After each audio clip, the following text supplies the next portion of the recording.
Little Missy seemed shaken by Wang Baol's words. Wang Baol could hear her breathing quicken in his head. He immediately felt pleased with himself. He was the most handsome guy in the entire Federation, after all. A simple snap of his fingers would bring tens of thousands of young women swooning at his feet. Charming Little Missy was a piece of cake. He took a deep breath, intending to continue his passionate declarations of his undying love with greater gusto, and used that to create a window of opportunity to persuade her to leave. "Cut it out, fatty. Stop the act and get to work. Quickly." Wang Baol blinked, stunned that this tactic of his was no longer effective. But he had a thick skin. Rather than feeling embarrassed at having his act seen through, he seemed to have perked up instead. He crouched slightly and dashed ahead for a few steps before suddenly remembering that his appearance was that of a never-ending clan member. He straightened his back and swaggered in the direction Little Missy had pointed. He approached their destination steadily. It wasn't long before 3 combat vehicles zoomed past in the skies overhead. They paused above Wang Baol. The passengers glanced at Wang Baol and left without bothering too much about him. Wang Baol watched and wanted a combat vehicle for himself too. He knew the chances of getting his hands on one were slim though. He sighed and continued forward. He passed a stretch of ruins, then suddenly stopped in his tracks. "Little Missy, if there's no rush, can I pick up a few things for myself along the way?" Little Missy's first thought was to refuse Wang Baol's request, but she knew that reason wasn't on her side this time. Her silence conveyed her consent. Wang Baol's eyes lit up when Little Missy remained silent. He looked around before approaching the ruins. He inspected the area in detail, conducting one round of search before locating a few damaged dermic treasures, storing them away. It was impossible to discern what the dermic treasures had looked like originally. However, Wang Baol's proficiency in dermic armaments meant he could tell that they had been crafted from exceptional materials. He intended to dismantle them into their individual components and reuse the latter. Wang Baol advanced amidst Little Missy's silence and continued scavenging. He took any items that he felt could be of use without hesitation. He bumped into a few never-ending clan patrols along the way, but the disguise he had on him had been woven into being by Little Missy through her application of vast expanse laws. As a result, those encounters ended up being harmless scares. His haul grew ever more bountiful as he continued to evade capture. It didn't matter if they were damaged dermic treasures, ridiculous and obscure-seeming parts, shriveled plants, or the occasional dried seeds. He left nothing behind and took everything. With Little Missy's guidance, he approached the vast expanse Dao Palace's mountain gates steadily. Wang Baol had been hearing a loud rumbling coming from the mountain gates from a distance away. Now that he was nearer the gates, he immediately caught sight of an enormous jackhammer-shaped dermic artifact piercing the mountain peak. It exuded tremendous power as it continued to draw unknown energy from deep underground.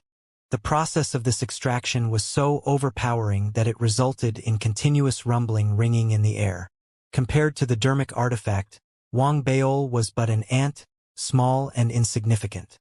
His insignificance magnified the awe that was inspired by the artifact. What exactly is this gigantic dermic artifact? What's it doing? Wang Baol gulped as he muttered in his head. This is the essence-draining leech that belongs to the never-ending clan's second divine king. It's used to drain a star system's essence, which will then be used as energy to power the divine king's advancement. There are 9 such star systems under the second divine king's rule. He intends to use them to build a foundation for his breakthrough from the king realm into the emperor realm. There are 37 divine kings in the never-ending clan, and 5 great divine emperors above them. Little Missy said coolly after a moment's silence. 37 divine kings? 5 divine emperors? Wang Baol narrowed his eyes. He had found out that the never-ending clan had emperors during his time in his dark dream. There had been 9 of them though, not 5. The one who had appeared in the dark sect had been Emperor Tuomu. He alone had 6 divine kings under his command. In fact, he could be considered one of the more powerful ones amongst all the divine emperors and ranked in the top 3. It was clear, however, that both divine kings and divine emperors had dwindled in numbers. There were at least 4 fewer divine emperors. That had Wang Baol shaken. He had his guesses, though. They must have fallen in battle during the time that had gone by. Wang Baol could also sense what was hidden beneath little Missy's words. The complicated feelings and melancholy. However, he couldn't help but ask. To be so powerful even though he's only the second divine king. What's his level of cultivation? The star domain realm? What kind of cultivation realm is the king realm anyway? And how powerful is the first divine king exactly? If they weren't where they were at the moment, little Missy might not have answered his questions. However, they had returned to a place of familiarity for her. She might appear to be calm, but emotions surged within her. After a moment of silence, she said softly, "The Never-Ending Clan's king realm is the equivalent of the star domain realm. As the second divine king, he's reached the perfected stage of the star domain realm and is but half a step away from the emperor realm. Is that powerful enough for you?" As for the first divine king, little Missy sounded lost at that point. She seemed vaguely uncertain as she pondered, before continuing her words. The first divine king is an extremely mysterious entity in the Never-Ending Clan. Few know his name. There are 2 rumors that sufficiently prove how terrifying he is, though. It was rumored that he challenged the 5th divine emperor. Make a guess how that ended. Little Missy threw a question back at Wang Baol. Wang Baol froze. He replied after some thought, "He lost but survived the fight? He won." Little Missy's answer was like a bolt of lightning exploding inside Wang Baol's head. It might not have been as bad if he hadn't experienced the dark dream, but he had, and as a result, he knew better than the ordinary person the difference in power between a cultivator at the star domain realm and one at the universe realm. That was why his first reaction to little Missy's reply was, "That's not possible." It was clear that many others had shared his reaction. That was why little Missy had called it a rumor. How about the second rumor?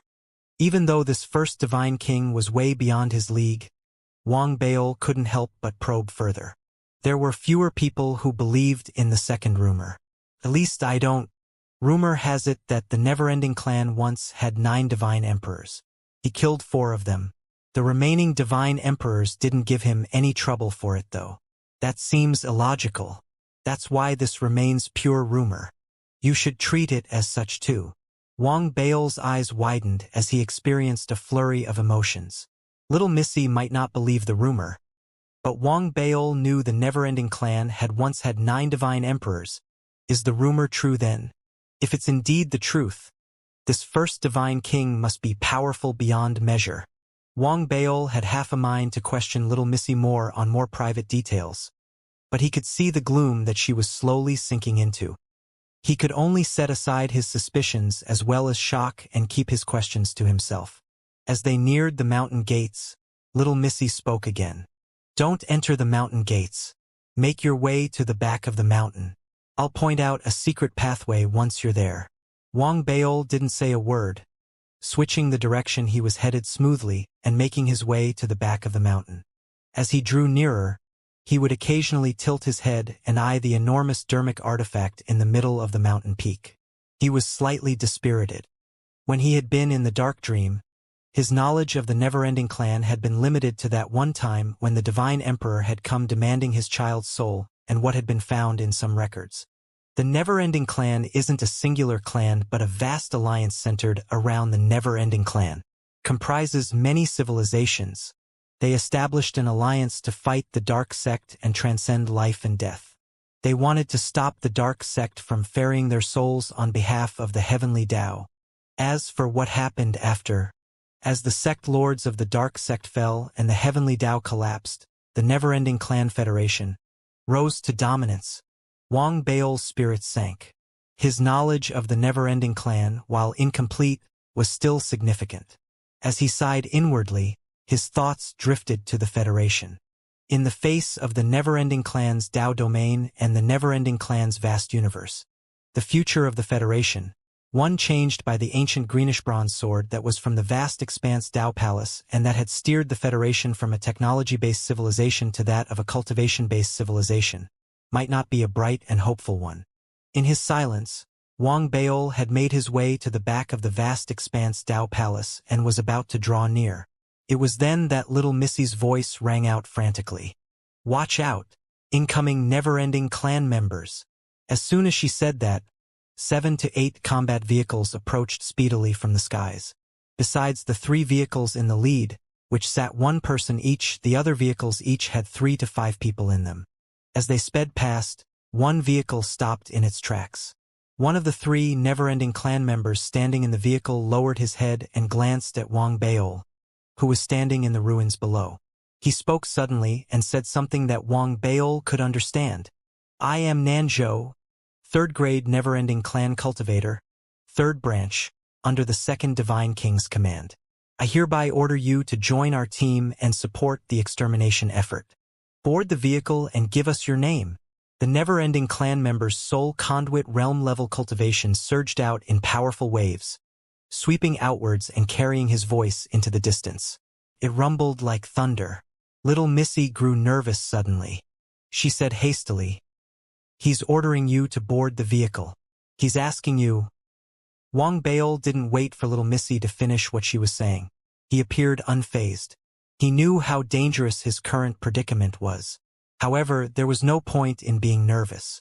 He shifted his feet calmly and flew into the air instantly, dashing straight for the combat vehicle hovering in midair.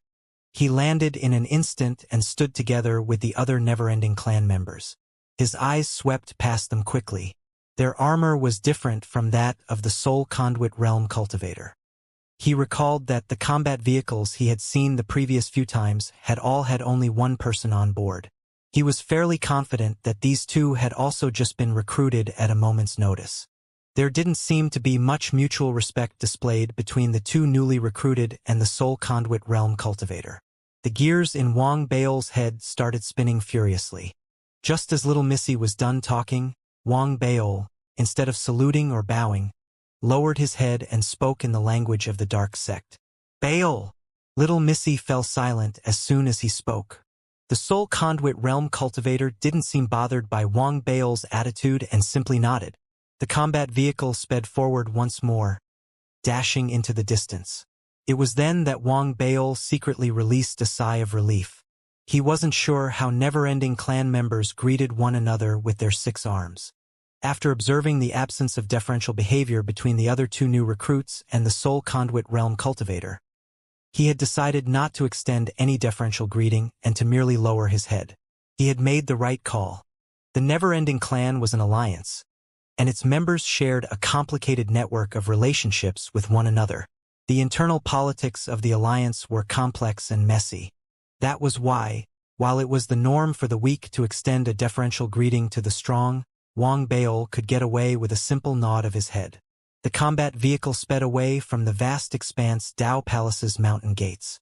Wang Baol was silent throughout the journey.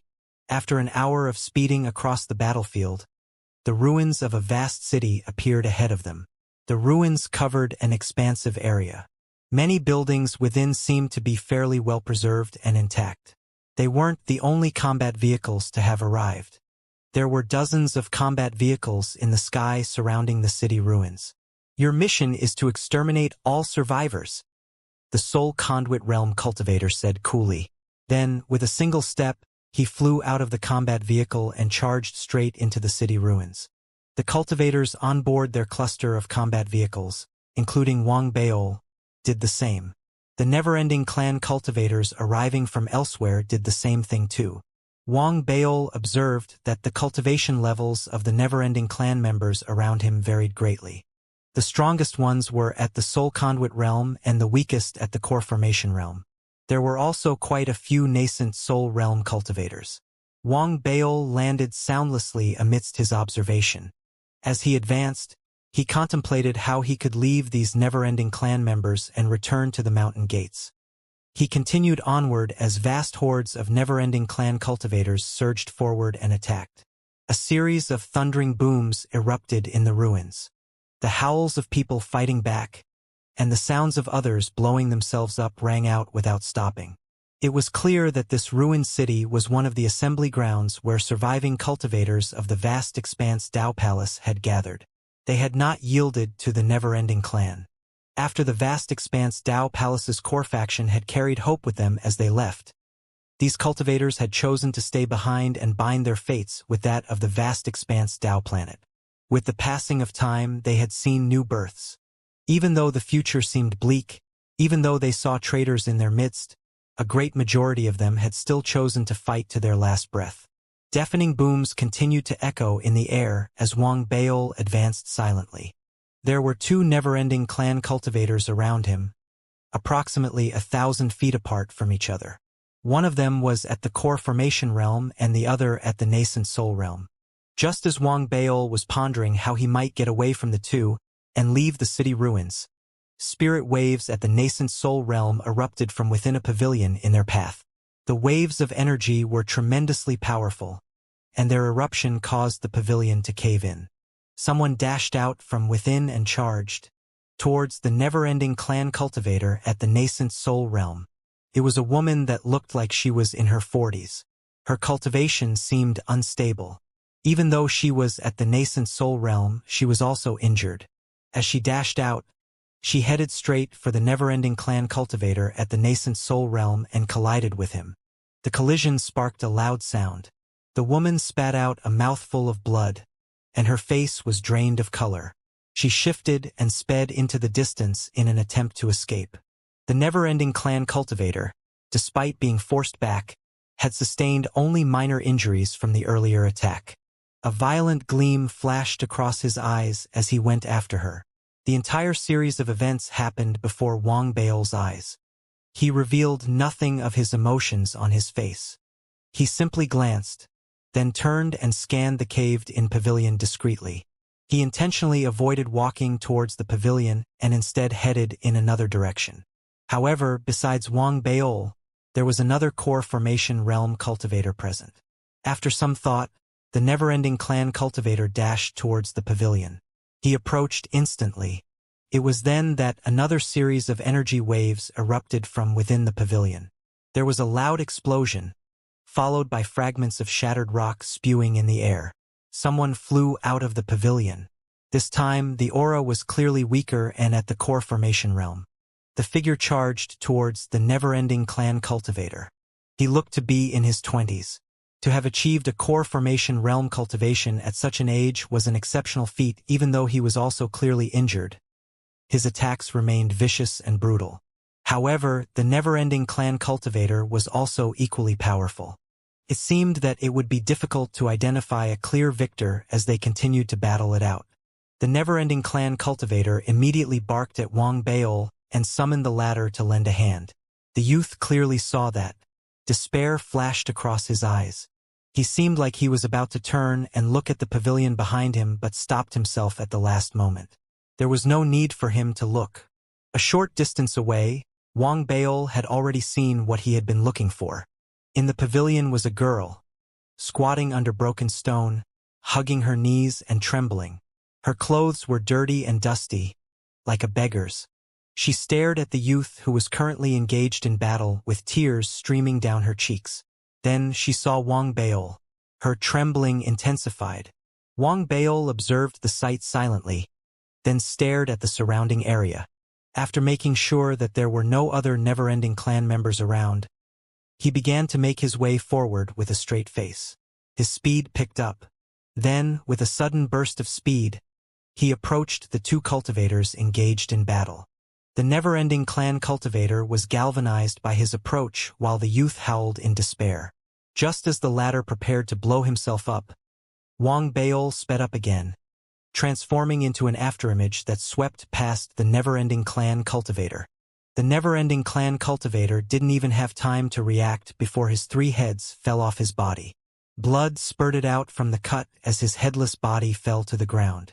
The sight stunned the youth. He retreated hastily, staring at Wang Baol with a bewildered and wary look in his eyes. Wang Baol didn't look at them. He turned and was about to leave. As he turned, little Missy, who had been silent since he had spoken in the never-ending clan's language, sighed softly. He had no idea how she managed to do it, but a stellar source's light suddenly enveloped the bodies of the confused, wary youth and the young girl. Their bodies transformed instantaneously and right before Wang Bao's eyes into that of never-ending clan members. Help me tell them. The illusion will only last for half an hour. They have to hurry up and escape. There was a faint crease in his brow. Little Missy's actions were irrational. In addition, should the two be discovered by the never-ending clan, even he would be implicated and placed in danger. Little Missy seemed to realize the rashness of her actions. After a moment of silence, she lowered her head and uttered, for the very first time, "I'm sorry." Wang Bao sighed. He turned and looked at the youth, who had recovered swiftly from his shock at witnessing Wang Bao's transformation. Wang Bao was pleased with his speedy recovery. He said, in a low voice and in the language of the vast expanse Dao Palace, "The illusion will disappear after half an hour. Leave quickly." The youth trembled when he heard that. He gave Wang Bao an unfathomable look before tugging at the quivering young girl. They were about to leave when the young girl, who now appeared as one of the never-ending clan, turned her head as she was dragged away and looked at Wang Bao. She asked suddenly, "Senior, what's your name?" Wang Bao frowned slightly.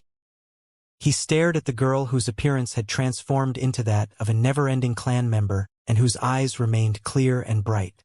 He thought of the Federation's future and said in a low voice, "Bao."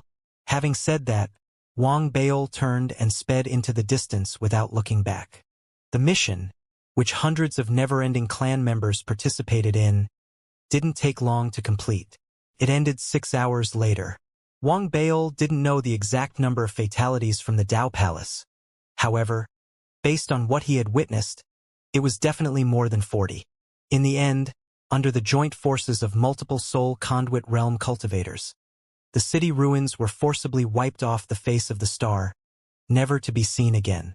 As for the cultivators who had been recruited to participate in the mission, they were permitted to leave with the mission's completion. They left separately, and a dispirited Wang Bao dashed off towards the rear of the vast expanse Dao Palace's mountain gates.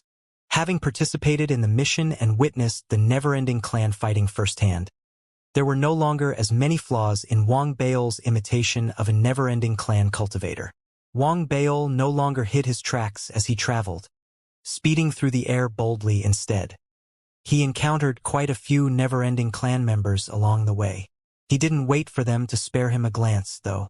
Instead, Wang Bao actively threw an assessing look at them. Their eyes would meet, and they would exchange nods before going their separate ways. His journey was undisturbed by danger. Wang Bao returned once again to the back of the mountain gates of the vast expanse Dao Palace. Upon arrival, he stood and stared at the jackhammer-shaped dermic artifact, listening to the thunderous rumblings it made. Little Missy's voice rang out in his head. "Where did you learn it?" "The never-ending clan's language. This is the language of the dark sect. Don't you know, Little Missy?" Wang Bao replied calmly. Little Missy sank into a long bout of silence after hearing Wang Bao's reply. She recalled the temporary void that she had experienced when Wang Bao had been in the dark artifact. She had her suspicions. At the same time, she couldn't help experiencing a sense of helplessness once again, one caused by the incredulous Wang Bao. It seemed that no matter how impossible a task was, as long as she spoke it and got him to try it, he would, after some time, manage to succeed at the task. Her head began to throb even harder at that thought. Despite realizing that Wang Bao had probably seen through her bluff regarding the dark sect, she still believed that whatever she had said remained true as long as she didn't admit otherwise. She snorted. "Of course I do. I'm just testing you." "Oh?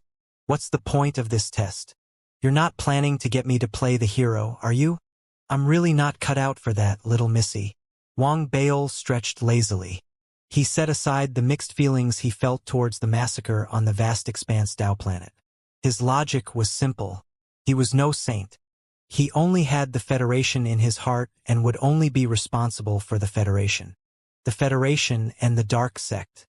Even though his heart went out to the vast expanse Dao planet, he could only give it his sympathy. That was why he had asked Little Missy that question, to stop her from talking and getting him to take on the restoration of the vast expanse Dao Palace as his duty. The truth is, While the dark sect has fallen, its foundations remain. Within the never-ending clan is a mysterious and powerful entity who is a spy from the dark sect. This is information of utmost secrecy and confidentiality. The dark art that I've learned was originally passed down by this person. That's why you can even consider me one of his extended disciples. The gears spun furiously in little Missy's head, and she whipped up a tale in a matter of seconds. Once done with her tale, she couldn't help but feel pleased with how quick she was on her feet. I tested you because I wanted to know if you had any chance of gaining my master's approval. With his help, the possibilities in your future would be limitless. Little Missy grew even more pleased with herself as she continued. If she could conjure an image of her actual body, one would see her with her arms half-raised and fists pumping in the air, as if in a show of encouragement. There was an increasingly odd expression on Wang Bao's face. He hadn't believed what little Missy had said earlier. However, her current tale seemed reasonable. Wang Bao began to doubt himself. In the end, though, he still decided not to believe her. Wang Bao took into consideration his still being in the middle of a mission and decided not to express his disbelief. He nodded his head and went along with little Missy. She grew more pleased and finally shared the location of the secret passage with Wang Bao. Wang Bao was tickled by little Missy as she gained peace of mind. She was rather adorable this way. After all, girls whose favor could be easily gained were all adorable creatures. Having located the secret passage, Wang Bao continued to tease little Missy while he sped down the pathway, deep into the vast expanse Dao Palace's mountain gates. The secret passage was extremely well hidden. It was filled with dust and dirt, and some segments had caved in. That didn't pose a problem to Wang Bao, though. He advanced steadily. 2 hours later, Wang Bao appeared inside the vast expanse Dao Palace's mountain gates. Within the mountain itself, the mountain had been sliced into two, and an enormous dermic artifact continuously extracted its galactic source. That resulted in multiple cracks and crevices in the mountain body, obstacles in Wang Bao's path. This wasn't something that was completely insurmountable. It was merely time-consuming. Several hours later, with little Missy's guidance, Wang Bao finally made his way deep into the mountain and arrived outside a secret chamber. The walls surrounding the chamber were lined with cracks, and there were remnant energies from a hex in place. The cracks in the walls might have damaged the hex and weakened the latter's power, but it was still powerful enough that Wang Bao's spirit was almost torn apart when he first experienced it. His spirit quaked, and his mind turned blank. His body swayed unsteadily and was on the verge of collapse. Fortunately, at that critical moment, the disguise cloaking Wang Bao's actual form began to exude a gentle force that brought Wang Bao's back to his senses. Face pale and spirit shaken, he retreated hastily. Even with the protection of the vast expanse laws, he could still sense the immense danger before him. "Little Missy, are you trying to get me killed?" Wang Bao grimaced. The alarming sense of danger he could feel now was far greater than that given off by a soul conduit realm cultivator. His experience in the dark dream allowed him to conclude, with some measure of certainty, that this hex had been set up by someone who was as powerful as his master in the dark sect. Besides, it was incomplete and damaged. If it had been kept intact, he might not even have been able to enter these grounds. His soul would have been ripped apart while he was still a distance away. The hex's core function is to hide this place. Don't worry. The fact that the hex is still here means that the never-ending clan hasn't yet discovered this place. Get in quick. The stone tablet I'm looking for is inside. Little Missy coughed to hide her embarrassment, then spoke hastily. Wang Bao hesitated for a long moment before approaching cautiously. Little Missy did her best to wield the vast expanse laws around Wang Bao and fight the hex. As Wang Bao shuffled his feet forward, he finally reached the chamber's stone doors. He gave them a push and the doors opened slowly. Wang Bao took a deep breath, gritted his teeth, and stepped in. As soon as he entered the chamber, the hex began to give off a blinding light. Strands of light appeared before Wang Bao. Any single one of those strands of light would have sent Wang Bao leaping out of his skin. Fortunately, he had the protection of the vast expanse laws, so the light couldn't cause him any harm. The approach of each strand of light brought with it the shrieking sound of sharp slicing, which sent shivers traveling down Wang Baol's spine. He could see the nexus of these strands of light in the room. Within the nexus floated something palm-sized, halved. The stone tablet seemed as if it wasn't real at all. It was translucent and covered with lines of inscriptions incomprehensible to Wang Baol. It seemed to be pulsating slowly with light, in accordance to some kind of rhythm. An indescribable, ancient aura surrounded the stone tablet. As Wang Baol's eyes fell on it, they seemed to see the deaths of many, the destruction of stars, the collapse of the sun, and the withering away of the entire universe. At the same time, they also saw the source of everything, new life, new stars, a new sun, and the birth of a new universe. It was as if the entire universe was housed inside the stone tablet. It wasn't whole and appeared incomplete. What is this? Wang Baol's breathing paused as he murmured. I have no idea either. But when I was a kid, my father once told me that this is the Tao that the supreme cultivator in another Tao domain had discerned in 6 steps. Little Missy muttered. Wang Baol's bewilderment grew. After a long moment, as piercing shrills continued to attack his eardrums, Wang Baol finally came to his senses. How do we grab it? Let's make a move soon. I have a feeling my clothes aren't going to stay in one piece for much longer. Don't panic. I wasn't stringing you along. Here, you will be able to draw the surrounding power, the power from the hex as well as that of the stone tablet.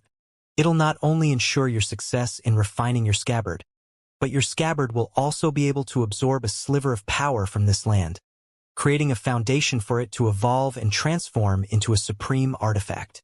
Wang Baol's breathing quickened instantly when little Missy said that. He didn't think too much. This wasn't the place or the time for him to do any detailed assessment. He made up his mind almost instantaneously. Let's wing it. Decisiveness brightened Wang Baol's eyes. Without hesitation, he slammed his right palm on his chest. There was a tremor inside him. He raised his right hand, pulling out a blinding, shining scabbard from his body. The scabbard began to shake as soon as it appeared. It had held its ground firmly against Dugulin's 4-beast punch. But now, as soon as it had appeared, it began to show signs of cracking and breaking up into pieces under the surrounding force exuded by the strands of light. There was crackling in the air, and a slight crack appeared on the scabbard. Wang Baol had no idea what little Missy did, but at that very critical moment, the disguise cloaking Wang Baol, formed from vast expanse laws, exploded with a boom. The shock waves surged outwards and collided with the strands of light. An image of little Missy appeared, her hands forming a series of hand seals deftly. The blinding strands of light surrounding them stilled suddenly. It was as if everything had come to a standstill. Wang Baol released a sigh of relief. He could see that little Missy was struggling to keep the light at bay though. He steadied his breathing, brought his hands together to form a series of hand seals, and, without any delay, began the refinement of his scabbard. Wang Baol had already mapped out how to go about upgrading the scabbard from a 6th-grade artifact to a 7th-grade artifact. He had run through the process many times in his head. Through the continuous gathering of materials, his current inventory of materials was also sufficient for the refinement. What he lacked was confidence in his success. On the one hand, he was worried that failure might result in the destruction of his scabbard. On the other, the materials required for the refinement were rare and precious. If he failed, he would need to gather them anew. It wasn't an impossible feat, but the effort required was simply too tremendous. That was why he had been stuck improving his skills at refinement. His original intentions were to proceed with refining the scabbard after he was fully certain of his success. However, the opportunity presented to him at this moment was simply too rare to resist.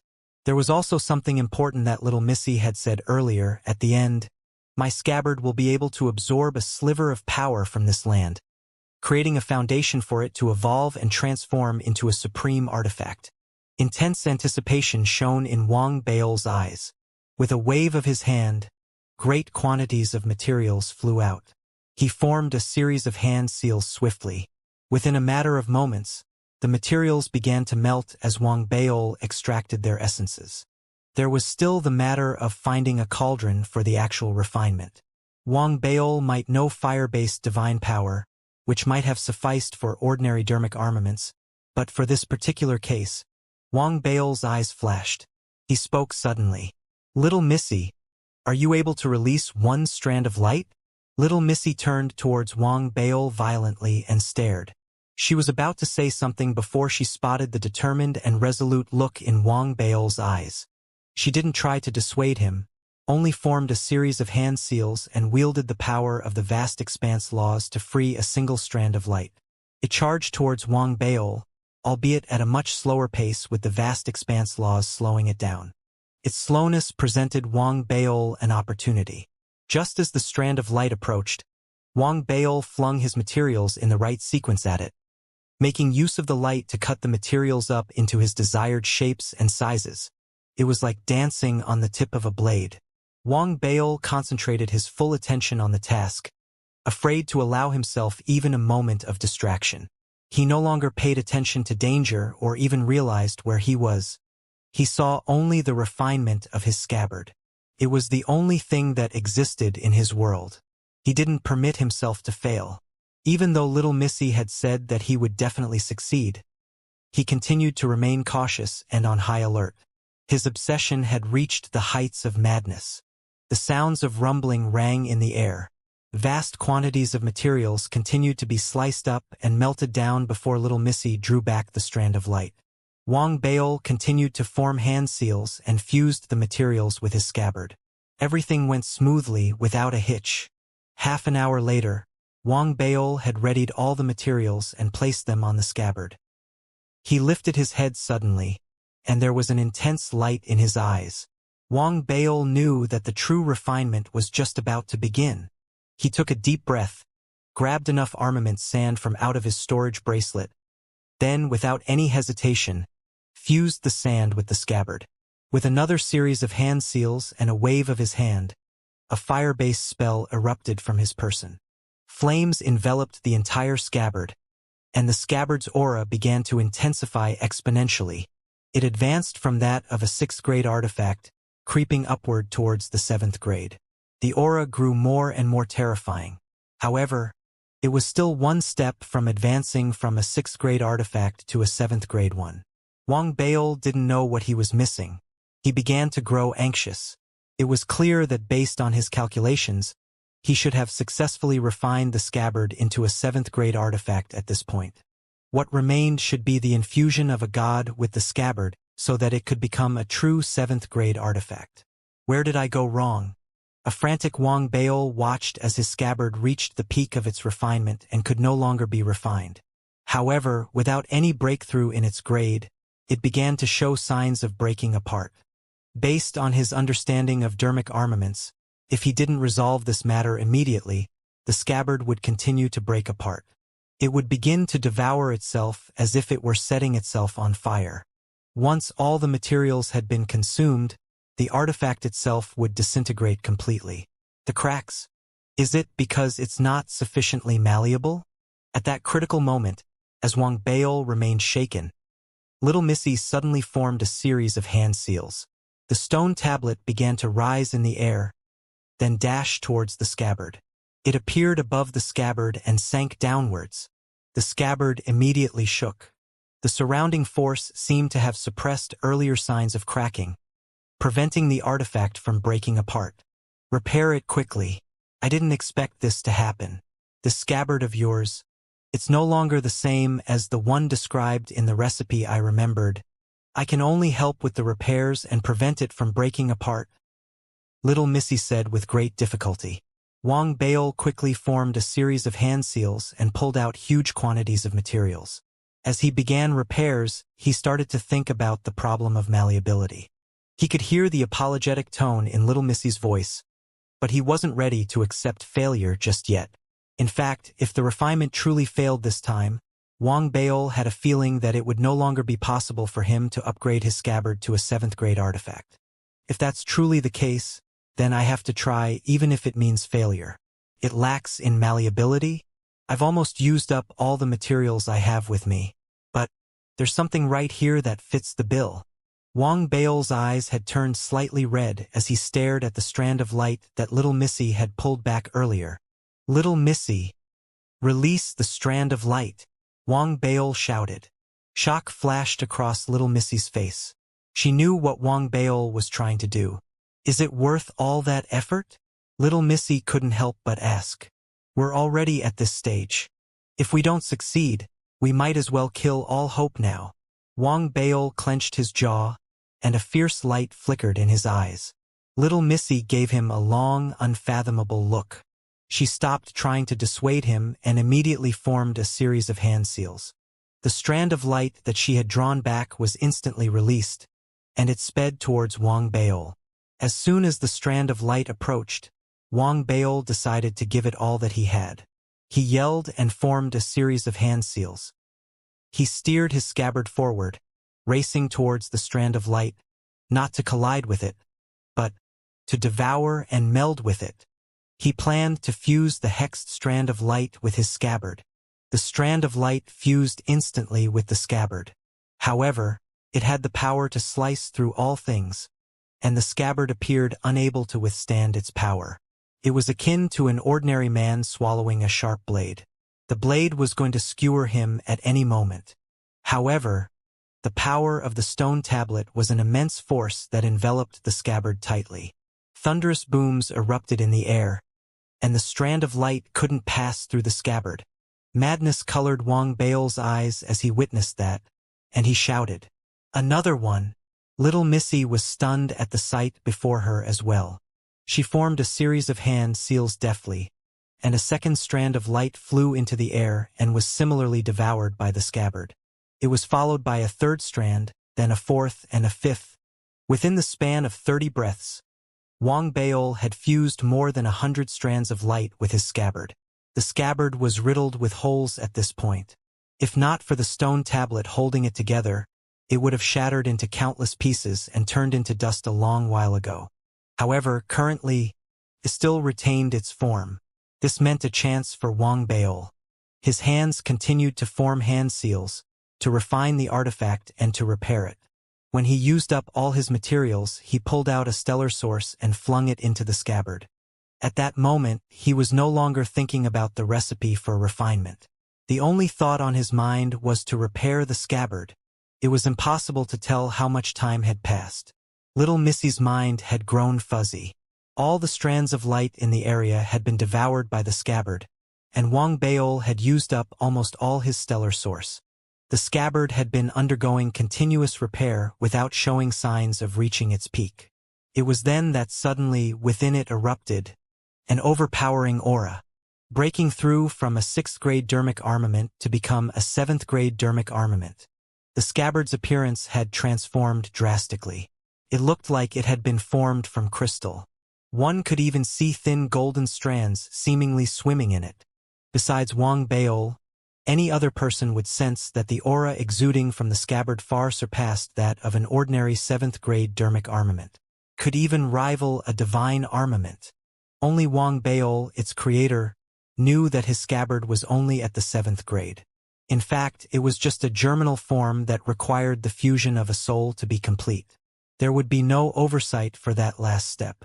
He could even carry it out when he returned. Wang Bao needed to carefully consider his choice of soul. What he had decided earlier was no longer suitable, what with the scabbard's unique refinement process. Wang Bao's eyes flashed at that thought. He raised his right hand and made a grab through the air. His scabbard came whistling by, landing right in his palm. Wang Bao shivered when he closed his fist around the handle. It was as if he had in his hand a terrifying artifact that had the power to destroy the world.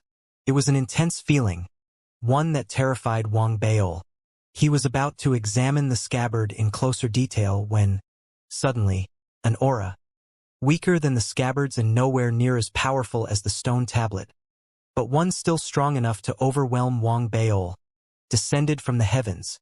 Little Missy spoke hastily as soon as the aura appeared.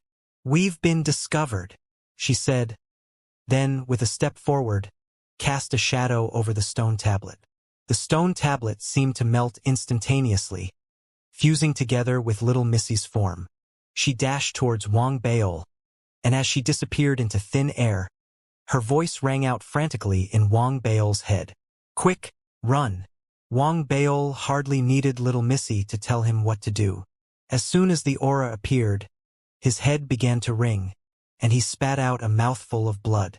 It felt as if his body might explode at any time. He had no time to think. He immediately stored the scabbard and tried to escape the secret chamber. It was then that an icy snort rang out from the heavens outside the mountain, traveling in all directions. In the sky above the mountain gates of the vast expanse Dao Palace, a gigantic vortex appeared suddenly. An enormous hand, made from something other than flesh and blood and larger than the entire mountain peak, reached out from the vortex and made a grab at the mountain gates. The mountain was like tofu, smashed into bits wherever it came into contact with the hand. The enormous hand avoided the jackhammer-shaped dermic artifact, heading instead for the secret chamber. It was a blur, breaking open the chamber's roof in a split second. Amidst the rumbling and explosions of shattering rock and stone, it appeared right before Wang Baol's eyes. The entire sky seemed to be blocked out by this gigantic hand. Wang Baol was shaken to the core. The cultivation inside his body seemed to have frozen instantly. It was as if his body had been drained dry of everything at that instant. He lost the ability to run away and could only watch as the enormous hand came slamming downwards. It was then that the scabbard, which Wang Baol had no time to inspect, suddenly emitted a crystalline light. The light shot out from Wang Baol's body and raced towards the gigantic hand. The collision sparked a deafening, thunderous boom.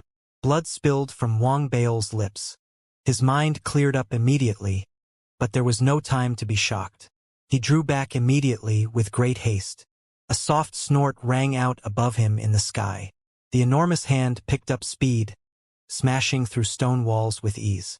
With a single grab, it enclosed half the mountain peak within its palm and yanked upwards. Inside the mountain, Wang Baol's balance wavered as he, alongside the mountain he was in, was pulled into the sky. It was life or death for them right now. Little Missy threw all caution to the wind. She appeared behind Wang Baol, her hands a blur as she formed a series of hand seals. Instantly, energy waves of a teleportation surged from her person and enveloped Wang Baol. It was clear that the risk of making an escape like that was too high. The chances of them being stopped were too great. It was a risky gamble. Little Missy gritted her teeth. She released a breath of precious soul chi and pointed her finger at the gigantic hand. The entire vast expanse Dao Palace ruins began to quake. Strands of starlight shot out from the lands around them, drawn to the surface by Little Missy. The starlight was the power of the vast expanse laws. Now they gathered and transformed into a huge sword woven from starlight. The sword swung at the gigantic hand. It was extremely fast. It was as if the will of this star had suddenly transformed into the sword. It slashed, separating the hand from the vortex. The mountain, caught in the hand's grip and held in mid-air, began to fall. A huge chunk of it disintegrated when it landed on the ground. Wang Baol spat out a mouthful of blood. He had sustained injuries previously and was in a worse state now. Fortunately, the teleportation had already been activated. Amidst the rumbling of the spell, a furious howl erupted from the skies above him. This time, 3 muscular arms shot out from the vortex, smashing the ground with the intention of destroying everything. Wang Baol's body was crushed instantly. One of the last things he heard was a loud explosion that seemed to signal the destruction of the star. Then, a third voice from someone other than the owner of the 3 arms. He didn't have time to catch what was being said before everything came to an abrupt standstill. The next moment, when his vision cleared again, he was back in the worship palace pavilion on the ancient greenish-bronze sword. He wasn't in front of the 5th palace but before the grand halls of the 6th palace. Once he reappeared, Wang Baol spat out another mouthful of blood as he staggered, then fell to the ground. It was a long while before he struggled to sit up again. His face was pale as he gulped in huge mouthfuls of air, and his organs appeared to be crushed. The extreme agony was torture. Even though his body was knitting everything back together and healing itself quickly, This did nothing to lessen the pain. It only made the pain worse. Wang Baol was a vicious character, though.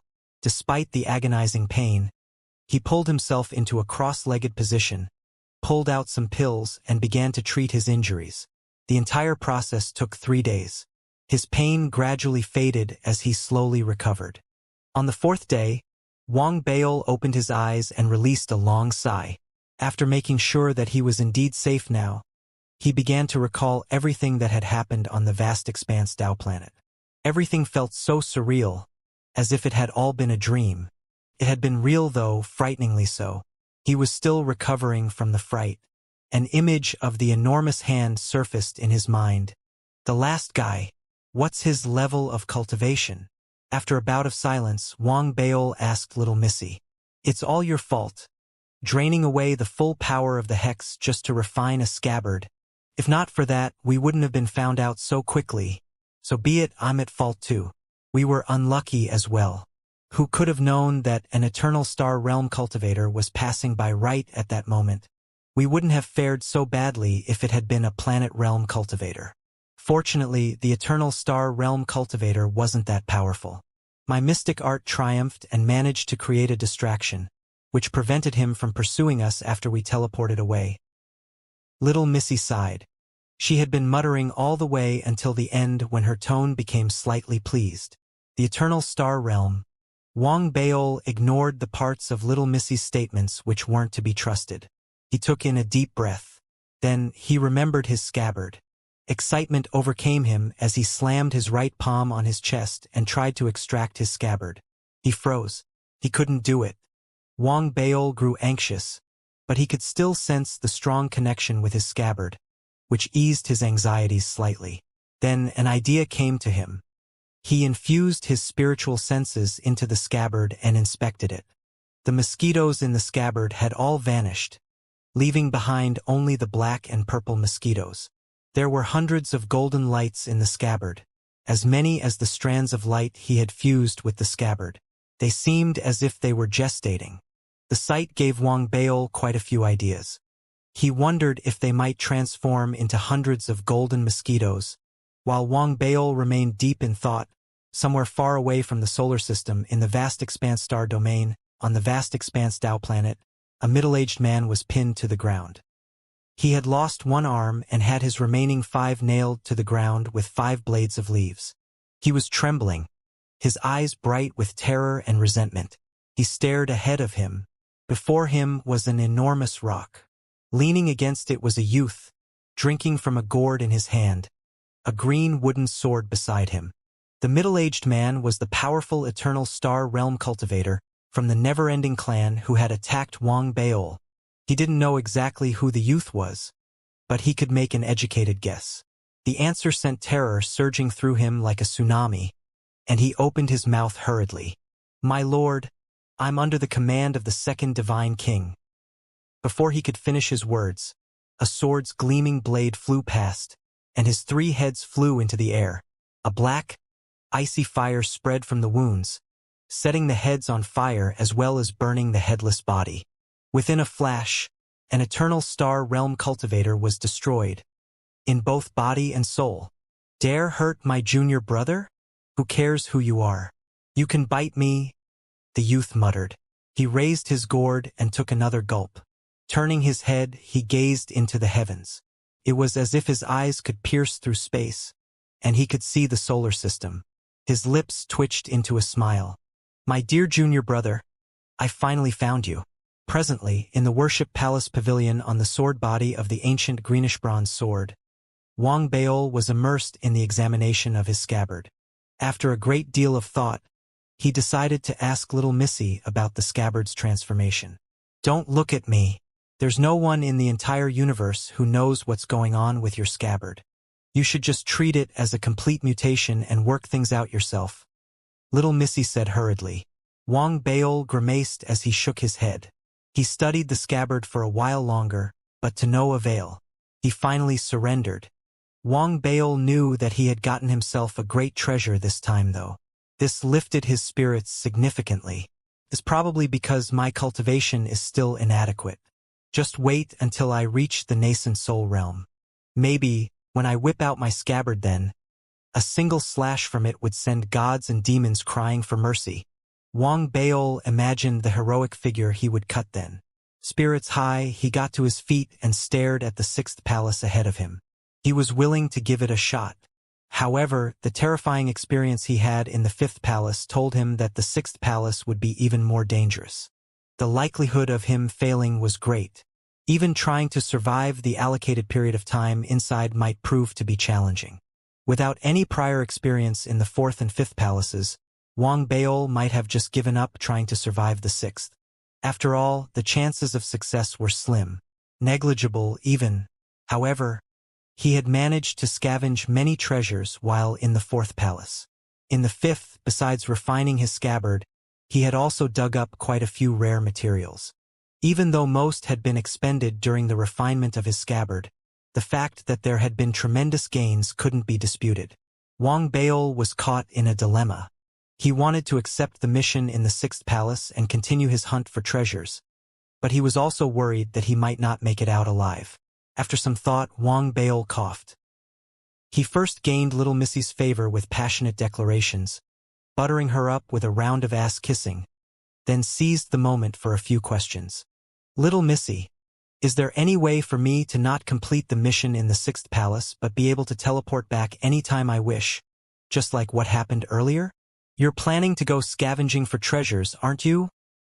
Little Missy asked coolly, her tone of voice clearly indicating that she knew exactly what he was thinking. Then, she spoke again with a voice of great experience. So be it. Considering how hard you worked earlier, I'll help you. Just this once, though, Little Missy said proudly, like a little princess. Wang Baol blinked. He knew the underlying message behind Little Missy's words. Based on his understanding of her, she was probably only capable of performing one last teleportation. That was why she had said what she had said. That's enough. Wang Baol was overcome with excitement. Out of habit, he showered her with flattery again, continuing until Little Missy was basking in increasing comfort and praise. Then, he took a deep breath and marched towards the grand halls of the sixth palace. Wang Baol stopped in his tracks just before he was about to enter the sixth palace. He turned and saw Kong Dao before the third palace. He had just been teleported over.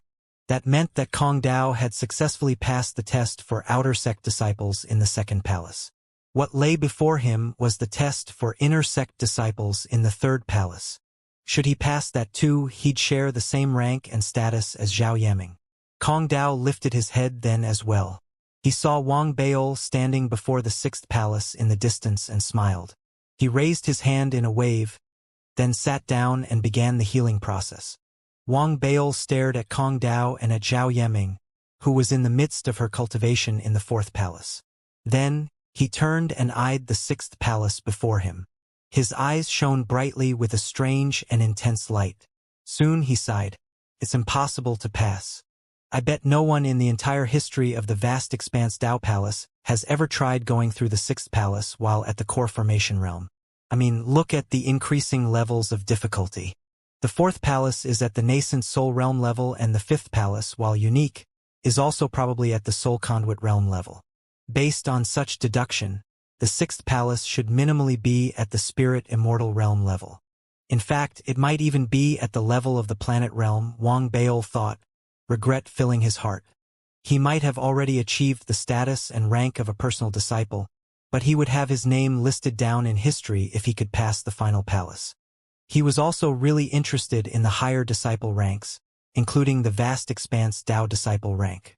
Whatever, we'll see where this takes us. There's no harm in trying since we're already here. Wang Baol narrowed his eyes.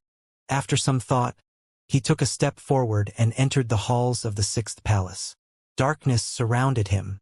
It was as if he had stepped into the abyss.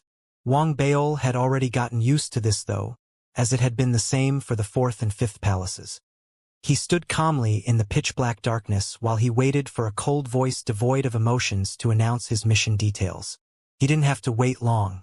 The voice appeared, as expected, and echoed in the emptiness of the sixth palace. The adopted disciple trial at the sixth palace shall commence after the span of 100 breaths. Please prepare yourself. You shall be teleported to one of the civilizations in the never-ending clan alliance. The 5th planet on the 9th orbit belonging to the Twilight Cyperus clan. You have to destroy the Tower of Sudden Rage. Your mission is complete when you destroy the tower and return. The mission is extremely difficult. Please practice caution. If no explicit refusal is provided during the span of 100 breaths, the mission shall be deemed as accepted. Please note that the cold, emotionless voice was completely flat as it went on. However, this time, just as it reached a certain juncture, it suddenly paused without completing the rest of the statement. Wang Baol thought he heard an indistinct cough, or perhaps he hadn't. It might be his ears playing tricks on him.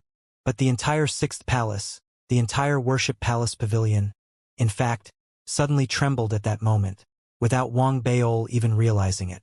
It was as if a force originating from the deepest recesses of this universe had suddenly flexed its muscle in front of the worship palace pavilion. Thus, the pavilion trembled, and inside the 6th palace, the cold, emotionless voice paused, and then it went off script. The adopted disciple trial at the 6th palace shall commence after the span of 100 breaths. Please prepare yourself. You shall be teleported to the Skunda Dao planet, where you have to gain enlightenment marks. You may activate the teleportation spell after gaining 1 enlightenment mark. The level of difficulty for this mission is unknown. It is a reward-based mission. Please practice. Wang Baol was stunned when he heard what the voice said. The 2 missions were miles apart in terms of difficulty. Wang Baol felt incredulous. However, just like the last round, before the voice could finish speaking, a cough, which seemed like a trick played on his ears, echoed in the air once again. Wang Baol's eyes widened. He was sure he wasn't hearing things. He turned his head and stared at the surrounding emptiness. He said with a solemn expression on his face, "Who is it?" Wang Baol received no reply to his question. The voice announcing the missions for the 6th palace reappeared after a span of a dozen breaths. This time, it seemed less cold and more sullen. Please prepare yourself. You shall be teleported to the Queen Beetle planet, where you have to marry... Cough! Please prepare yourself. You shall be teleported to the Celestial Entity planet, where your physical form shall be transformed into that of a Celestial Entity warrior. Cough! Wang Baol stood there, terrified, as the coughing continued incessantly. He was of the mind to give up. This was simply too bizarre. But the voice grew sour, and the missions it spoke sent Wang Baol's heart racing even faster. The temptation was irresistible. Regardless, no matter how tempting the mission details seemed, Wang Baol managed to shove down those greedy thoughts. He caught a window of opportunity, when the voice was once again interrupted by a cough, to yell out hurriedly, "I give up. I made the wrong move. I give up." The rules dictated that Wang Baol be teleported out of the 6th palace as soon as he gave up accepting the mission. However, what happened next was the sulking voice ignored him blatantly. To be more precise, it didn't dare not ignore him. Wang Baol stood bewildered and terrified, calling out to little Missy to no avail as the sullen voice announced a dozen or so missions before a mission was finally declared without being interrupted by a cough. "Great and esteemed contender, please prepare yourself. You shall be teleported to Mi Luo Forest, where your mission is to slay a Star Fang beast cub and extract its core. Great contender, please exercise caution and take extreme care, so that your precious person won't be placed in too much danger. A newly born Starfang beast cub can rival a cultivator at the Soul Conduit realm, while its adult form can hold its own against a perfected planet realm cultivator. Its beast king can triumph over one at the planet realm and reach the level of the eternal star realm. In view of your highly esteemed status, regardless of your success in slaying the beast, you will be deemed as having passed the trial. You may choose to return any time after entering the trial." The voice no longer sounded sullen. It seemed as if it was trying to gain someone's favor. That didn't comfort Wang Baol at all. His hair stood on end, and he began to sweat profusely. Shivering inwardly, he was about to turn down the mission when his vision suddenly blurred. The teleportation had begun. Wang Baol vanished from the sixth palace amidst the rumbling. The Mi Luo forest wasn't an actual name. It got its name because of its star system's unique appearance. Should one stand at the highest point in the star system, they would be able to view the star system in its entirety. It was in the shape of an enormous tree. Its planets weren't exactly spherical in shape. Under the rules governing the star system, they had evolved to become tree-shaped entities, big and small. They even had branches and leaves. If one were to extend their spiritual senses outward and do a quick sweep, they might end up with the wrong idea, that there was a patch of forest in the middle of space. That was how Mi Luo Forest came to be known by that name. There were two reasons for its renown in the never-ending clan's Dao domain. The first reason was that thousands of species of beasts lived in the Mi Luo Forest. Nearly all these species had extremely powerful kings. There were even 5 species with their own, even more powerful ancestral beasts. That was why Mi Luo Forest's name had spread far and wide in the Dao domain run by the never-ending clan. No one dared offend the civilization. Arising from the second reason, the never-ending clan didn't dare do so either. The second reason being, the Mi Luo Forest was one of the few galaxies that the never-ending clan was wary of and granted self-governance to. Presently, on one of the many tree-shaped planets in the Mi Luo Forest, one of the habitats where the Starfang beasts roamed, a terrified and bewildered Wang Baol descended with the blinding flash of a teleportation. The Starfang beast was one of the thousands of species in the Mi Luo Forest. It wasn't ranked as one of the top 500 beasts, and its reproductive ability and power were both ordinary. However, it possessed an ability that allowed it to refashion a planet. It was like a craftsman that could reshape a planet's environment to better suit a species' characteristics. To do so, though, it would not only need a planet but also the flesh and blood of vast quantities of cultivators as well as numerous souls. These were easily attainable in the Mi Luo Forest. In their eyes, a great many civilizations were merely prey. The Starfang beast's unique ability led to its acceptance into the Mi Luo Forest, and it became a member of the Beast Clan Alliance. Its unique ability allowed it to thrive in this galaxy. The group of craftsmen had put in great efforts in reshaping their own planet. Its temperature was extremely high, and flames could be seen escaping from the ground and rising to the air everywhere on the planet. The entire place was like an enormous tree caught on fire. Wang Baol appeared on a plane on this fiery tree. He yelped as soon as he popped into existence. The temperature was simply scorching. His hair and eyebrows caught on fire as soon as he appeared. He hurriedly activated his cultivation. With his resilient physical body and his understanding of fire-based spells, he barely managed to withstand the heat. Wang Baol knew that he couldn't keep this up for long, though. If he didn't leave soon, he might end up as literal toast. Heavens! Who did I offend exactly? Why did they shuffle through dozens of missions to throw me into this place? Little Missy, I haven't done anything to you. Wang Baol cried out furiously as he moved swiftly, desperate to find somewhere that wasn't as scorching hot. Shut up! Little Missy's tone was nasty. It seemed like she was on the verge of going crazy. This wasn't me. I don't know who the hell it is. Maybe the artifact spirit in the Worship Palace Pavilion has gone crazy. You think I would willingly come to someplace like this? It's no biggie, though. I can do something about it. In fact, we can simply teleport back. Little Missy snorted. Before she was done speaking, though, a dozen incredible auras erupted in the distant space above the planet. The aura's power was enough to move stars. It filled the heavens and sent the planet shaking. Flames burst from the ground and transformed the land into an ocean of fire. As fire rose to the skies, little Missy fell silent. Wang Baol quaked in his boots. Any of these auras was a match for the enormous hand on the vast expanse Dao planet. In fact, every one of these auras was slightly more powerful than the hand. Dear heavens, what exactly is this hellish place? Wang Baol was on the verge of tears. The thought of a dozen eternal star realm cultivators on this planet made his scalp prickle with numbness. What made it worse were the numerous auras at the Soul Conduit, Spirit Immortal, and planet realms erupting on the planet. The ocean of fire erupting on the planet seemed to be a joyous event. Wang Baol could see in the distance, the dancing shadows of beasts filling the space between sky and land. The sight terrified Wang Baol. He couldn't breathe. He was about to call for little Missy to teleport him away. It was then that a thunderous rumbling erupted from the skies. The explosions in the ocean of fire intensified, and the entire planet quaked. The excited howls of beasts echoed in the air as an enormous fire appeared in the distant sky. The fire was hundreds of thousands of feet tall. It smashed into the planet like a meteor.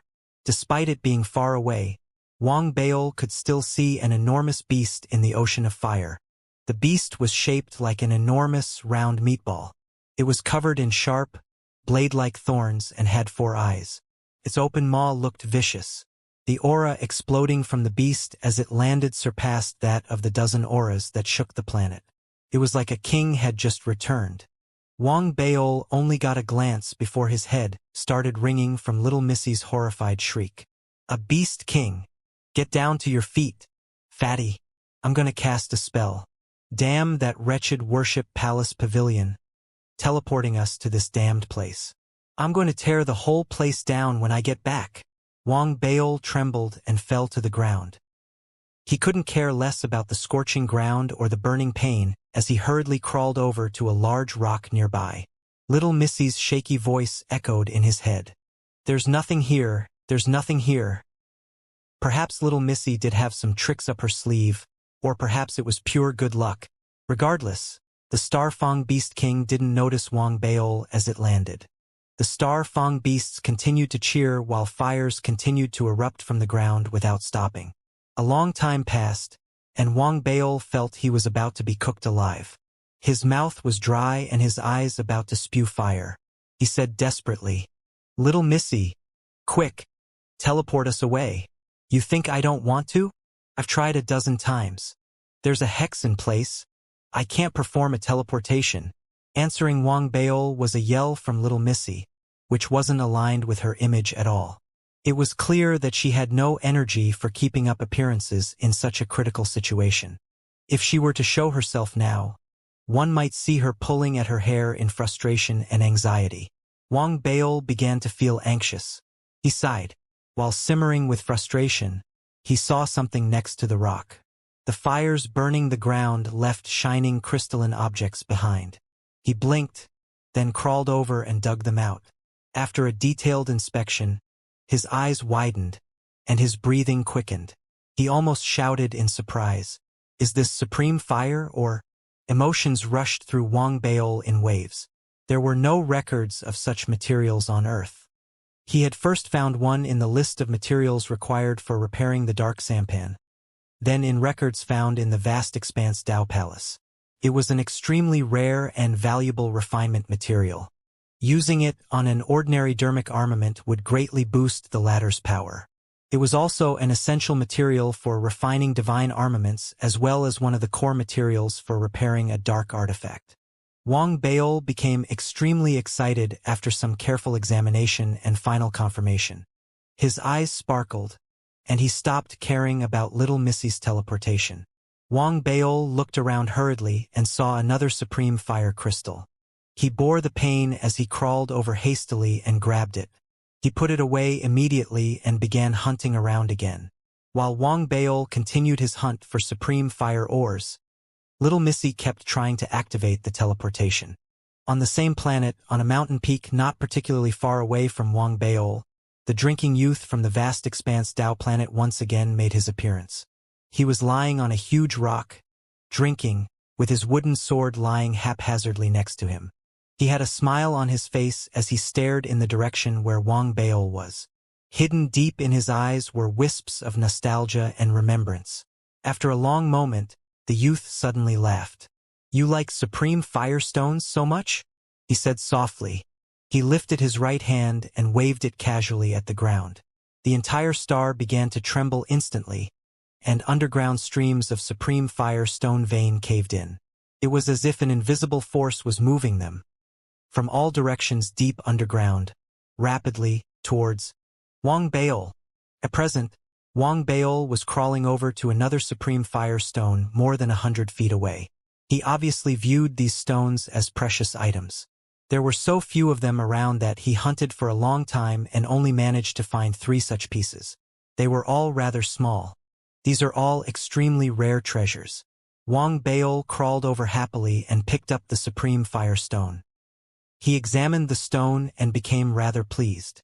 Even though the environment was horrid, and little Missy wouldn't let him stand up at all. It seemed like her abilities required him to stick close to the ground to reduce the likelihood of being discovered, which meant he was being roasted alive and felt miserable. The hardships were worth it if he were able to pick up a supreme firestone. Little Missy noticed the expression on Wang Baol's face. She had been trying multiple times to teleport them out of this place and had failed just as many times. Frustrated, she couldn't control the snort that escaped from her. Overjoyed over a few stupid stones? You should be better than this. You don't understand. This is a supreme firestone. Do you know what that is? Wang Baol grew unhappy when he heard what she said. It was an insult to the supreme firestones. It was as offensive as calling him a fatty. Supreme firestones can only be formed from the destruction of an entire star system. This creation requires the most stringent of conditions. A single piece of it, no matter how tiny, is incredibly rare and valuable. This star system must have undergone some major destruction or catastrophe, followed by rebirth or reconstruction, for there to be so many pieces of it here. Wang Baol said coolly as he shared his knowledge with little Missy. Little Missy might pretend to know everything, but Wang Baol had long seen through her disguise. It was all an act. She might pretend to know it all, but in actual fact, she only knew a bit of everything. Little Missy was dazed by what Wang Baol had said. She was about to say something when Wang Baol interrupted her. I bet that there's a limited quantity of supreme firestones on this planet. They've been scattered across the planet. It's unfortunate that we can't harvest them all. To be able to pick up these few is already an unexpected windfall. Wang Baol sighed and stored the supreme fire stone into his storage bracelet. He had checked the surrounding area while grabbing this particular supreme fire stone, and there were no other stones in the area. It was regrettable but also entirely understandable. He raised his head and was about to ask little Missy how she was handling the teleportation. It was then that suddenly, little Missy's voice echoed in his head. There was a strange quality to her voice. You sure this stupid stone is extremely rare and precious? Of course it's... Wang Baol raised his eyebrow. He spoke, but he didn't manage to get all his words out before little Missy coughed. Lift your head and look towards your right. 1,000 feet away. There's one there. Wang Baol froze. He immediately lifted his head and took a look. There was indeed a supreme firestone in the distance. He was shocked. He recalled searching the area earlier, but there hadn't been anything there. He crawled over. His body shook, and his eyes widened. His eyes almost popped out of his skull as he stared at the area 1,000 feet away.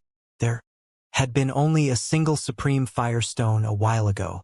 However, in the blink of an eye, a second, third, then fourth piece appeared. That wasn't the end of it. Within a span of a few breaths, supreme firestones seemed to have dug their way out from the ground and piled up crazily. It took but a moment for a small mountain of stones to form. There were so many of them that it was likely they numbered in the thousands. More supreme firestones continued to surface. A second mountain of supreme firestones was formed, followed by a third, then a fourth. Stones continued to make their way out from the ground and gather into a pile. The entire process took an estimated half an hour. Wang Baol sprawled on his belly. It was as if he had just been struck by a bolt of lightning. He was in a daze and had almost stopped breathing. He watched, stunned, as 8 small mountains of supreme firestones formed around him. This. Wang Baol opened his mouth and stuttered. His head was buzzing. He had this feeling of incredulity overcome him. It made his hair stand. He began to sweat profusely, and his scalp prickled. Even little Missy was at a loss for words. In fact, reading too much into what was going on around them only terrified her further. After a long bout of silence, she took a breath in, then whispered, Baol, is this Is this your home? I mean, as soon as you mentioned supreme firestones, these stupid stones started appearing and gathering themselves in front of you. I had a quick look. They seem to have come from a quarry. They've even been cut up nicely. Every piece is approximately the same size as the rest. Wang Baol looked around him in bewilderment. Little Missy's words confused him. Perhaps he wasn't only the child of Earth, Mars, and the vast expanse Dao Palace, but that of the Mi Luo forest as well. Wang Baol shook his head vehemently at that thought. He must have been misled by Little Missy. Whatever was going on was simply too bizarre and creepy.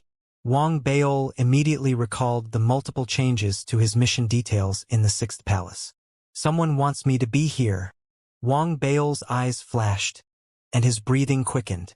He tried to gather as many supreme firestones as he could take with him. After filling his storage bracelet to the brim, he finally took a deep breath. Then, he thought for a bit and shouted suddenly, "I still need a Starfang Beast's core." Little Missy immediately went on high alert after Wang Baol said that. As her anxiety reached its peak, the youth drinking on the distant volcano laughed out loud. "Little junior brother, you're not shy at all when asking for things from your senior brother. So be it. I'll let you have what you want." Having said that, the youth raised his right hand and pointed. This time, his finger pointed towards the Starfang Beast clan's abode. Within the abode, amidst the cheering Starfang Beasts, two gigantic Starfang Beasts at the spirit immortal realm suddenly trembled. They took a few steps back and raced into the distance. The rest of the clan didn't notice their departure. There seemed to be some form of power that was playing interference and preventing the beasts, including the Beast King, from realizing what was going on. As for the two Starfang Beasts, even though they came from different directions, they were racing towards the same destination. It was located 10,000 feet away, where Wang Baol was. Both beasts had attained phenomenal success in the spirit immortal realm. As a result, they were frighteningly swift. As soon as Wang Baol had uttered his request, he felt two incredible auras, each approaching from opposite directions swiftly. His heart began to race, and he fell to the ground immediately. It was then he saw two gigantic Starfang beasts appear, one to his left and the other to his right.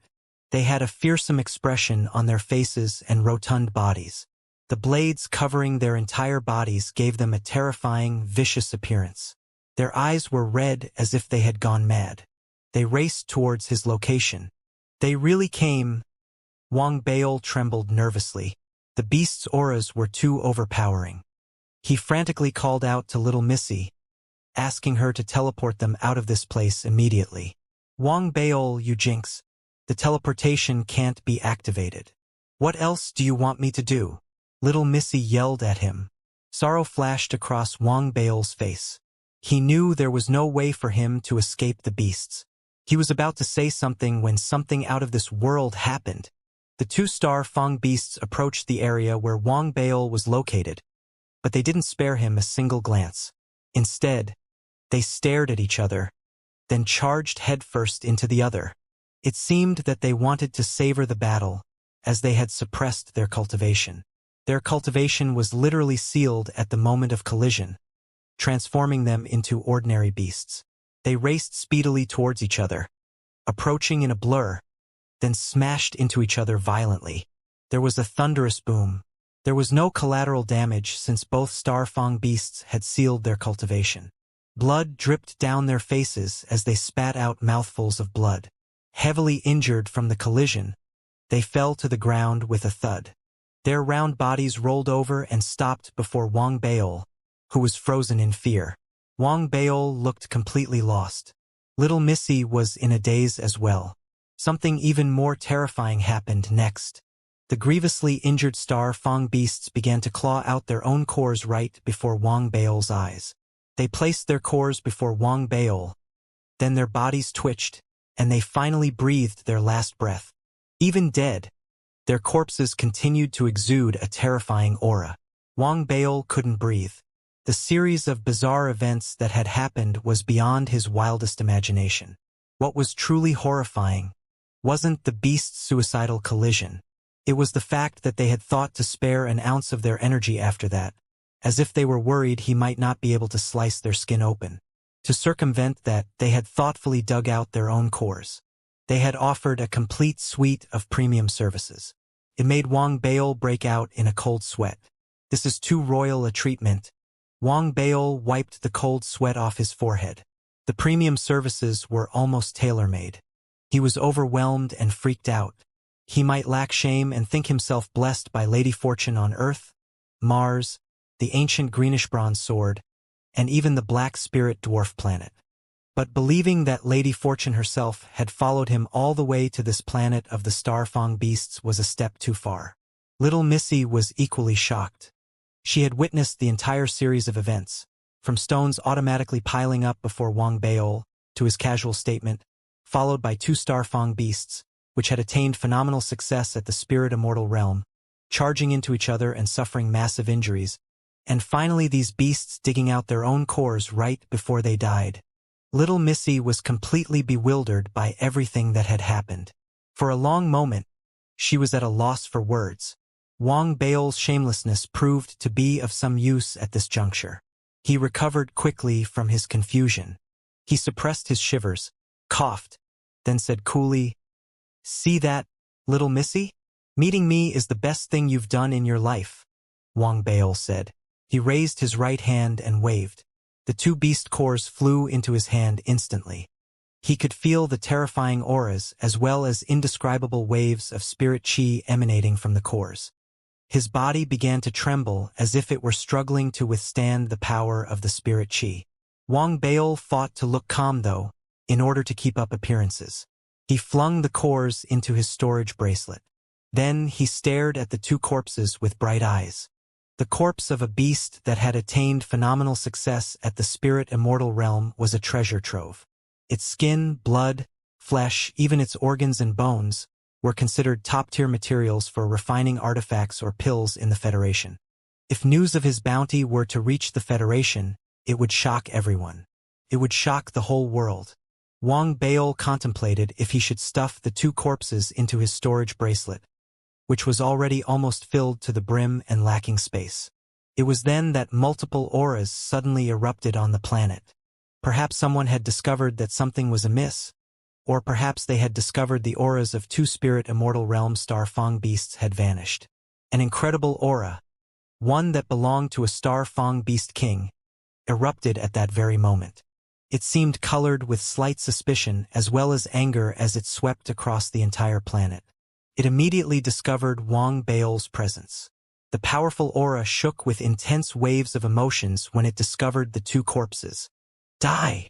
A voice that seemed to originate from the depths of one's soul blasted Wang Baol's spiritual senses. It shook the heavens and earth, affecting the entire land. The planet shook violently in that instant, and fires burst from the ground. It was as if a force rivaling that of the apocalypse was threatening to wipe Wang Baol off the face of this world. Everything happened in a blur. Wang Baol had no time to react as fires rose to the sky around him. They formed a gigantic hand that seemed as if it intended to wipe Wang Baol out in a single swipe. An impending sense of doom overcame him. Wang Baol heard little Missy scream. His vision turned dark the next moment.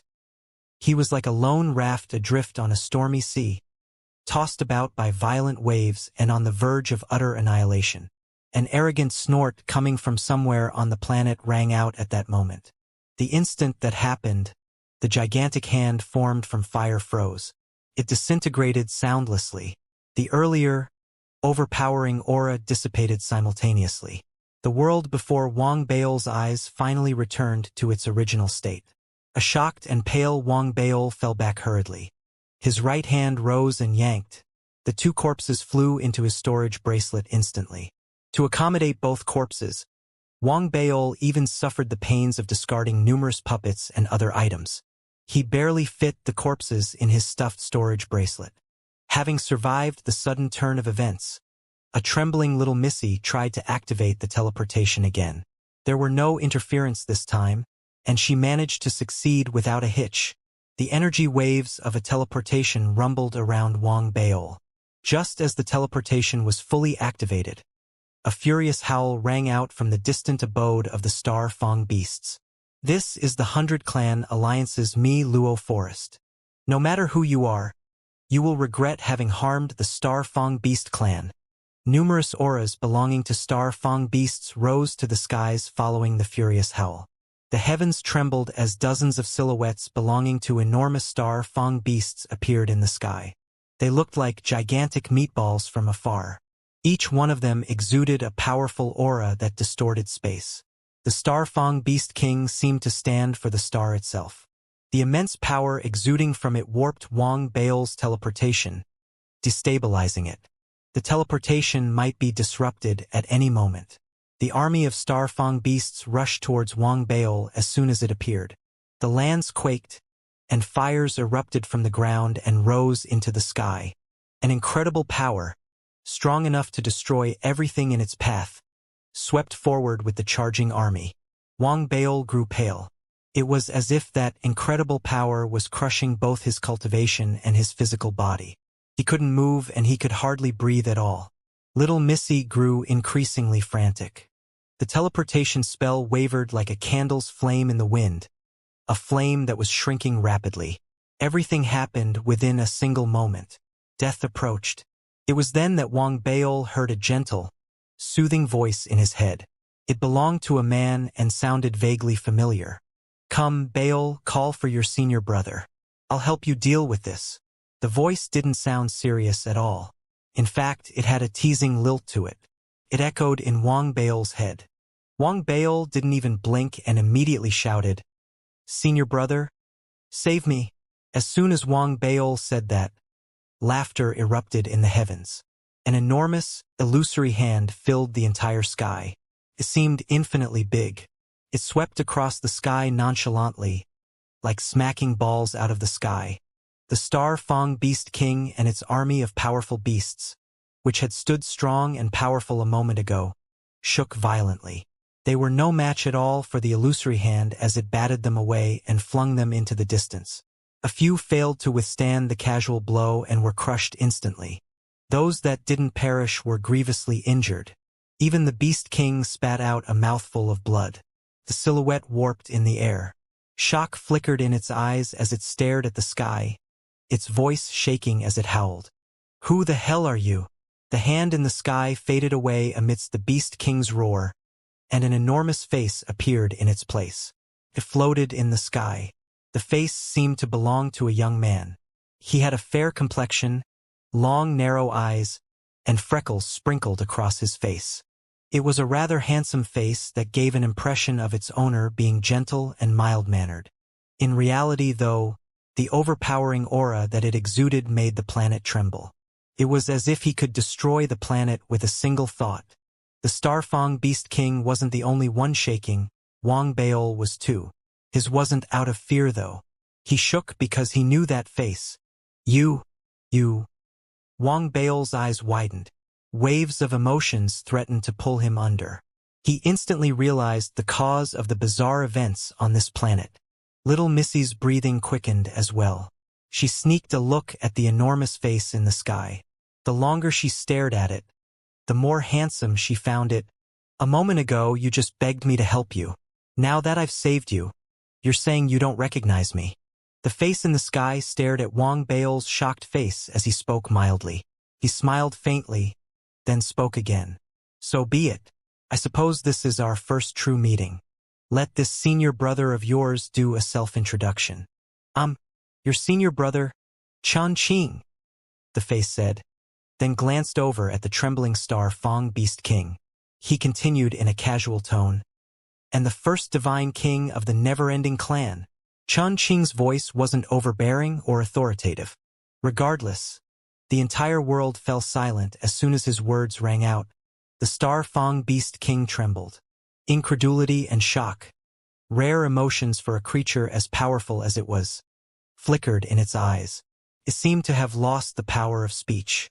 The remaining Star Fang beasts fared no better. Chun Qing's casual words formed an overpowering force that weighed down on all living creatures. The ability to think fled the creatures. It was the same for Wang Bao. His mind seemed to be suffering from a relentless assault of deafening thunder. He might have lived through a dark dream, and his master in the dream might have cautioned him about Chunqing. He might even have wondered about the true relationship between himself and his senior brother, Chunqing. Nevertheless, he had only thought about it. He wasn't prepared at all for this meeting. In fact, he had never thought that he would meet this person, who had been in his dreams, so soon. His memories of the dark dream merged with reality at that instant. The image of his senior brother, who had smiled at him in his dream and told him he had found his Tao partner in his next life, gradually merged with the face hovering in the sky before him. Everything seemed clearer now. Wang Baol could only feel a complex myriad of emotions growing inside him. He wanted to speak but was at a loss for words. The familiar and the foreign had crossed paths, and that only made him silent. Chunqing's appearance stabilized the teleportation's energy waves. The spell grew stronger amidst Wang Baol's silence until it reached its peak and erupted. Wang Baol began to fade from view. The Starfang beasts watched Wang Baol leave. None of them dared to stop him. They trembled and gazed at their beast king. But the beast king could only pretend that it hadn't seen their stares. Shaking with anxiety and fear, it tried waiting for reinforcements from other beast clans. Wang Baol's silhouette grew blurrier amidst his growing silence.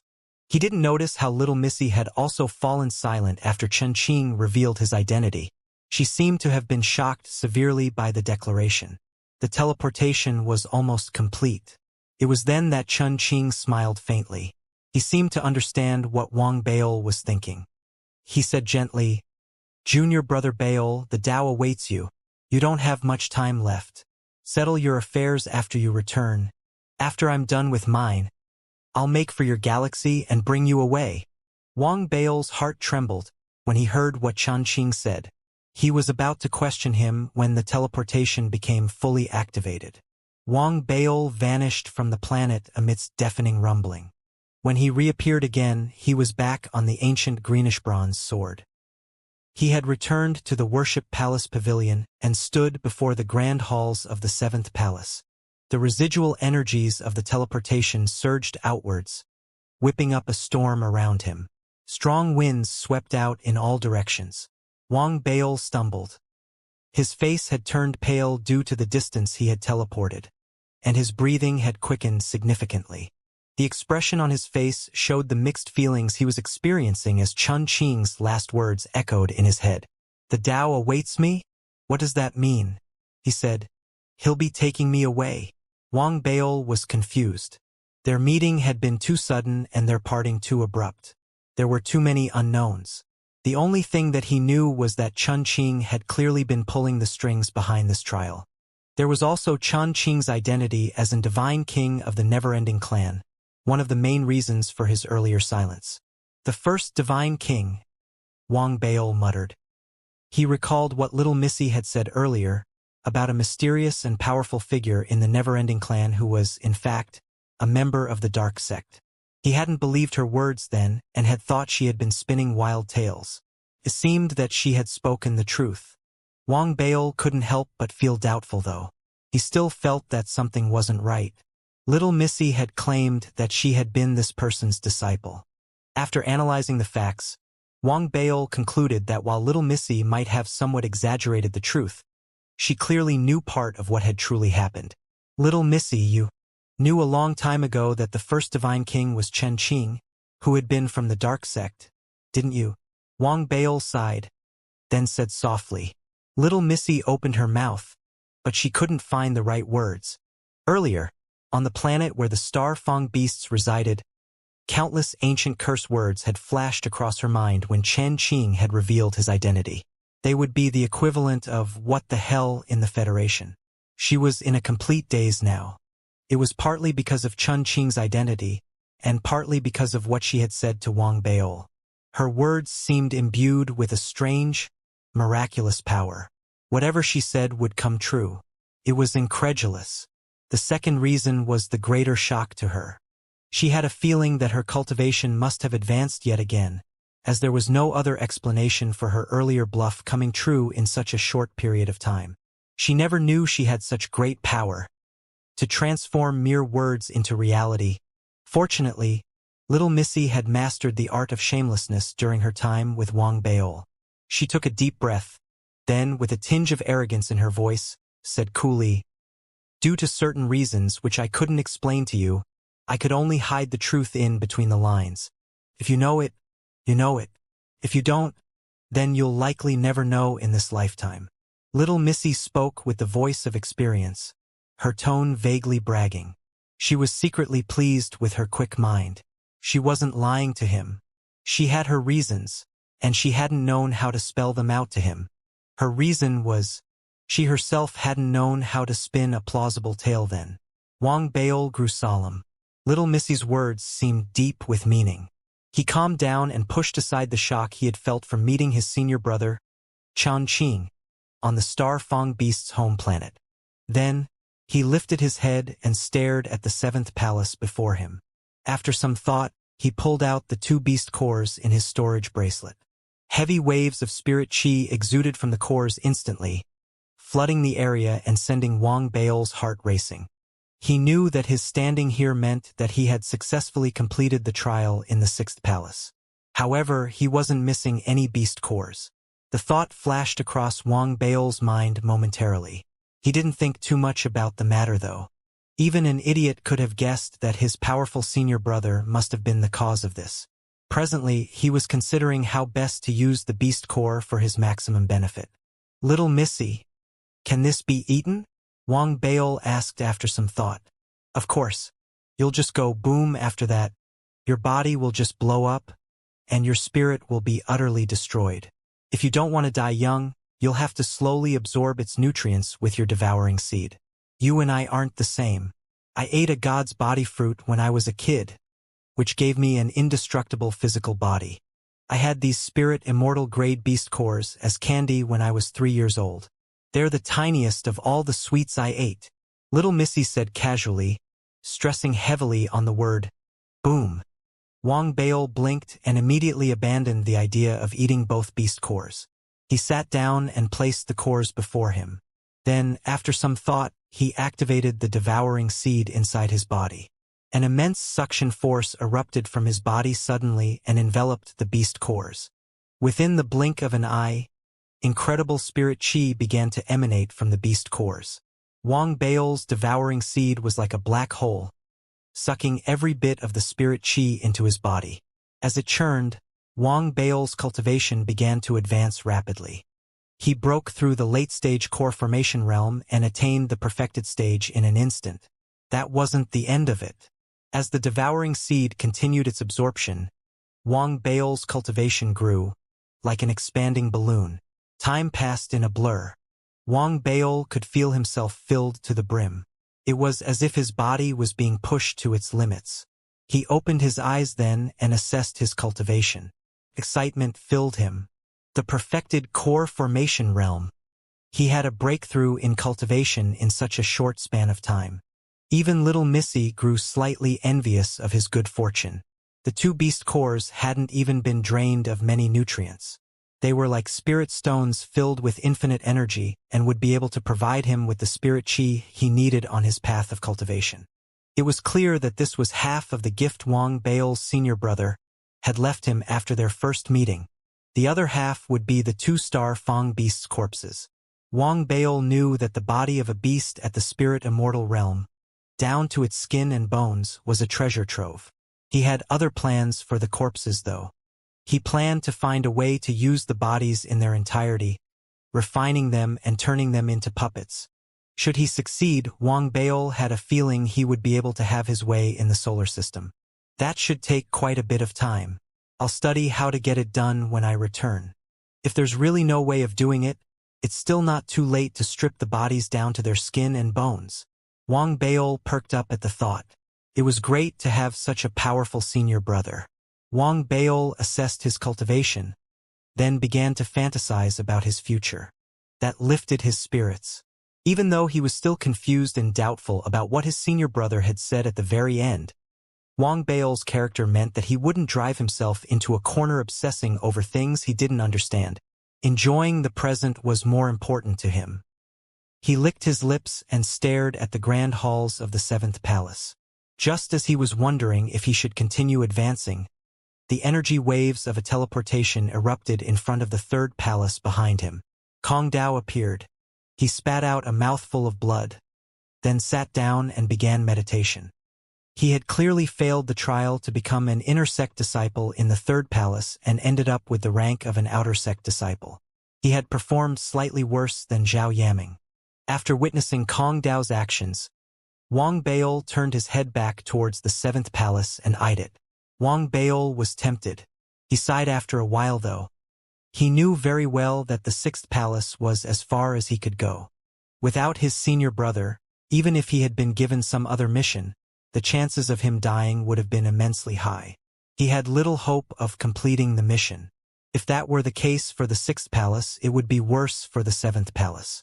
Wang Baol wasn't willing to just give up though. After a long bout of silence, he took a step forward and started towards the grand halls. Wang Baol stepped out of the halls after a span of 50 breaths. He had a look of resignation on his face as he shook his head. It's impossible for me to complete the mission given by the seventh palace at the moment. Even if I'm able to hold my own against an early-stage nascent soul realm cultivator now, the mission requires me to assassinate a powerful cultivator at the planet realm. It was beyond madness. Wang Baol didn't think anyone could have completed it. Unless one used certain means that he was unaware of, it was impossible trying to complete the mission through ordinary means. I'll give up being a Dao disciple and just settle for being an adopted disciple, Wang Baol muttered to himself as he ended his trials at the Worship Palace Pavilion. He had no idea how the Worship Palace Pavilion was able to discern his thoughts, but just as he mentally raised the white flag, he vanished. When he reappeared again, he was at the beginning of the Road of Brilliance.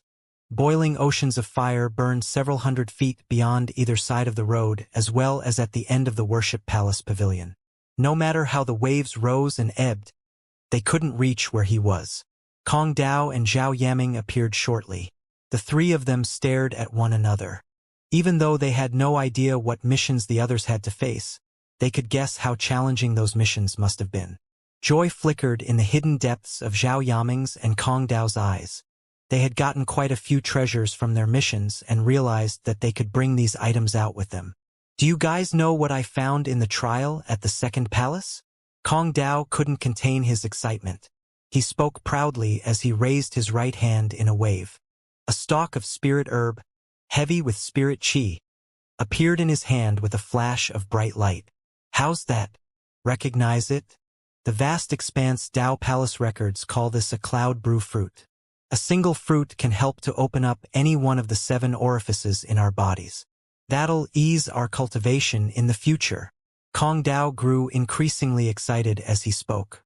Even though both Zhao Yaming and Wang Baol had entered more palaces, that didn't mean that they had brought back greater treasures than he had. After all, he had paid an unimaginable price to get his hands on this fruit during the trial.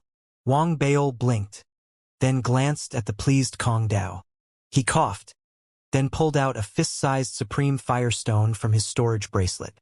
Kong Dao knew nothing about Supreme Firestones. However, an immense heat erupted from the stone as soon as it was whipped out. The temperatures surrounding them shot up immediately. Even if Kong Dao had no idea what this stone was, he could tell that it was something quite extraordinary. A Supreme Firestone? Zhao Yaming suddenly asked. There was a slight hesitation and incredulity in her voice. Wang Baol smiled faintly. He played around with the stone in his hand, then nodded carefully. When he looked at Zhao Yaming, it was with eyes bright with approval. After all, if no one else knew about this stone, he would have to introduce it himself. That might make him seem like he was trying to show off. What's a Supreme Firestone? Kong Dao asked hurriedly. It's a legendary material used for refining artifacts. It is only formed when a planet dies. As for its value, one piece like that could probably buy 10 of your fruit. Zhao Yaming sucked in a deep breath and tried to calm herself down as she explained. Kong Dao sucked in a deep breath as he listened to Zhao Yaming's explanation. He wasn't completely sold though. He was about to pull out the other treasures he had acquired when Wang Baol coughed and took out another Supreme Fire Stone. That wasn't the end of it. He pulled out stone after stone. At first, Kong Dao kept gulping in mouthfuls of air. After Wang Baol got to his 10th stone though, Kong Dao stopped breathing entirely. Then, Wang Baol pulled open his storage bracelet and poured everything out. The supreme fire stones piled into a small mountain. Kong Dao was completely stunned at that point. Even Zhao Yaming was extremely shocked. Her lips parted, but no words presented themselves. There isn't enough space for me to show you everything. In any case, I have another 7 to 8 mountains of these supreme firestones in my storage bracelet. Wang Baol patted his tummy while pretending to be nonchalant about it all. He waved his hand casually and stored the stones. A long moment later, Kong Dao stared at the fruit in his hand and quietly put it in his storage bag. He stared skyward. Then, after another long bout of silence, he sighed. Baol, you're not going to have any friends if you keep this up? Wang Baol burst out into laughter. He patted Kong Dao's shoulder, then pulled out several dozen supreme firestones and handed them over to Kong Dao. Kong Dao seemed to hesitate for a moment. Amidst his quick breathing, he finally decided to compromise. He kept the stones hurriedly and gave Wang Baol a heated look. Wang Baol gave Zhao Yaming more than 100 stones. He told them to approach him should they need more in the future. In the face of Wang Baol's generosity, Kong Dao quickly pulled out 2 cloud brew fruits and gave one each to Wang Baol and Zhao Yaming as well. Zhao Yaming did the same and distributed a portion of her gains as well. Their spirits soared after the exchange. Even the typically calm and reserved Zhao Yaming couldn't control her racing heart. She was about to say something when the Road of Brilliance and the Worship Palace Pavilion began to shake. The ground rumbled as they shook. Intense light gathered above the 2nd, 3rd, and 6th palaces. The light erupted and raced towards the skies, gathering in the heavens and transforming into 3 jade slips. One was green, one was red, and the last, purple. The green represented the outer sect, the red, the inner sect, while the purple was for adopted disciples. The 3 sparkling jade slips rushed towards the 3, who caught them. As soon as they came into contact with the jade slips, they could feel a strange sensation surface inside them. Kong Dao felt a change over the ancient greenish-bronze sword. It was as if the previous ancient greenish-bronze sword had been filled with countless thin threads. These threads clustered together like a thick mass. They might not have a discernible presence or pose a challenge to one's movements, but they were bindings that restricted one to a certain extent. Now, with the green jade slip in his hand, it was as if the space separating these threads had grown wider. He experienced a sudden sense of relief and weightlessness. Kong Dao's eyes brightened. He realized the importance of gaining his disciple rank then. Zhao Yaming experienced the same thing, but more intensely. It was as if the space between the threads had grown even wider for her. With a slight mental nudge, she could avoid those threads entirely. Because of her understanding of array formations, she knew what that feeling meant. She was now immune to a great number of hexes on the ancient greenish-bronze sword. So that's the benefit of gaining a true disciple status and having one's name listed on the Dao plate. Joy flashed across Zhao Yaming's eyes. She and Kong Dao both stared at Wang Baol. There was a strange look on Wang Baol's face. He lifted his head and stared at Zhao Yaming and Kong Dao after a long moment. It seemed like he wanted to say something but was at a loss for words. Baol, you got the adopted disciple rank at the 6th palace. How do you feel right this moment? Kong Dao asked curiously. Well, I feel as if the entire world is cheering at me. Wang Baol thought, then replied with a strange look on his face. He hadn't lied. As soon as he came into contact with the jade slip, he had felt an intense welcoming sensation erupting from the world around him. It felt as if the world was telling him that there were few places in this world that he couldn't enter. At that thought, Wang Baol took a sudden step forward, not towards the Worship Palace Pavilion but into the ocean of fire.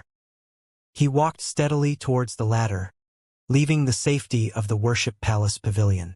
Just as his foot was about to step into the ocean of fire, a slab of stone appeared out of thin air beneath his foot. That's how I feel. Wang Baol raised his eyebrow. He stood on the stone and shrugged his shoulders, then turned towards Kong Dao, whose jaw had dropped and eyes were popping out, and Zhao Yaming, whose eyes had widened at the sight. Such expressions of shock made multiple reappearances soon after. That was because Wang Baol suggested that since they had all become true disciples of the Dao Palace, they shouldn't rush to return. It was, after all, a truly rare opportunity for them. Why not search around for hexed places that hadn't yet been discovered by others and hunt around for treasures? Both materials and identity tokens could be exchanged for more battle credits. The shocked Zhao Yaming and Kong Dao agreed to his plan in a daze. They followed Wang Baol on a road of continual surprises and shock.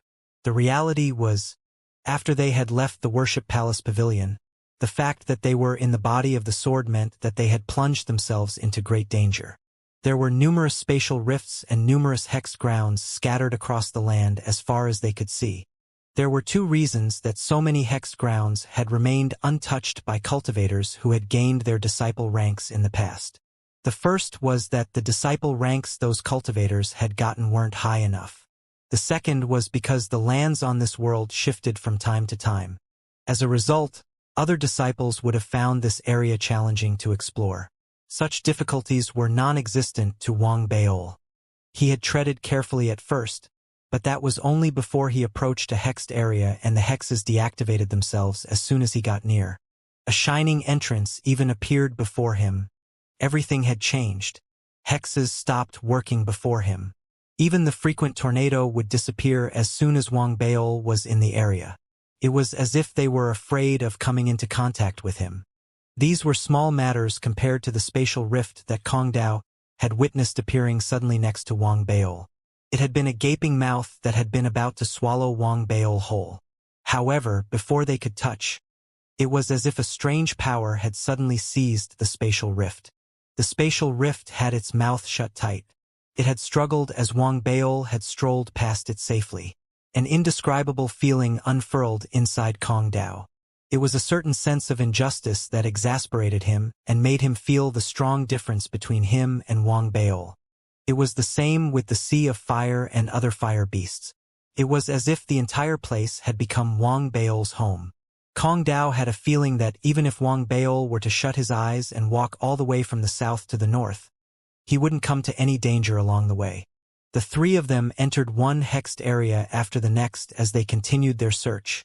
Burning alchemical cauldrons, piles of jade slips, pagodas where pills were stored. Past battlefields and other areas revealed their treasures before the three of them for the taking. Most of the time, they had only needed to pick those treasures up. They accumulated a growing pile of identity tokens, herbs that still contained a wisp of vitality, and materials for refinement. These things were everywhere. There were also some strange and bizarre treasures like the dimensional lock beads, which could seal a space temporarily and prevent someone from teleporting away. They found a dozen of those. As they continued scavenging for treasures, the three of them felt as if they were caught in a dream. Everything felt so surreal. This was reality, though. They had started out with racing hearts, but near the end of it, their eyes had grown sore as they searched through one place after the other and gathered more and more treasures. They had forgotten all about returning. They finally found themselves in a dilemma when both Kong Dao's and Zhao Yaming's storage bags had been filled to the brim. Treasures surrounded them, but there was no way of them bringing it all back with them. All these should be worth hundreds of thousands, even millions of battle credits. That's at least 100 to 200,000 battle credits after splitting everything amongst us. I'm going to get myself that 9th grade dermic armament, Shadow Walker's cloak. With those credits, Kong Dao muttered to himself. He gave himself a fierce slap to make sure that he wasn't dreaming, then started laughing uncontrollably like an idiot. Zhao Yaming had a look of bewilderment on her face as well. She eyed her storage bag, then stared at Wang Baol. Her confusion didn't fade away. It intensified instead. Their treasure hunt found them with brimming storage artifacts that could no longer contain more items. They had even begun discarding items of lower value until they were left with items of extreme value. That was when they had no choice but to stop. Let's move everything out from this place before we leave. We'll make preparations for a second trip. Wang Baol's eyes shone with a crazy light. Having made up his mind, he stared at the final hexed area before him, said his piece, then marched forward. Kong Dao followed him excitedly. Zhao Yaming's heart was racing just as quickly as his. However, she managed to maintain her composure. She took a few steps forward, then suddenly eyed the hexed area they were headed towards. Her brow creased slightly, and she suddenly said, "Baol, wait!" Wang Baol stopped in his tracks almost as soon as Zhao Yaming spoke. The relief that he had been feeling the entire time because everything had gone so smoothly vanished that instant. It was replaced with wariness and solemnity. Kong Dao adjusted his mental state quickly too. He activated his cultivation and scanned his surroundings instinctively. The three of them glanced at one another, then turned and stared ahead, looking at the hexed area that was to be their last. The area didn't look any different from the rest, with hexes scattered around the mountain ruins. What was different was the burial mound in front of the mountain. Atop the burial mound was half a slab of tombstone. It was missing a huge chunk, and the words on it were unclear. Cracks lined the sides of the burial mound. The smallest cracks were the width of fingers, and the biggest wide enough for a full-grown man to slip through. Waves of green mist seeped out from the cracks gradually. They didn't travel far. Instead, they surrounded the burial mound, spreading outward before they were sucked back into the cracks. It was as if the cracks were huge mouths, breathing in and out. The hexes weren't what gave off dangerous vibes to Wang Baol and Zhao Yaming. It was the green mist escaping from the burial mound. Something's not right with this place. Wang Baol narrowed his eyes. He tried taking a few steps forward. The hexes instantly stopped working, and a door appeared before him. Wang Baol stood outside the door and didn't take a single step forward. This had happened in other hexed areas as well. This time, though, there was a strange aura that hadn't been present in the other hexed areas. It was infused in the air around Wang Baol, and he could sense it clearly. His proficiency in dermic armaments told him that this aura was similar to that of a divine armament. Wang Baol's breathing quickened. He lifted his right hand suddenly, and a 7th-grade flying sword dashed out and charged at the burial mound surrounded by green mist.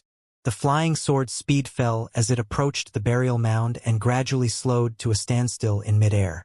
It began to transform right before their eyes, turned green rapidly. Patterns like that of a tree's growth rings appeared on it. The entire process took less than the span of 10 breaths. What had initially been a flying sword made of metal fell to the ground with a thud. Wang Baol's connection with the sword broke at that instant. It was as if the link between them had been wiped out. The god within the sword had vanished as well. The power imbued in the sword had disappeared as if it had transformed into an ordinary sword. The most important thing was the sound the sword made as it fell to the ground. Its structure has been changed. Kong Dao sucked in his breath and said suddenly. Zhao Yaming realized what had happened as well. The sound that the sword had made when falling to the ground wasn't of something made from metal, but of something made from wood. Wang Baol's face was dark. He felt that even more clearly than the others. He was having second thoughts about this place, but he was having a hard time giving up as well. Perhaps the sound of the wooden sword falling to the ground stirred something awake.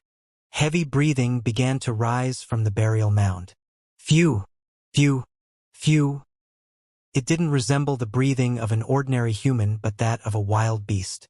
A strong sense of danger erupted inside the trio's heads instantly. There was no hesitation. They fell back immediately. Countless howls echoed in their heads as they retreated. It felt like the crazed and pained cries of countless people.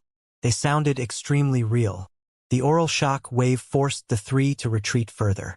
Blood spilled from their lips, and Wang Baol especially spat out at least 7 mouthfuls of blood. They struggled to escape and only managed to catch their breath after retreating a distance away. The greater one's cultivation, the stronger the impact. Zhao Yaming wiped the blood from her lips. She eyed the distant burial mound as she recovered from her fright, then turned towards the pale-faced Wang Baol. Terrifying breathing that seems human and inhuman at the same time, and an aura that resembles a divine armament's aura. This tomb is quite interesting. Wang Baol narrowed his eyes. He stared at the bright door that had been conjured by the hexes and that had now disappeared with their rapid departure, as well as the tomb that seemed to have resumed normalcy. After a long silence, he sighed deeply. There's something very strange about this tomb. It's going to be a challenge for us to uncover its secrets with our current level of cultivation. Perhaps when we reach the soul conduit realm, we'd be able to try our hand at it. Zhao Yaming stared at the tomb behind the hexes. She recalled the breathing from the tomb and the terrible impact it had on her before speaking gravely. Kong Dao was similarly cowed. The three of them stared at one another and decided to give up. They raced towards the Worship Palace Pavilion with the intention of teleporting back from the pavilion. Due to certain special reasons, they couldn't teleport directly to the vast expanse Dao Palace. The teleportation would only send them to the borders of the sword body. They would then need to pass through the borders and enter the region of the sword handle. Even so, this would save them a lot of time. They were silent as they traveled back to the Worship Palace Pavilion. Thoughts of the tomb and what had happened to them filled their minds. Wang Baol sensed that he might have missed something. He wasn't sure what it was until they entered the Worship Palace Pavilion, chose to activate the teleportation spell, and Zhao Yaming suddenly spoke. There might be another way we can try to uncover the secrets behind the tomb, something to do with wood. If we can find ourselves a wood-based cultivator, we might be able to fight against the green mist and enter the burial mound, but such cultivators are extremely rare. There's also an element of risk involved. The cultivator has to be formed entirely of pure wood for there to be any chance of success. Zhao Yaming said, then sighed. She had thought of this idea after arriving at the pavilion. Pure wood? Upon hearing what Zhao Yaming had said, Wang Baol lifted his head abruptly. His mind cleared. It was like the sudden parting of stormy clouds. His thoughts became clear to him, and he realized what he had been missing earlier. A strange light shone in his eyes. Right, that's what I overlooked. A pure wood-based cultivator. Wang Baol narrowed his eyes. As he remained deep in thought, the teleportation spell flared to life around them. They gradually vanished from inside the Worship Palace Pavilion. The spell's glow dimmed following their departure, and everything resumed normalcy. Nothing seemed to have changed, save the burial mound, from which the sounds of breathing could occasionally be heard amidst the rising and falling of green mist. In the area bordering the sword body, a short distance away from the region of the sword handle, energy waves of a teleportation spell rippled in the air and were followed by the appearance of Wang Baol and his friends. They verified their location and immediately started running. It didn't take them long to leave the region of the sword body and step into the sea of fire beyond the region of the sword handle. The clearly scorching heat blew into their faces. However, due to the difference in temperatures in the sword body and the sword handle, the hot winds felt cool instead. Wang Baol took a deep breath in and pat his storage bracelet. It contained not only vast quantities of materials but also a purple identity token. This was his most priceless gain during the entire trip. An adopted disciple. Anticipation shone in Wang Baol's eyes. He looked at Zhao Yaming and Kong Dao, and they seemed to share similar thoughts. Be it an inner sect disciple or an outer sect disciple, both were considered the cream of the crop in the present vast expanse Dao Palace. All of them would be valued greatly by the vast expanse Dao Palace. One could imagine the drastic transformation to their status upon their return. Let's go back. Next time, let's get Yifan to join us too. We can get a few more storage bags and do another round of scavenging. Wang Baol pushed aside his greed for what lay inside the burial mound and said. His spirits soared as he spoke. Kong Dao too seemed to have released himself from the pent-up emotions he had about the burial mound. He thought about his loot and the bright future ahead of him and was overcome with excitement. Zhao Yaming smiled faintly. She pushed a lock of hair, stirred astray by the wind, behind her ear. Her eyes were clear and filled with hope for the future. The three of them transformed into rainbows, crossing the skies and heading in the direction of the vast expanse Dao Palace. The distance of their journey necessitated multiple teleportations. They needed 2 weeks to make the trip back. They weren't in a hurry, though. They laughed and talked during the journey back. It was relaxing.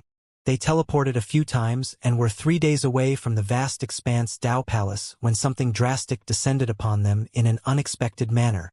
They hadn't come across any danger. Instead, Wang Baol heard cries of agony and fear inside his head. The cries weren't that of a human, but a donkey. Son, son, son, son. The donkey didn't have a voice transmission ring. However, he had a certain connection with Wang Baol. Wang Baol might not be able to sense the donkey clearly if the distance separating them was too great, but across a short distance, the connection binding them was clear and strong.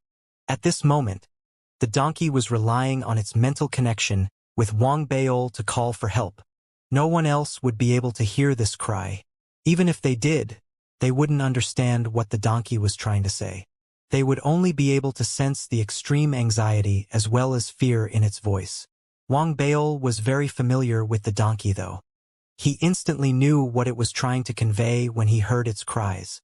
The series of cries could be translated into a single word. Help! Wang Baol froze in his steps. His breathing quickened, and the look on his face darkened. He was about to find out what was going on with the donkey when the connection between him and the donkey was suddenly cut off. There seemed to be some power standing between him and the donkey, disrupting their connection. Wang Baol secretly trembled. Anxiety rose inside him. He might treat the donkey harshly with regular punishments and beatings, but he still considered it his son. He was the only one who could beat it. He wouldn't allow anyone else to bully it. The donkey's cries for help sounded tragic. It was like a slight yank at Wang Baol's heart. Face grim, he sped up and raced forward. Even though their connection had been severed, Wang Baol was able to pin down the donkey's location based on what he had sensed earlier. It was in the vast expanse Dao Palace. What happened? Wang Baol could barely hide the icy glint in his eyes. As he raced ahead, Zhao Yaming and Kong Dao, while unaware of what had transpired, sensed the icy aura exuding from Wang Baol. They shivered and sped up as well. Baol, what happened? After a few moments, Zhao Yaming couldn't help but ask. Scram just called for help. Wang Baol forced the words from his mouth. Zhao Yaming and Kong Dao knew the donkey's name. Shock flashed across their faces when they heard what had happened. Wang Baol pulled out his voice transmission ring then and immediately contacted Sect Lord Su of the Galactic Dusk Sect, who was currently in the vast expanse Dao Palace. Sect Lord Su knew nothing about this.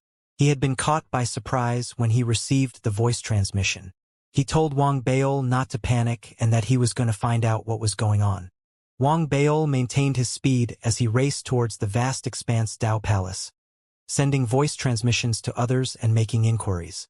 It didn't take long before everyone reported to him, and he finally realized the cause of the donkey's distress. The donkey had eaten a huge chunk of a nascent Soul Realm Elder's alchemical cauldron. The elder was called Sun Hai, and he belonged to Mielizi's faction. The alchemical cauldron had been crafted from numerous rare and priceless materials. It had almost been destroyed by the donkey's single bite. Sun Hai had discovered the donkey's misdeed and captured it in his fury. He intended to kill it. Baol, I've mapped out his relations. It won't be useful. Sun Hai said that he won't listen to anyone. He plans to use the donkey to refine a blood-flesh pill. Wang Baol's head started throbbing when he heard that.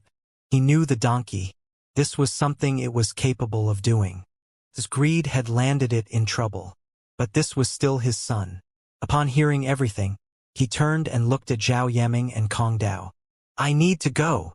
Having said that, he let loose a sudden burst of speed, unleashing his full speed, which approximated that of a teleportation. He transformed into a rainbow and dashed across the skies. The burst of speed reduced his traveling to a third of the time required. He would be able to reach the vast expanse Dao Palace within a day.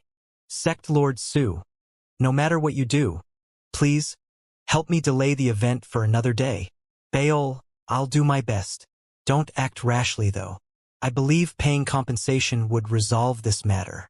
Besides, you've just returned from the Worship Palace Pavilion. Your status is of a sensitive nature. We cannot eliminate the possibility that they are doing this intentionally. Be careful. Wang Baol narrowed his eyes, and an icy glint glimmered in his eyes. As he raced forward, he contemplated the possibility of any ulterior motives hidden behind this matter. There's no loss in being more careful. If this is something that can be resolved with compensation, I don't mind losing a few battle credits. Wang Bao's most recent trip would likely gain him a few 100,000 battle credits. He wasn't bothered about having to offer compensation. They can't blame me for what I'm going to do if this turns out to be a setup. An icy glint flashed across Wang Bao's eyes. He activated his voice transmission ring and contacted Xianxia. This time, he didn't ask about what the donkey had done, but about the extent of damages Elder Sun Hai had suffered. Xianxia made use of his connections and was able to find out all the details about the damages very quickly. The alchemical cauldron isn't cheap at all, Baol. It's worth 50,000 battle credits. Xianxia clearly had no idea how filthy rich Wang Baol was. He sighed when he mentioned the amount. 50,000 credits. Wang Baol nodded, gave his thanks, and ended the voice transmission.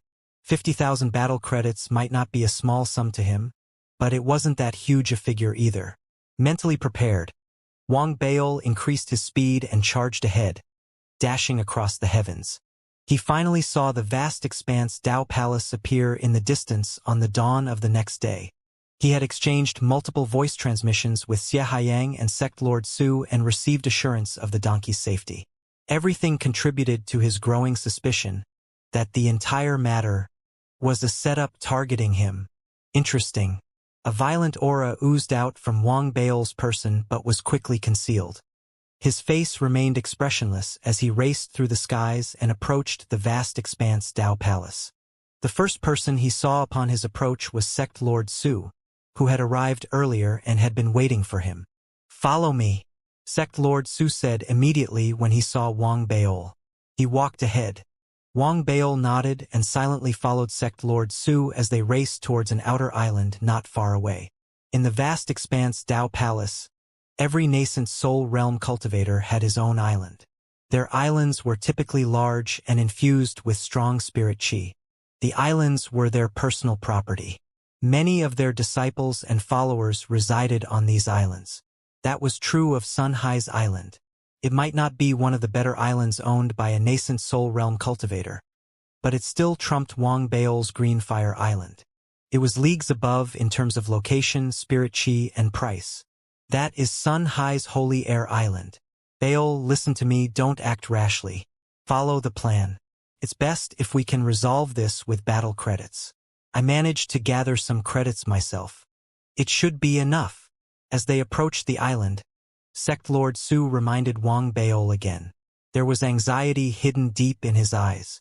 They could see trails of black smoke rising from Sun Hai's island. Thunderous booms erupted from the public square in the middle of the island and echoed in the air. That would have been fine if that were the end of that. As they approached, Wang Baol could hear faint cries coming from the same place where the black smoke was rising. The screams belonged to his donkey. His eyes turned cold. With a sudden burst of speed, he raced ahead. Sect Lord Su sighed and followed behind. Both of them entered the Holy Air Island. The island shook as soon as they approached. A wall of light appeared around the island, forming an array formation that prevented outsiders from stepping inside. However, just as the array formation came into contact with Wang Baol activated his cultivation and took a violent step forward. There was a loud explosion. He had forced his way into the array formation. The forced entry distorted the array formation. Numerous bright lights appeared and surrounded them. It also caught the attention of every cultivator on the island. They lifted their heads skyward and saw Wang Baol hovering in mid-air above the public square. He lowered his head. There was an alchemical cauldron hundreds of feet tall in the middle of the public square. Dozens of core formation realm cultivators sat around the cauldron. They were using their cultivation to summon flames for the cauldron. The flames heated the alchemical cauldron, while the donkey's faint cries rang out from inside the cauldron. They were clearly trying to use the donkey for refinement. An elder stood before the core formation realm cultivators. He had an ethereal air to him, save his eyes, which were sunken in and had an extraordinary color. They glowed red. The elder lifted his head as soon as Wang Baol arrived and stared at Wang Baol icily. Fury rose inside Wang Baol when he saw the refinement his donkey was being subjected to. He noticed that the refinement would require a long time to complete. As long as help came in time, the donkey would suffer only a bit of pain. There would not be any lasting damage. That was why he pushed down his anger and looked the elder in the eyes. Wang Baol greets Elder Sunday. This humble old man can hardly accept the greetings of the esteemed personal disciple from the Federation, Sun Hai said coolly, with a superficial smile on his face and an extremely hostile tone. Wang Baol frowned slightly. He almost lost his temper. It was then that Sect Lord Su smiled beside him and led Wang Baol to land before Sun Hai. The Sect Lord cupped his fists in greeting. He tried to ease the tension with his friendliness. Elder Sun, it's all been a terrible misunderstanding.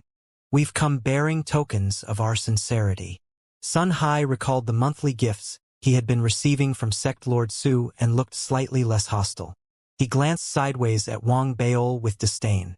He had witnessed Wang Baol's battle during the trial and knew how strong the latter was. But he was confident that he could beat Wang Baol.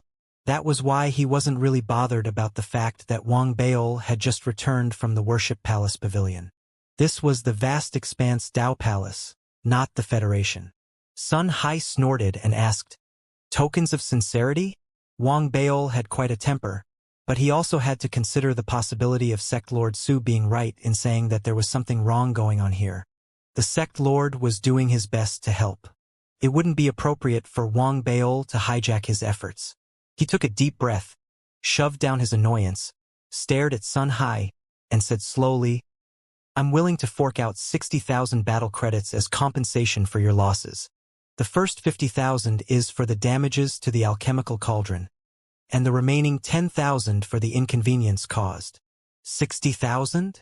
Even though Sun Hai was a nascent soul realm cultivator, he was shaken by the figure.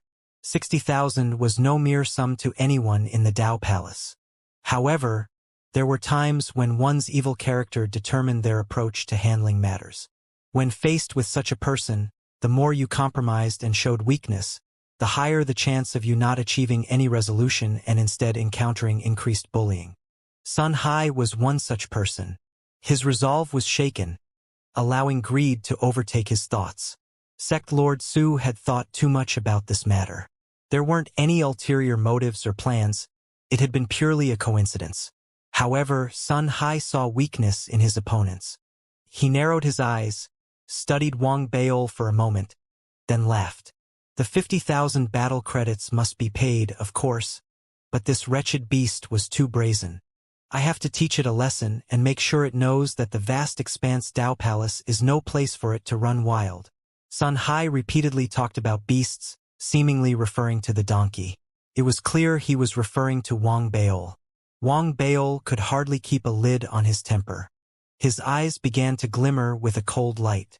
He glared at Sun Hai and asked slowly, "Oh? What do you plan to do?" Next to him, Sect Lord Su's brow started to crease as well. From the way he saw it, Sun Hai was either receiving instructions from someone or was one really stupid man. "I'm going to turn this beast into a blood pill. If you want the pill, I can consider selling it to you at 50,000 battle credits." Sun Hai narrowed his eyes as he tried to hide the greed in them.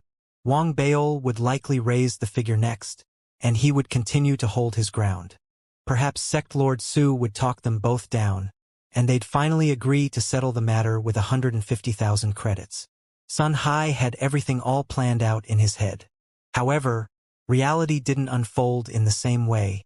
Wang Baol laughed after hearing what Sun Hai had said. It was laughter devoid of warmth, cold to the extreme. Wang Baol gave Sect Lord Su a look. The latter had a dark expression on his face. "Fellow Taoist Su, I've tried it your way, but it didn't work. Since that's the case, I have no choice but to do it my way," Wang Baol said. His cultivation erupted suddenly. The clouds shifted in the skies. Fierce winds rolled in suddenly, and a terrifying aura rose to the heavens. Wang Baol didn't speak another word. As his aura erupted, he left his avatar in his original spot as a precautionary measure. then charged towards the shocked Sun Hai. Sun Hai didn't expect Wang Baol would dare attack him. He was a nascent soul realm cultivator. Even though Wang Baol might have unleashed power that could rival someone at the nascent soul realm during his trial, a core formation realm cultivator was still a core formation realm cultivator. Regardless of how much he had advanced in cultivation, he wouldn't be a match for Sun Hai as long as he wasn't at the nascent soul realm. Wang Baol, you're tempting fate. Sun Hai laughed furiously. He formed a series of hand seals with his right hand, then flung it forward. A black octopus appeared. It spat a cloud of black mist in Wang Baol's face as its tentacles shot out towards Wang Baol. This was no mere octopus. It might be an illusion, but the power that it exuded could rival a nascent soul realm cultivator. Even though it might not be the match of a true nascent soul realm cultivator, it still surpassed a typical perfected core formation realm cultivator. If its opponent had been any other ordinary core formation realm cultivator, this single attack would have ended the fight. There was also the force of Sun Hai's cultivation distorting the surrounding space. It was as if a mysterious power had descended. Anyone whose cultivation wasn't as powerful as Sun Hai's would tremble under the weight of his cultivation. Everything happened within the blink of an eye. The attack was unleashed as soon as Wang Baol approached. That wasn't the end of Sun Hai's attack. He had every intention of letting Wang Baol know the unbearable price of lashing out at a nascent soul realm cultivator. Destroying your cultivation is punishment enough. A murderous glint flashed across Sun Hai's eyes. His cultivation began to churn, and cultivation belonging to someone at the nascent soul realm rumbled as it erupted. His hands came together to form a series of hand seals, then flung apart and swept all around him. Vast amounts of seawater appeared out of thin air and surrounded them. They covered the skies and the lands, forming gigantic waves that rushed towards Wang Baol, threatening to pull him under. A mere core formation realm cultivator. See this? This is the power of someone at the nascent soul realm. Sun Hai's voice thundered, filled the emptiness. It was as if Sun Hai had become a god. He had transformed into a furious ocean and was about to crush Wang Baol. The core formation realm cultivators around them watched unexcitedly. They stared unblinkingly at the scene before them, regret shining in the eyes of most of them. It was clear that to them Wang Baol was a dead man walking. Sect Lord Su was frantic. He wanted to help, but the force of a nascent soul realm cultivation slowed down his own cultivation. His help would arrive late. It appeared as if nothing could stop Sun Hai. It was then that shock flashed across Sun Hai's face. Wang Baol, who had been trapped by the octopus and the sea of fury, unleashed an incredible aura. Blood-colored meridians and slivers of white extended outwards. It took but the blink of an eye for the arch armor to encase Wang Baol. The red meridians and white slivers of bone gave him a fearsome appearance that shocked everyone.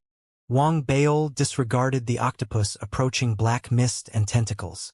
Raising his right hand, he grabbed the octopus. Wang Baol paid no heed to the desperate whipping of tentacles. There was no expression on his face as he tightened his fist. The octopus wailed and was instantly crushed. It burst into mist, then dissipated. The entire fight seemed like a cakewalk. The octopus appeared weak, like paper that Wang Baol easily crushed. He lifted his head and stared at the stunned Sun Hai as an aura rivaling Sun Hai's erupted from his arch armor. It clashed with the suppressive force from Sun Hai's cultivation in an invisible battle. The battle sparked a series of thunderous explosions. It was as if two invisible giants were battling it out. As Wang Baol unleashed his power, Sun Hai's breathing quickened. The latter tried to recover from his shock. Murder flashed in his eyes. His hands formed a flurry of hand seals. The seawater around them gathered rapidly and surrounded them, forming a statue that towered hundreds of feet tall. The statue was the likeness of Sun Hai. Once again, it tried to exert force over Wang Baol. Wang Baol shook his head slightly. The expression on his arch armor was that of slight disappointment. As the statue approached, he took a step forward, lifted his right fist, and sent a punch flying. His power was augmented threefold, and further amplified by the arch armor. In addition, The increased strength from his breakthrough in cultivation meant that the punch Wang Baol had just thrown out had vastly surpassed the one he had made during the trial. The air trembled as his fist shot forward. Thunder boomed in the air as his fist landed, and the sounds of cracking rang out. Numerous cracks began to appear on Sun Hai's statue. It took but 2 counts for it to break apart. Sun Hai's face turned pale. He retreated hastily, with incredulity in his eyes. But he wasn't done here yet. Hovering in midair, he smacked his forehead heavily with his right hand. A beam of bright light shot out from his forehead and formed a mirror before him. The mirror faced Wang Baol, and his reflection appeared in the mirror. Sun Hai yelled and slammed his palm on the mirror. As it shattered, Wang Baol shook. A strange light appeared in his eyes before he charged at Sun Hai. It didn't work? That's impossible. Shock flashed across Sun Hai's face. He retreated again with the intention of summoning another mirror. He was about to unleash the mirror's attack once again when Wang Baol charged forward before the mirror could steal his reflection. With a raise of his right hand, he pulled out a black pike.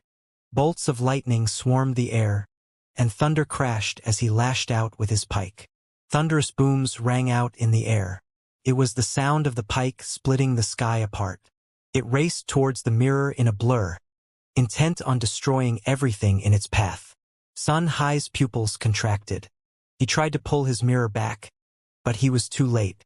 With a loud explosion, the black pike pierced through the mirror and caused the latter to explode into countless shards. Sun Hai shifted away in a blur, dodging the blow at the very last moment.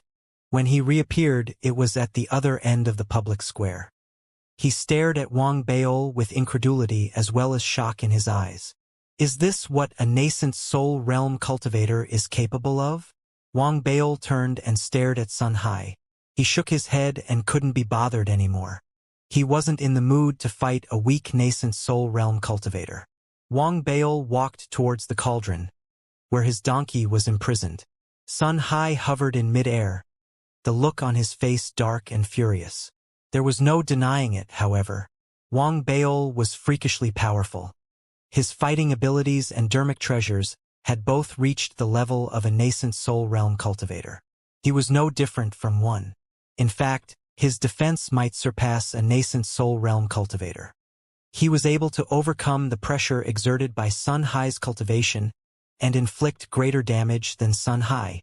However, if he were to simply let Wang Baol take his donkey away, Sun Hai imagined the news of that would spread throughout the entire sect in no time. He would be utterly humiliated. He regretted not staying his hand while he could. Just as he troubled over his current predicament, something flashed in his eyes. That's not right. He still has a fatal weakness. He can't teleport. At that thought, Sun Hai narrowed his eyes. He lifted his right hand and formed a series of hand seals. Vast quantities of seawater suddenly appeared, transformed into a pike, and charged at Wang Baol. He took a step forward and vanished, reappearing next to Wang Baol. He jabbed his finger, then teleported away again without checking if he had succeeded in his attack. How annoying! Wang Baol had no intentions of continuing the fight, but Sun Hai's continued attacks made him frown. He pulled out a handful of beads. They were the dimensional lock beads that could temporarily create a dimensional seal. A single bead was sufficient to create a dimensional seal. Wang Baol had a generous nature, so he pulled out a dozen beads. As a result, the space around him immediately froze. Sun Hai, who had been able to teleport far away, froze instantly. He was locked in place. Everything happened too quickly. Sun Hai had no time to react. Fear flashed across his eyes as Wang Baol raised his right hand and grabbed Sun Hai's head. Just as Wang Baol was about to unleash an attack, 2 auras came rushing from the direction of the main island. They surpassed that of the nascent soul realm and belonged to one at the soul conduit realm. Mielizi's voice rang out in the skies, an aural shockwave exploding between Wang Baol and Sun Hai. Stop! His voice contained the power of a soul conduit realm cultivator. Even a cultivator at the perfected stage of the core formation realm would have been shaken to the core upon hearing that voice. It was akin to being struck by lightning and suffering the dazed aftershocks. If he had been intent on killing them, a single shout from him would have flattened a core formation realm cultivator. A nascent soul might not die on the spot, but his movements would be affected as well. He would feel as if a seal had been placed on his spirit. Such spiritual attacks were what made a soul conduit realm cultivator so powerful. It was impossible for one to withstand such attacks. Even Wang Baol suffered an aural explosion in his head that instant. His spirit was almost ripped from his body. He wanted to continue attacking, but he couldn't. He tried to retreat and couldn't do that either. Just as Wang Baol's spirit trembled and shook, and he lost the ability to move, two sources of energy flared to life inside him. One came from Little Missy and the other from his scabbard. Perhaps Little Missy sensed the energy from the scabbard, but she immediately quieted down. In that instant, the scabbard unleashed an energy that didn't spread beyond Wang Baol's body but stirred inside him. The pressure from a soul conduit realm cultivator's cultivation was instantly dispelled. His state of mind immediately stabilized, and his thoughts cleared. Everything happened in a flash. As Mielizi's voice echoed in the air, and his mind cleared, Wang Baol didn't hesitate. He immediately switched places with the avatar he had released earlier. His true form and his lightning avatar switched places swiftly. It was almost as if they had teleported. The lightning avatar didn't hesitate and made another grab for Sun Hai's head. Wang Baol, who had teleported to a distant location, showed no hesitation as well as he waved his hand and summoned his tricolored flying sword. It dashed towards the same target. Sun Hai. Everything happened too quickly. As Wang Baol and his avatar attacked simultaneously, Mielizi, who had been rushing towards them, let loose a furious howl in midair. It rang out in the air, and a gigantic illusory hand appeared in the sky and smashed downwards. A loud explosion erupted. Wang Baol's avatar stood no chance. Before it could land a hit on Sun Hai, it was crushed by the gigantic hand. Mielizi was still a step too late. The flying sword that Wang Baol had unleashed pierced through Sun Hai's chest. Another sword sliced his head right off. Blood splattered everywhere. Sun Hai's screams of agony echoed in the air. He had abandoned his physical body at the very last moment and escaped. The heavens and earth shifted, and the clouds rolled back, as Mielizi appeared in the sky. He walked towards the island and landed next to Sun Hai's nascent soul. His right hand lifted and with a grab, he picked up Sun Hai's nascent soul and stored it in his sleeve. With a dark look on his face, Mielizi inspected Sun Hai's body. Its chest was pierced through with 3 flying swords, and its internal organs had been shredded to pieces. Then he turned and looked at Wang Baol. Wang Baol, are you trying to revolt against the sect? Wang Baol's breathing quickened slightly. He didn't get overly flustered, though. Instead, he stared skyward, at the second soul conduit realm aura that was rapidly approaching. Mielizi also sensed Feng Chiron's arrival. If this had happened prior to Wang Baol's trial, he might have taken this opportunity to kill Wang Baol. But he had witnessed Wang Baol's performance in the trial with his own eyes and knew that Wang Baol had inherited the legacy from the Eye of Infinite techniques. To a certain degree, he had been acknowledged as a true disciple of the sect. Even though he didn't descend from the Dao Palace but had come from the Federation, Mielizi was still hesitant to make a move. Amidst his hesitation, Feng Chiron finally arrived. She saw Sun Hai's corpse and froze. In the end, she still decided to side with Wang Baol. She turned towards Mielizi and said slowly, Mielizi, you should be careful when invoking the word revolt. I should be careful? I've already commanded him to stop, but he still went ahead and did as he pleased. He acted violently and mercilessly and killed his own fellow disciple. If this is not a revolt, what is it? There was a resolute look in Mielizi's eyes. He stared icily at Wang Baol as he spoke. Feng Chiron hesitated. She had arrived late to the scene and knew little of what had transpired. She turned towards Sect Lord Su. The Sect Lord was about to speak when Wang Baol lifted his hand and interrupted him. Wang Baol smiled. Elder Mielizi, you only saw me trying to kill Sun Hai. Aren't you going to question Sun Hai about what he had done to me? Wang Baol said, then pointed to the alchemical cauldron. At this very moment, my intrinsic sacred beast is being cooked alive inside that cauldron. I came here to negotiate and make peace. I even proposed compensation of nearly 100,000 battle credits.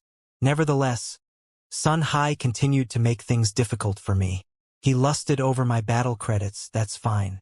He repeatedly called me a beast. I took that without complaint too. I was pushed to the limits of my patience.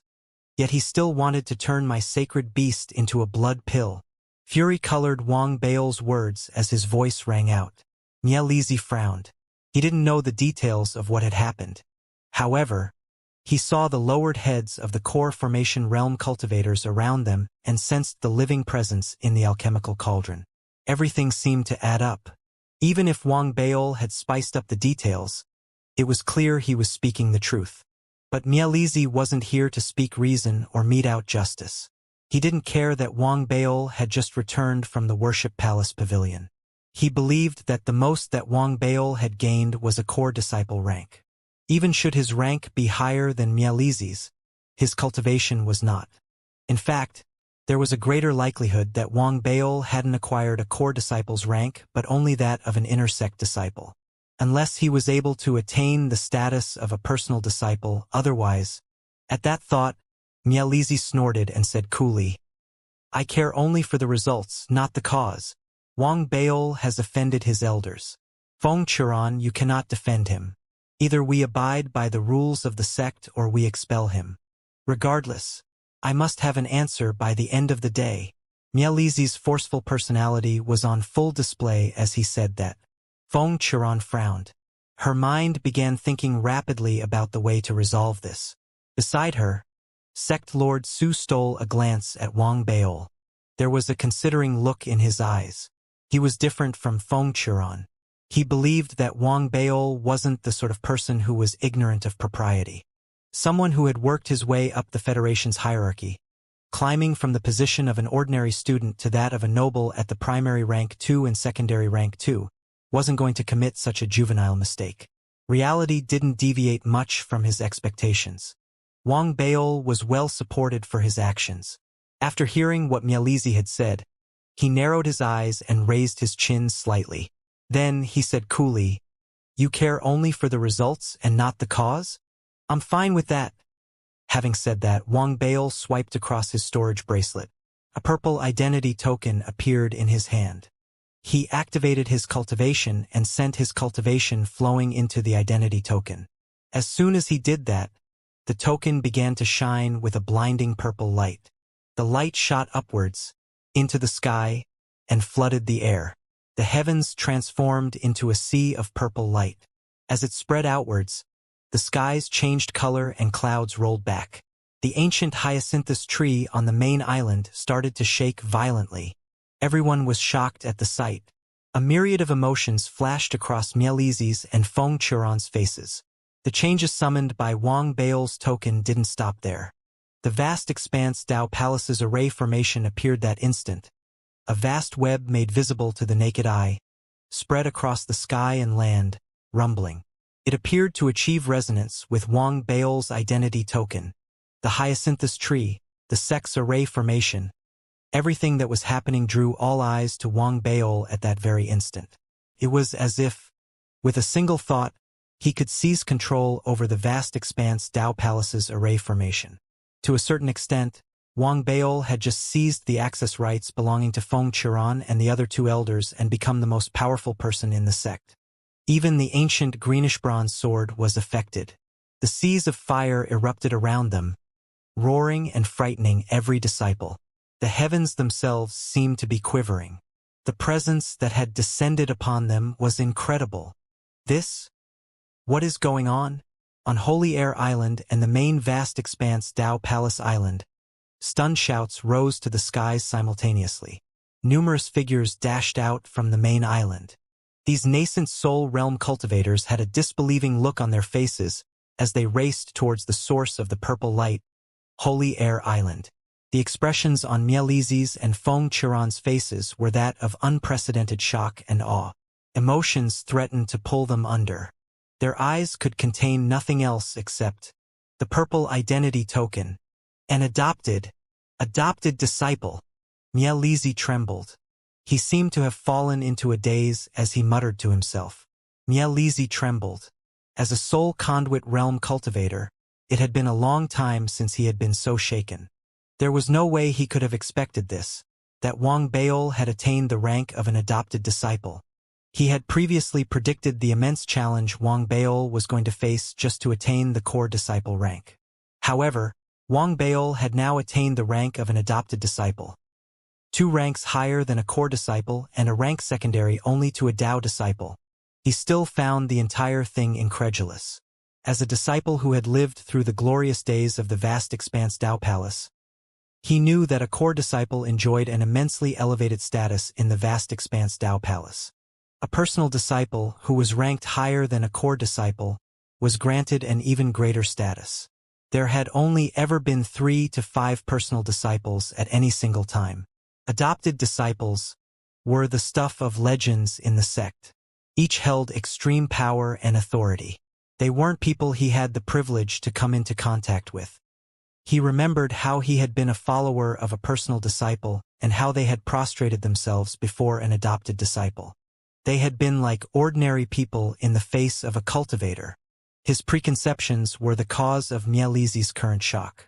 It was as if he had been struck by lightning. He stood there, dazed. Feng Qiran had a similar reaction. Compared to Mielizi, at least she had seen the purple identity token quite a few times.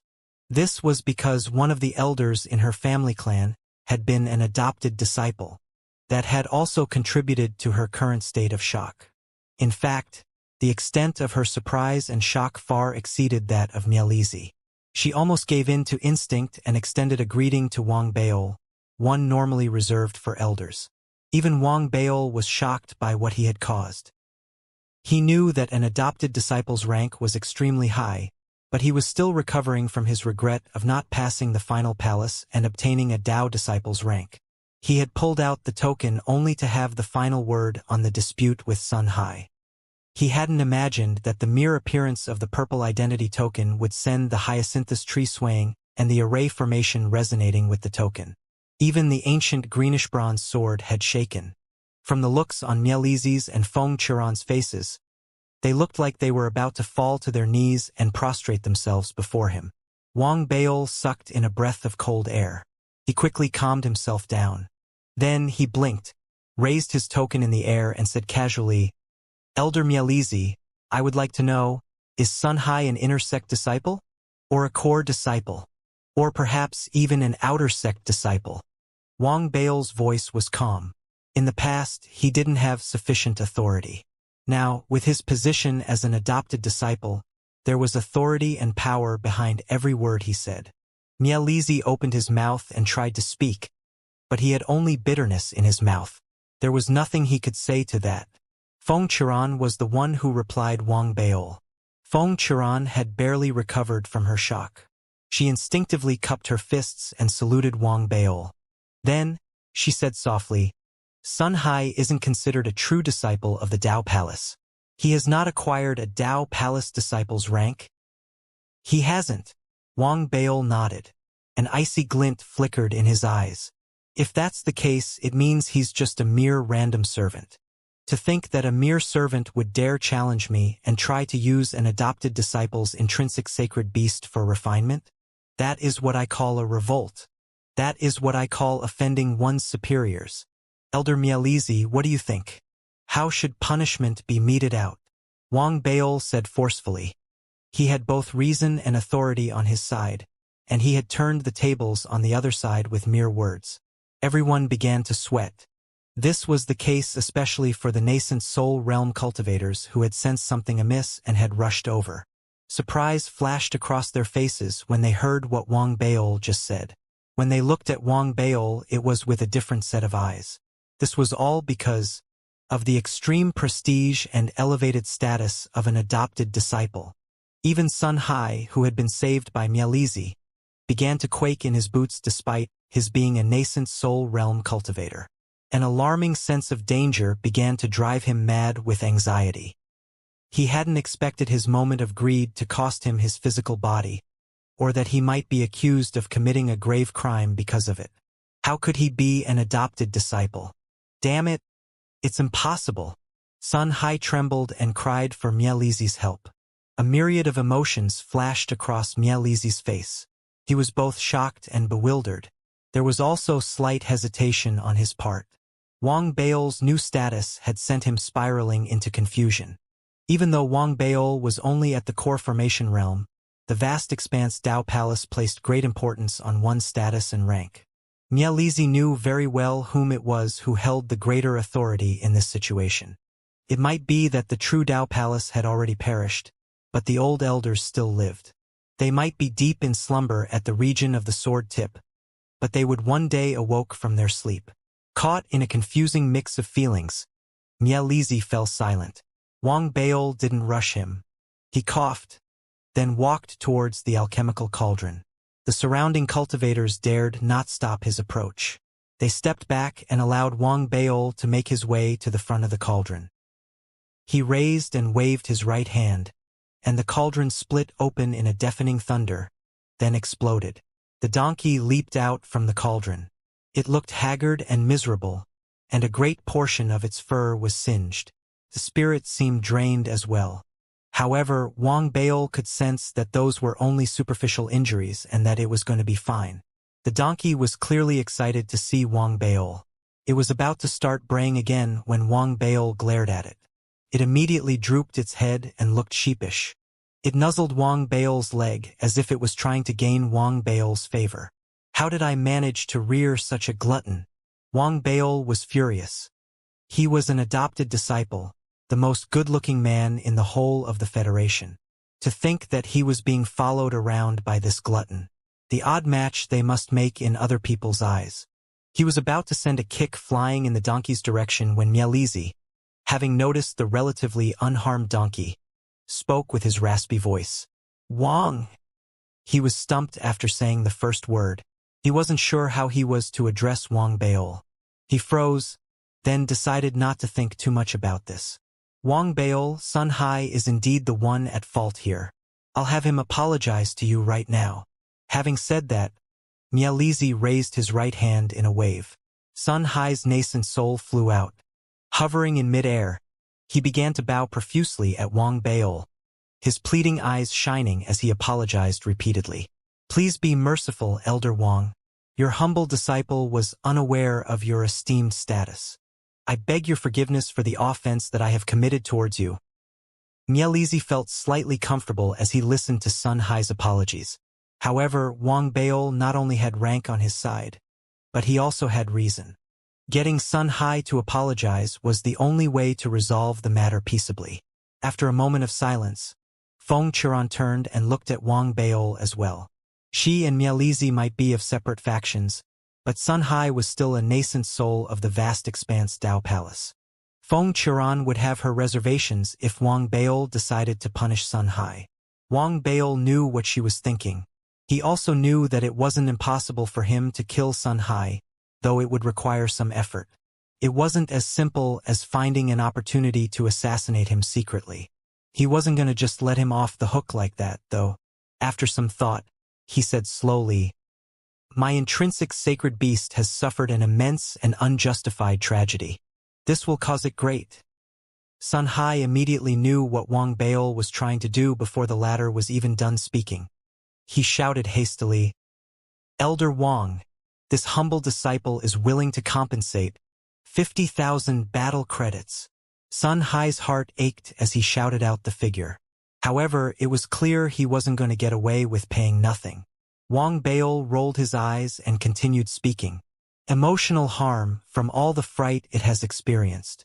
It'll result in its failure to attain future breakthroughs in cultivation.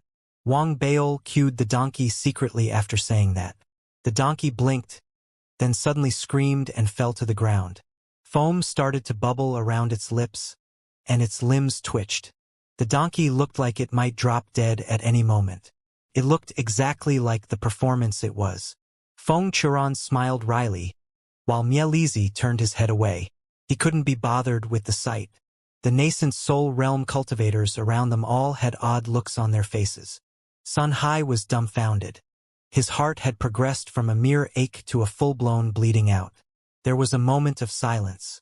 Then he clenched his teeth and said, 100,000 credits. I'll compensate you 100,000 battle credits. As he said that, the donkey cried out and spat out a large mouthful of blood. 150,000. Sun Hai was on the verge of tears. His voice trembled. That was the entirety of his fortunes. 150,000 credits to be delivered within the next 3 days. Do take note, though. Sun Hai, I'm not pursuing this matter further because it's your first offense. But if you do this again... Wang Baol left his sentence hanging. He leveled a meaningful look at Sun Hai, and murder flashed across his eyes.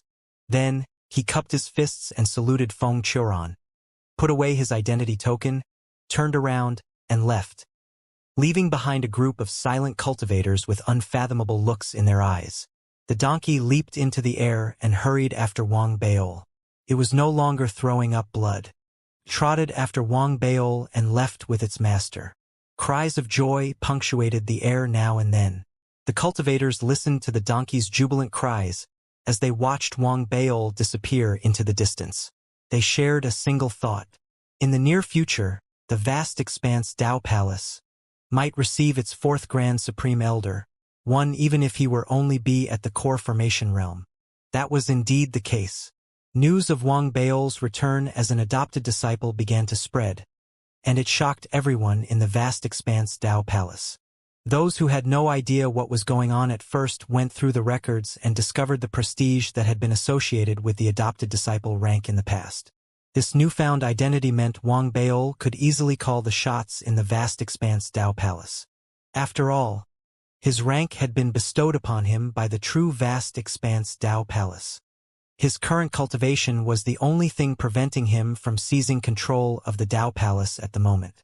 In fact, it no longer mattered that he wasn't a native from the Dao Palace. Wang Baol wasn't the only one who had shocked them all. There was also Zhao Yaming. Both Zhao Yaming and Kong Dao had returned as an inner sect disciple and an outer sect disciple respectively.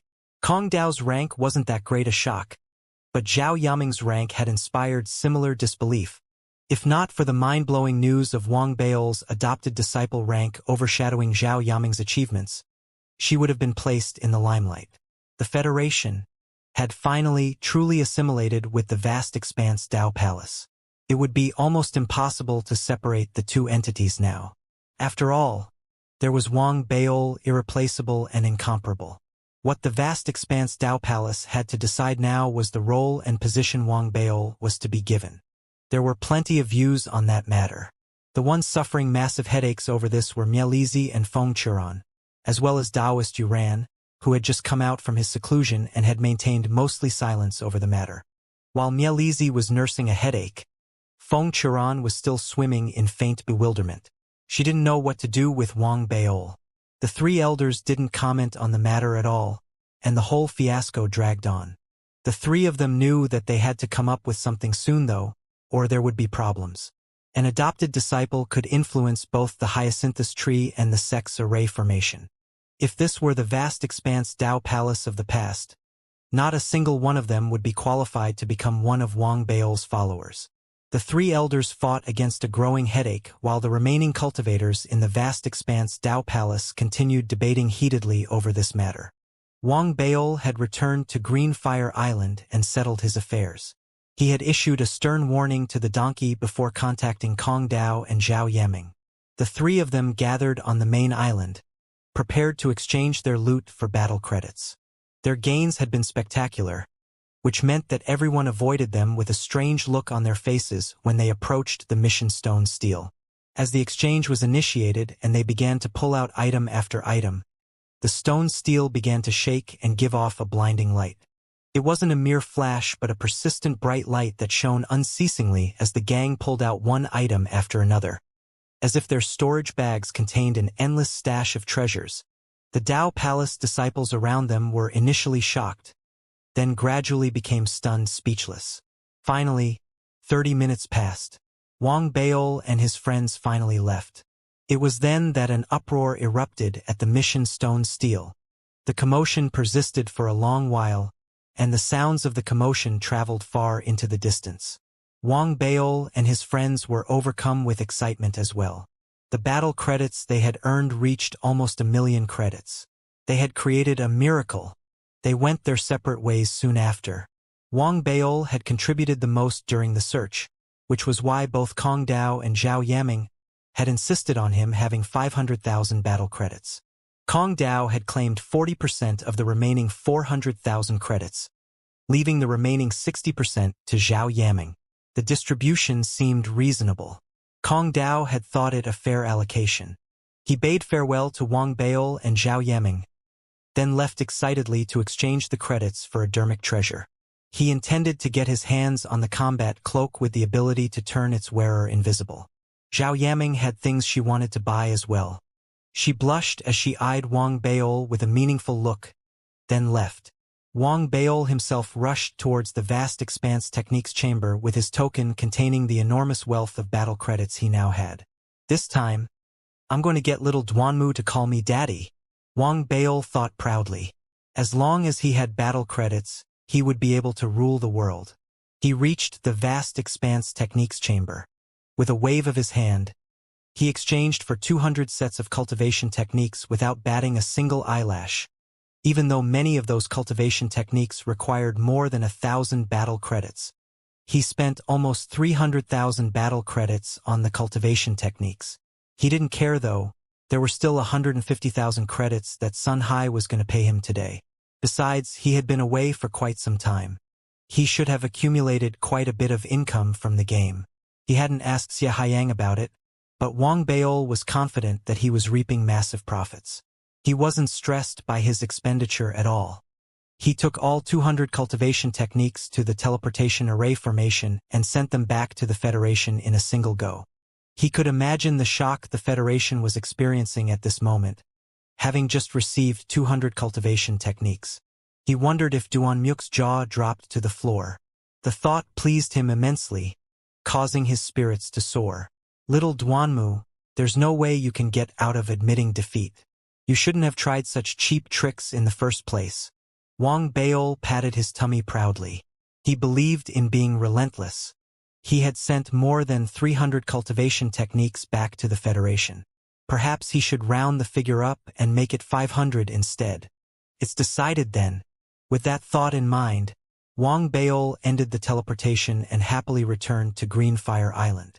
As he had expected, the Federation was indeed in an uproar over the 200 sets of cultivation techniques that he had just sent over. The commotion on Mercury and the sudden increase on the Federation seedlings' contributions ranking immediately incited heated discussions across the entire Federation. All manner of news articles were published and shared.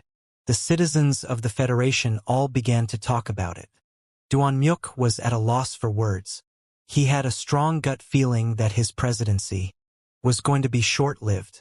Many media agencies had begun to mention the promise that Duanmuk had made. This meant that anyone following the news knew that Wang Beol was going to be receiving a great promotion when he returned. People all across the Federation began discussing this. The residents of Ethereal City participated as well. Wang Beol's parents had now established their circle of friends in the city, and they began following the news as well. The two older folks watched with racing hearts, unable to imagine their son becoming the Federation president. This was their reality now. They had realized that from the security they were getting, they were clearly being guarded very tightly. Their new friends had all become increasingly friendlier to them as well. As the Federation continued to be in an uproar, Wang Beol's life on the ancient sword had slowly calmed down. He began his cultivation again. He had to stabilize his cultivation at the perfected core formation realm as well as make plans for his advancement to the nascent soul realm. There was also the matter of advancing to the second level of the Flame Snatch the Arch Armor inheritance. He also planned to master the final level of the Lightning Immortal transformation. His progress with the Flame Snatch the Arch Armor remained slow, but he saw better results with the Lightning Immortal transformation. Regardless, progress with the latter had also slowed down. This was the final stage after all. The power he would gain upon its mastery would be greater than the other techniques of the Lightning Immortal transformation. In fact, it would be considered one of the most powerful techniques of the lightning immortal transformation at the core formation realm. Its name was the lightning immortal point. The heavens and earth would be transformed when the lightning immortal point was unleashed. This fourth level of the lightning immortal transformation emphasized gathering the power of lightning in one's body to form a powerful and lethal finger of lightning. It would contain the power to destroy everything in its path. Wang Bao's first few attempts had allowed him to experience the incredible power contained within this lightning immortal point. That motivated him to study and practice it more diligently. Sun Hai had finally managed to gather 150,000 credits after some begging, stealing, and groveling. At the same time, Xianxia had also transferred over 200,000 battle credits, earnings from the game, to him. Wang Bao's wealth had just increased and now exceeded 400,000 battle credits. He might not be the richest man in the Dao Palace, but he definitely ranked in the top 10. Wang Bao continued with his cultivation. During this period, the problem regarding his status was also resolved. Feng Qiran finally proposed to provide Wang Bao the status of a Grand Supreme Elder, equal to the 3 elders. He would become the 4th Grand Supreme Elder in the vast expanse Dao Palace. He would be able to form his own faction. If it were any other occasion, Mielizi would have opposed the proposal vehemently. The position granted to Wang Bao had exceeded what he was prepared to accept. Now, however, in the face of such tremendous stress brought about by Wang Bao's rank as an adopted disciple, Mielizi could only grimace and accept what was being proposed. The reality was that if this had been the Dao Palace of the past, Mielizi himself wouldn't even be qualified to become a follower of an adopted disciple. Daoist Yuran seemed to have his own views regarding the matter, but he kept them to himself. Both Feng Qiran and Mielizi had agreed to the proposal. It wouldn't be appropriate for him to comment further. He kept silent while an icy glint flickered in his eyes. The 3 elders reached a consensus, and the announcement sent the entire vast expanse Dao Palace spiraling into a greater uproar. There was no one in the sect who wasn't shocked by the news. Everyone knew that things were about to change in the vast expanse Dao Palace. The news regarding the 4th Grand Supreme Elder stirred the entire Dao Palace, and commotion continued to spread. Feng Qiran announced that a ceremony would be held in 3 days' time, under the hyacinthus tree. The news excited every Federation disciple in the vast expanse Dao Palace. Li Yi had fallen silent, sighed, and gotten herself under control. She might despise Wang Bao, but she couldn't deny the difference in capability separating the two of them. It had reached a point where she was no longer in the position to despise him. She also understood one thing perfectly. After the ceremony, Wang Bao would be conferred the position of the 4th Grand Supreme Elder. He would naturally take on the position as leader of the Federation disciples. Every Federation cultivator, including those who would join their ranks in the future, would all fall under Wang Bao's command. They would form the 4th faction in the vast expanse Dao Palace, the Federation faction. The reality was indeed so. If Li Yi could guess it, many others could as well. During the next 3 days, Sect Lord Su spent most of his time on Wang Bao's Green Fire Island. He had taken up the post of the main person in charge of running the island for Wang Bao.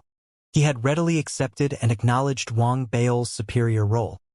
His position as both the vast expanse Dao Palace's adopted disciple and Grand Supreme Elder ensured that the Federation President and the leaders of the other political forces would have to treat him with the utmost respect. Duan Muk's probably going to be shocked when he finds out about this, the sect lord muttered to himself. He felt secretly pleased about that. Wang Bao might have inadvertently ruined his plans when they had been on the moon, but Duan Muk's meddling had been why his plans had been foiled. That was why Sect Lord Su quite looked forward to Duan Muk's impending misfortunes. He made sure he adjusted his behavior when in Wang Bao's presence as well, avoiding ever trying to pull rank or age on the latter. He was deferential to Wang Bao and helped the latter in receiving all guests who came to visit during the 3 days. Wang Bao was both touched and grateful for his support. The thought of becoming a Grand Supreme Elder excited him. He shared the sect lord's thoughts. He wondered how the Federation would receive him when he returned as Grand Supreme Elder. His spirits soared at the thought. He continued to see guests for the next 3 days. 3 days later, the day of the ceremony finally arrived. The entirety of the vast expanse Dao Palace, comprising 1 million cultivators, gathered. It was impossible for the main island to accommodate all of them, so plenty of them hovered in midair around the island. All eyes gathered on the enormous hyacinthus tree. There were only 3 people under the tree at the moment: Feng Qiran, Taoist Yuran, and Mielizi. They stood solemnly under the tree, under everyone's gaze. Feng Qiran took a deep breath and spoke slowly. Her voice was like thunder, booming with authority. Grand Supreme Elder Wang, please step forward. Feng Qiran's voice rang in the air. Regardless of their feelings on the matter, the nascent soul realm cultivators surrounding them echoed her words in perfect synchrony and with deference. Grand Supreme Elder Wang, please step forward. A multitude of voices rose and fell, a majestic oral wave that surged outwards and spread across the heavens. Everyone's eyes turned towards the bottom of the main mountain peak and landed on the solitary figure standing there. Wang Baol had white robes on. Sewn to the chest was the image of an ancient greenish-bronze sword. It looked surreal, flickering in and out of sight. His robes seemed to be imbued with a certain strange power. Dressed in those robes, Wang Baol looked like he was exuding a bright light that prevented everyone from looking directly at him. These were the robes that only a Grand Supreme Elder was privileged to wear, the Grand Supreme Dao robes. The ceremony was divided into 2 parts. First, Wang Baol was to ascend the mountain with the entire sect as witness. He was to reach the core of the sect under the hyacinthus tree. It was a spot reserved for the Grand Supreme Elders. Then he was to greet the hyacinthus tree. Countless pairs of eyes stared at him. Wang Baol took a deep breath and ignored the array of emotions displayed in those eyes. Envy, jealousy, confusion, and so on, and marched forward. He ascended through the skies, reached the top of the mountain with the tens of thousands of people watching, and arrived before the 3 Grand Supreme Elders. He straightened his back and looked at them. They looked back at him. Mielizi with mixed feelings and a sense of powerlessness, Feng Qiran with sincere joy, and Taoist Yuran with extreme calm.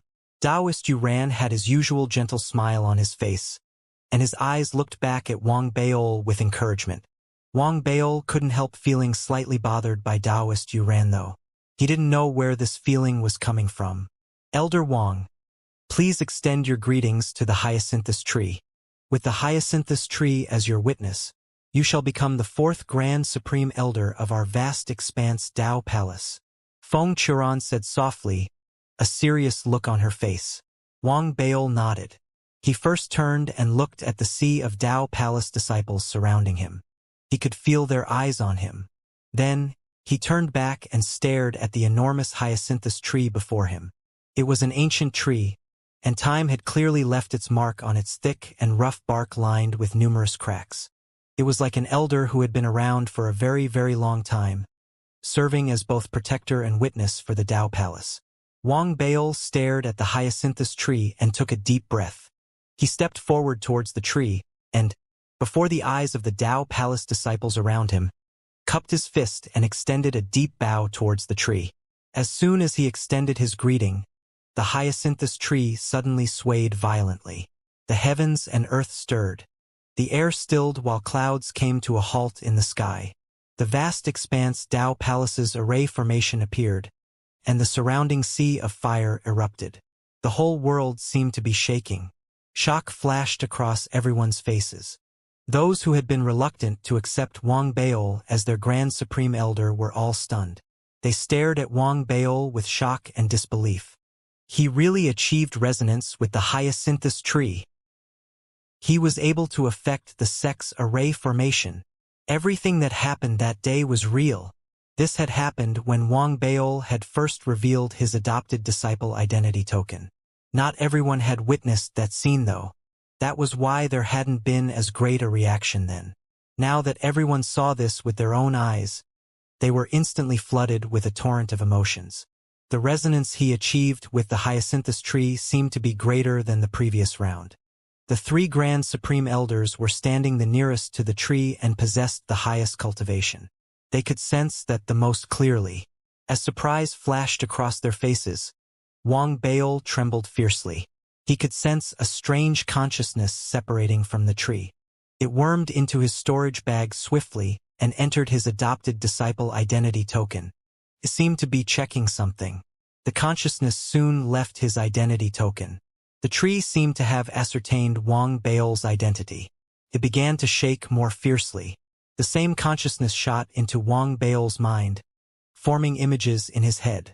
Surprise flashed across Wang Baol's face.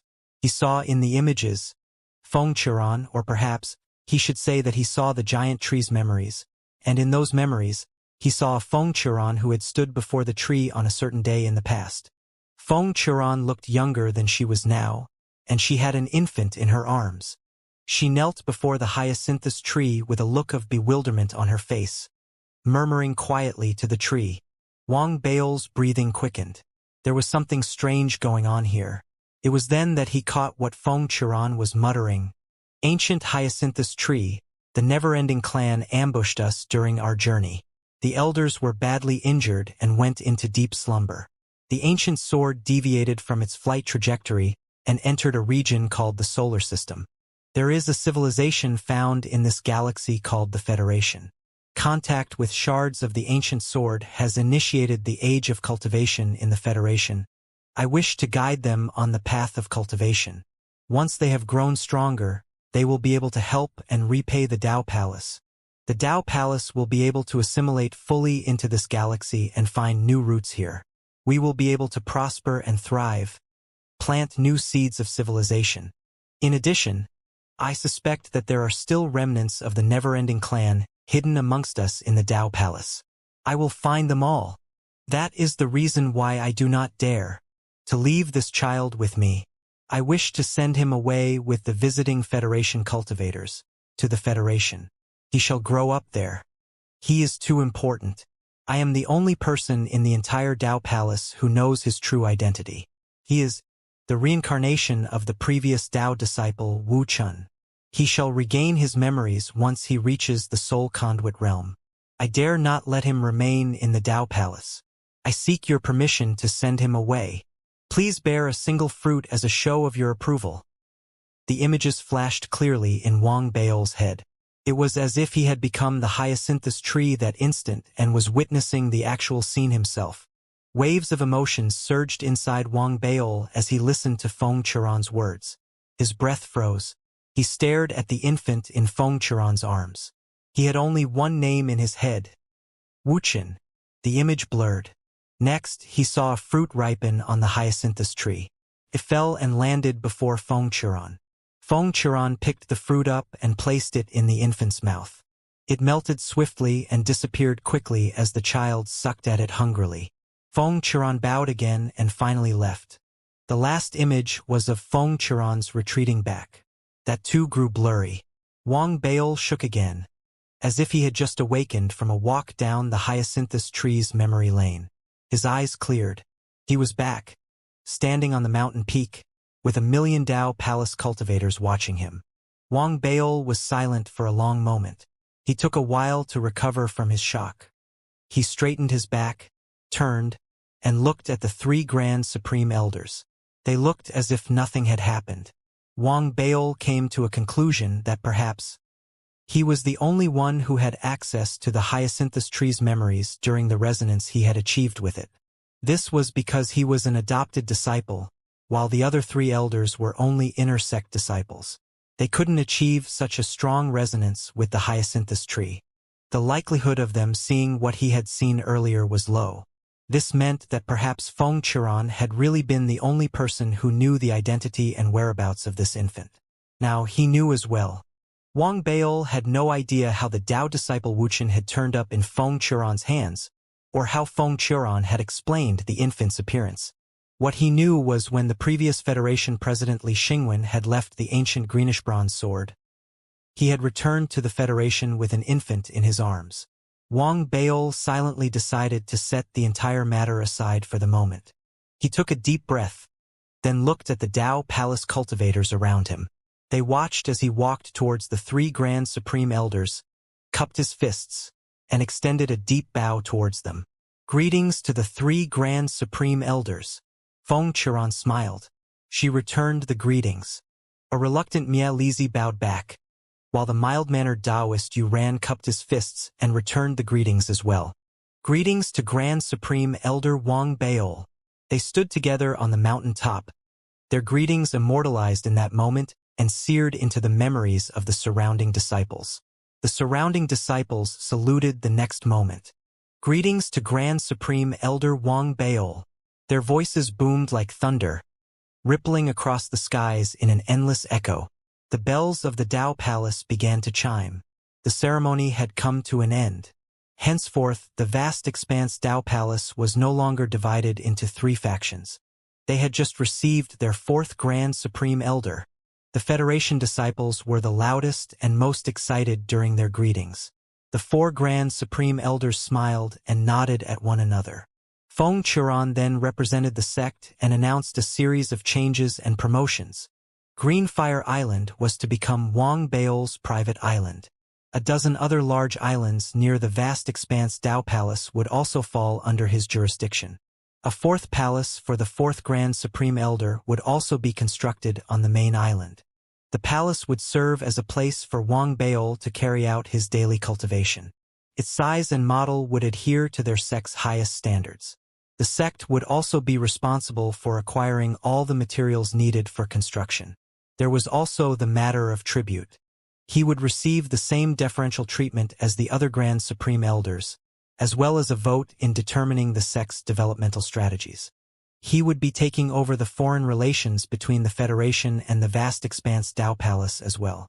There were other miscellaneous access rights granted too. Currently, at least in name, Wang Baol was one of the 4 sovereigns governing the vast expanse Tao Palace.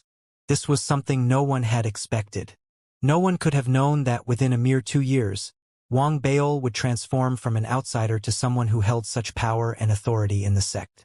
In fact, should Wang Baol's cultivation break through from the nascent soul realm to the soul conduit realm, he would have a chance of becoming the sect's sole authority.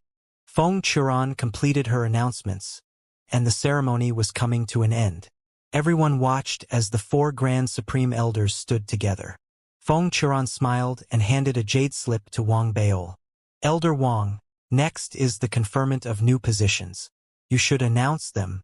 If you have anything you want changed, you can delay the announcement first.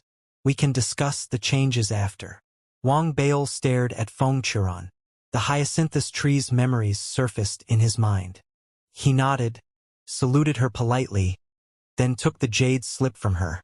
After reading the contents, he lifted his head and stared at her, surprised. Feng Qiran smiled quietly while Mia Lizhi remained expressionless. Taoist Yuran was his usual mild-mannered self. There was even encouragement in his eyes. Wang Baol's eyes swept across the 3 elders before he turned and gazed at the disciples around him. After a bout of silence, he opened his mouth. His voice rang out, bright as it echoed in the air. "Kong Dao, step forward." Kong Dao, who had been standing amongst his fellow Federation disciples, froze. He hurriedly dashed out into the air. He cupped his fists and saluted Wang Baol. "Greetings to the Grand Supreme Elder. I confer upon Kong Dao the position of acting elder. He shall be promoted immediately to the position of elder upon reaching the nascent soul realm." Kong Dao shook, then immediately voiced his thanks. He knew that only nascent soul realm cultivators could advance to become an elder in the vast expanse Tao Palace. Those who reached the soul conduit realm would then be promoted to Grand Supreme Elder. The privileges awarded to an elder were vastly different than those enjoyed by a mere disciple. Even though he was only an acting elder, he too could enjoy most of the privileges an elder had. It wasn't exactly an accelerated progression, but it was still a key step forward for him. "Zhao Yaming, step forward." Wang Baol wasn't done yet. He called out another name after Kong Dao stepped back. Zhao Yaming took a deep breath upon being called. She leapt into the sky and cupped her fists. "I confer upon Zhao Yaming the position of elder in the vast expanse Tao Palace." The surrounding disciples voiced their surprise quietly as Wang Baol's voice rang out. The elders of the vast expanse Dao Palace were all at the nascent soul realm. Zhao Yaming was only at the core formation realm. However, there were many who knew that Zhao Yaming had earned the rank of an inner sect disciple at the Worship Palace Pavilion. They understood why the sect was doing this. The rank of an inner sect disciple was extremely high. It wouldn't be appropriate for someone holding that rank to remain as an ordinary disciple or even as an acting elder. Zhao Yaming's breathing quickened. She lifted her head and stared at Wang Beol. Then, with a faint smile, she cupped her fists and expressed her thanks. She left, but Wang Beol wasn't done yet. From today, all Federation cultivators who have reached the perfected Foundation Establishment realm will be given 3 opportunities to enter the Core Realm Pavilion and seek any assistance provided within to reach a breakthrough to the Core Formation realm. Sect Lord Su, you previously submitted a request to enter the Nascent Art Chamber in order to reach a breakthrough in cultivation. Your request is approved. The series of announcements sent the entire Dao Palace spiraling into shock yet again. The Federation cultivators were overcome with excitement. This was an extremely generous gift that Feng Qiran had given Wang Beol. She had given him the chance to make the announcements, and through that, the opportunity to show his authority and affirm his status. The ceremony finally came to an end, and the crowd began to disperse. Afterward, the construction of the 4th hall commenced. Wang Beol was to return to Greenfire Island first while awaiting the completion of his palace. Sect Lord Su would naturally be taking over all administrative matters. Upon returning to Greenfire Island, Wang Beol went back to his cave abode. He began heaving. It was as if he had been holding something inside him back for too long. That something finally exploded as his breathing grew heavy, and thoughts started rushing through his head. Li Wuchen, it must be him. To think that he's actually the reincarnation of the vast expanse Dao disciple. The revelation was too great a shock. Wang Beol still couldn't accept it. Part of it was because of his experience in the Worship Palace Pavilion. He knew exactly how much power and authority a Dao disciple had. A Dao disciple held the world in his hand. He simply couldn't accept it. He thought about all the hard work he had put in and the near-deaths he had escaped to become an adopted disciple. Li Wuchen, on the other hand, had been born a Dao disciple. What made things worse was the conflict between the both of them. Wang Beol's head began to hurt at that thought. Anyone with eyes can see that Li Wuchen isn't good-looking, forgiving, or open-minded like I am. He's petty and holds grudges. Who knows if he won't come looking for trouble once his memories return? Wang Beol fretted. Wang Beol bemoaned how unfair fate was. It left him sighing with exasperation and powerless with regret. Just think about it. Wang Beol, the Federation President, the Grand Supreme Elder of the vast expanse Dao Palace. My whole life I've worked hard. Everything I've achieved was through my own blood, sweat, and tears. I walked through fire, one step at a time, without anyone's help, like a solitary, handsome dragon, struggling in the jaws of fate, before I got to where I am now. Wang Beol stood at the entrance of his cave abode, hands behind his back and his face towards the sky, muttering to himself in a despairing voice.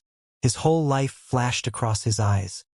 He remembered the deep sense of loneliness he had felt, in both body and spirit, while he had traveled this solitary path, alone. Li Wuchen, on the other hand, was born a Dao disciple.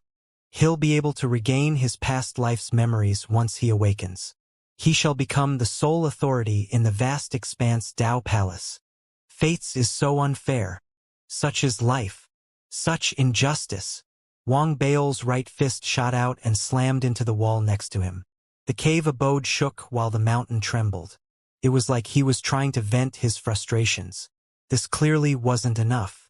Wang Beol was about to cry out once again in fury and sorrow and demand answers from heaven when little Missy coughed in his head. Enough! You buy everything that you've just said? What's up with you? Am I not human? Is your senior brother not human? How about Li Xingwen? Or the Martian colony's governor?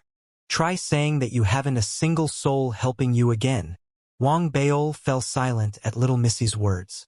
He knew no shame though. He coughed and didn't reply to little Missy.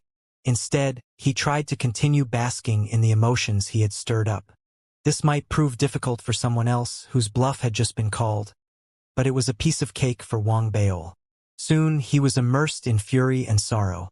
He sighed and muttered to himself, "A true prodigy should be someone like me, Wang Beol, who rose above the mundane. Besides, Baldi Chun might be a Tao disciple, but he hasn't awakened yet. I, on the other hand, am already an adopted disciple with a bright future ahead of me.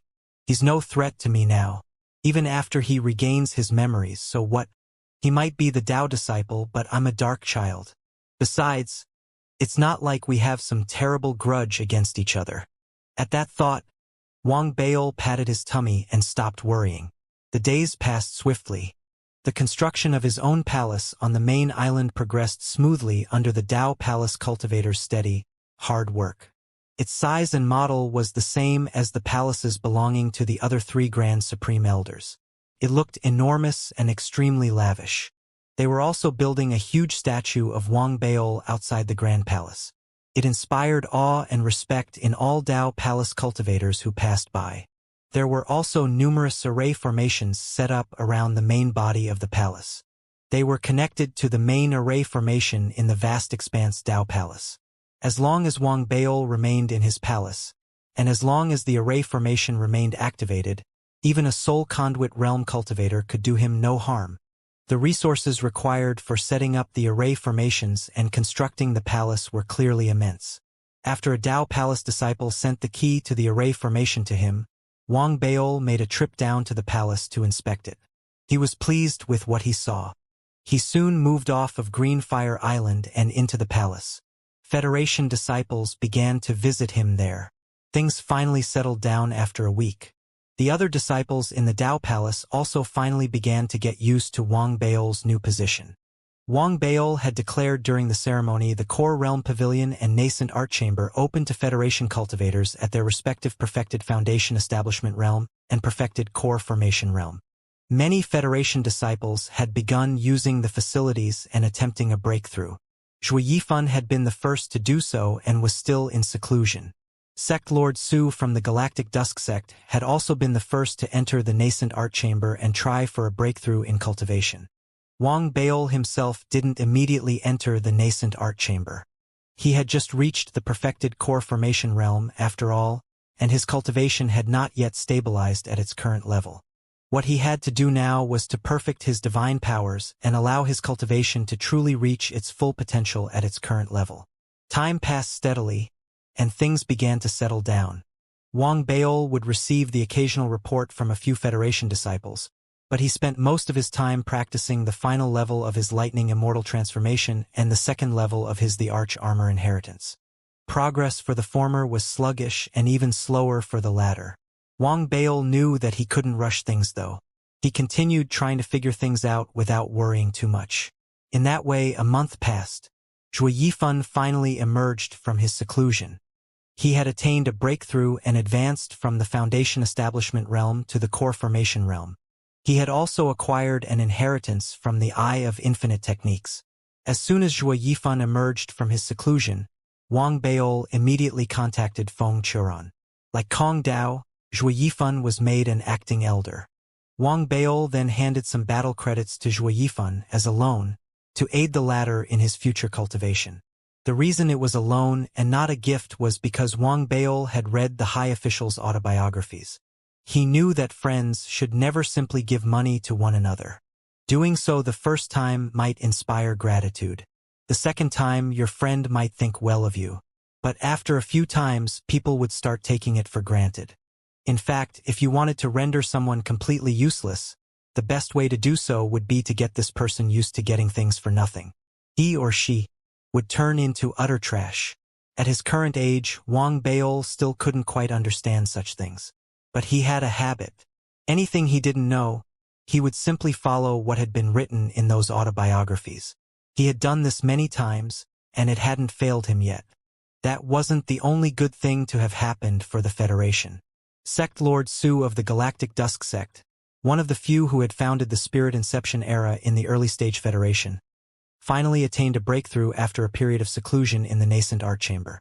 Perhaps he had already built a strong enough foundation, so he had achieved the nascent soul realm without a hitch. His breakthrough was different from the breakthroughs of other nascent soul realm cultivators from the Tao Palace. His strong foundation seemed to have resulted in a stronger aftermath that sent a shockwave surging outwards. Even though he was only at the early stage nascent soul realm, the power he exuded already rivaled that given off by Tao Palace cultivators at the mid-stage nascent soul realm. Wang Baol had been shocked when he had witnessed the breakthrough. He recalled what had happened during Li Xingwen and Duan Muk's breakthroughs. His senses hadn't been as refined then, so he had only known that they were strong. Now, after some comparison and analysis, Wang Baol suddenly realized that he might have underestimated both Duan Muk and Li Xingwen. Both of them were clearly more gifted than Sect Lord Su. Their powers would clearly be greater than that of an ordinary nascent soul realm cultivator. Furthermore, they had 2 years to cement their cultivation. Wang Baol wasn't sure if he could win them in a fight the next time they met. Wang Baol couldn't help but feel slightly threatened. Regardless, Sect Lord Su's breakthrough was good news for the Federation faction in the Tao Palace. Wang Baol personally conferred the position of elder upon the Sect Lord. There were now 2 elders under Wang Baol. He also had 2 acting elders and numerous other disciples on the verge of reaching the core formation realm. They needed but time for their faction to grow more powerful. Wang Baol had already proposed to bring forward the arrival of the 3rd batch of Federation seedlings. This would further consolidate his faction's power. Feng Churan's support ensured that Mielizi, while unhappy, would have to agree to his proposal. Wang Baol had now become the thorn in his side. After becoming the 4th Grand Supreme Elder, Wang Baol had begun thinking carefully about the future of his faction. He had discussed the matter with Sect Lord Su. After the Sect Lord's promotion to Elder, Wang Baol released 3 announcements in the capacity of Grand Supreme Elder. The 3 announcements sent the entire sect into an uproar. The first was to promote the expansion of the Spirit Internet. He encouraged folks to set up businesses, removed barriers of entry, and allowed Tao Palace disciples to set up their own stores on the Spirit Internet. This boosted the exchange of resources and allowed disciples to gain from trading on the Spirit Internet. Jin Duoming had done something similar in the past but hadn't achieved many results. The main cause of his failure had been his lack of status. It had seemed like he had been making a great deal of noise over nothing much in particular. The impact hadn't been as great as Wang Baol's official announcement, made in the capacity of a Grand Supreme Elder. Now, there was Wang Baol's endorsement backing it. There was now a chance for its sustainable development. Once the foundation and structure were set up, the Spirit Internet would become an inseparable part of the Tao Palace. With the real-time synchronization between the Mission Stone Steel and the Spirit Internet in place, Wang Baol's second announcement was the creation of a new post, a mission administrator. The administrator's job was to assist cultivators, who were either training outside the Tao Palace or unable to return directly to the Tao Palace due to other reasons.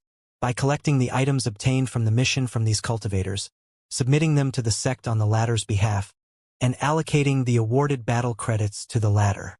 This would save a great amount of time for Tao Palace disciples. After all, the journey to and fro wasn't short. This idea had been Sect Lord Su's. It was akin to the courier services found in the Federation. Prior to Wang Baol becoming a Grand Supreme Elder, it would have been challenging trying to propose such a new post. After all, a great deal of trust and risk were involved. Wang Baol's current status resolved all such problems. In addition, the new rules dictated that only Federation disciples could become administrators.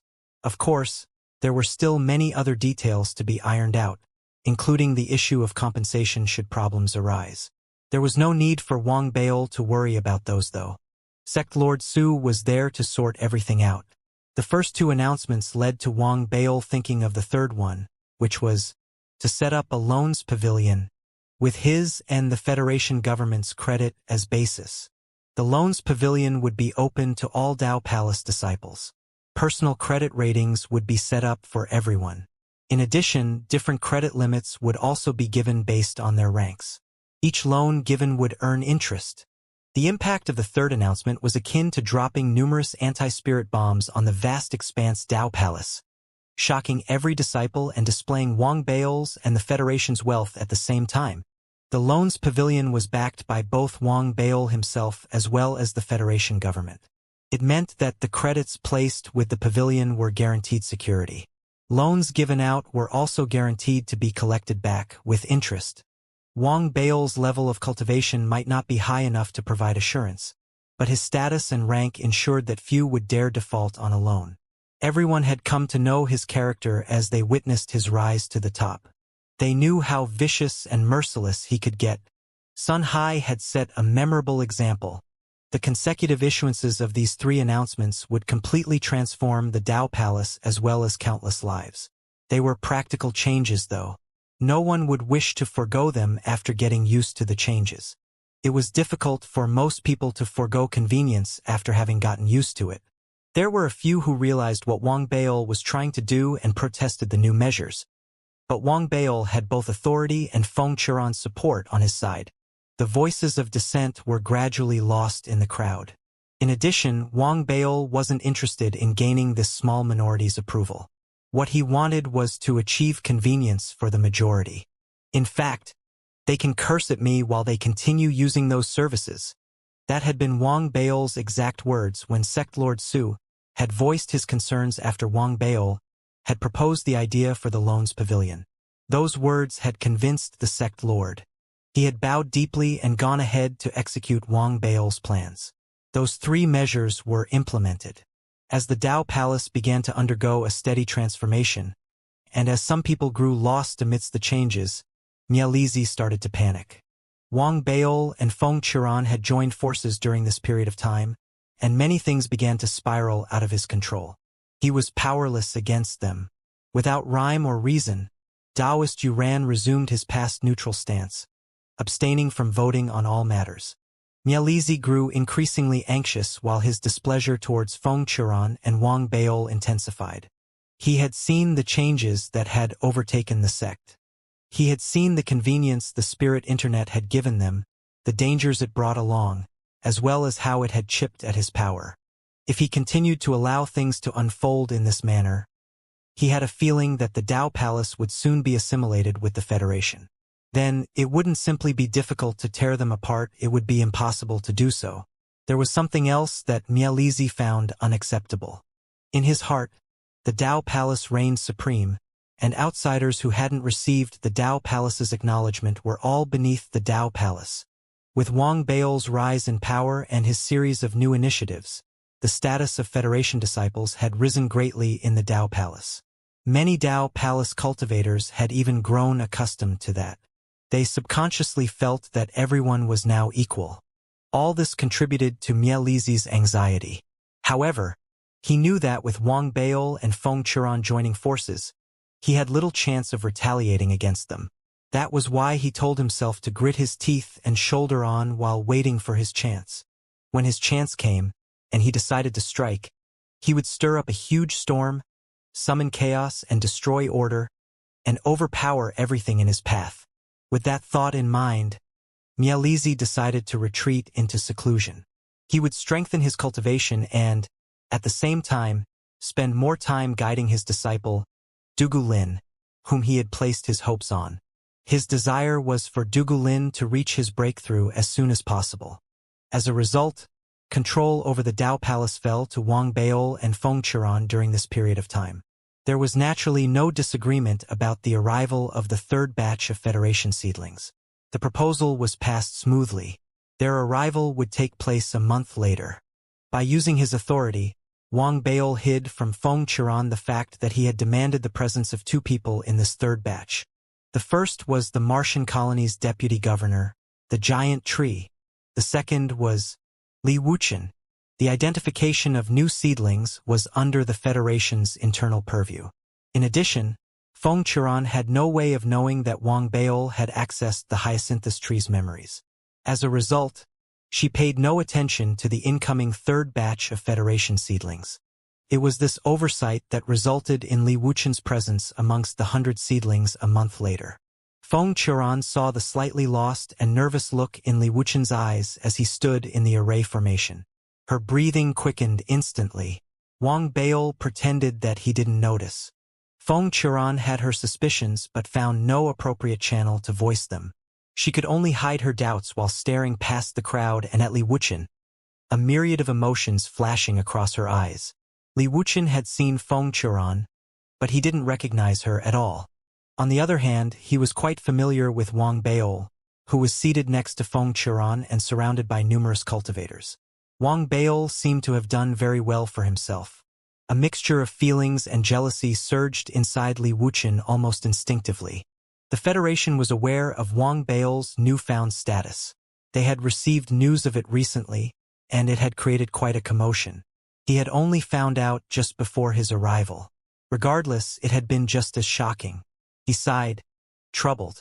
He had some conflicts with Wang Beol, and Wang Beol believed in an eye for an eye, so Li Wuchen believed he was going to be in for some hardship. He had developed feelings for one of Wang Beol's juniors whilst in the Ethereal Dao College. This increased the anxiety he was feeling now. He lowered his head and stole a glance at the crowd. His eyes landed on a young lady from the Ethereal Dao College. Hidden beneath the mix of feelings shining in his eyes was a certain softness.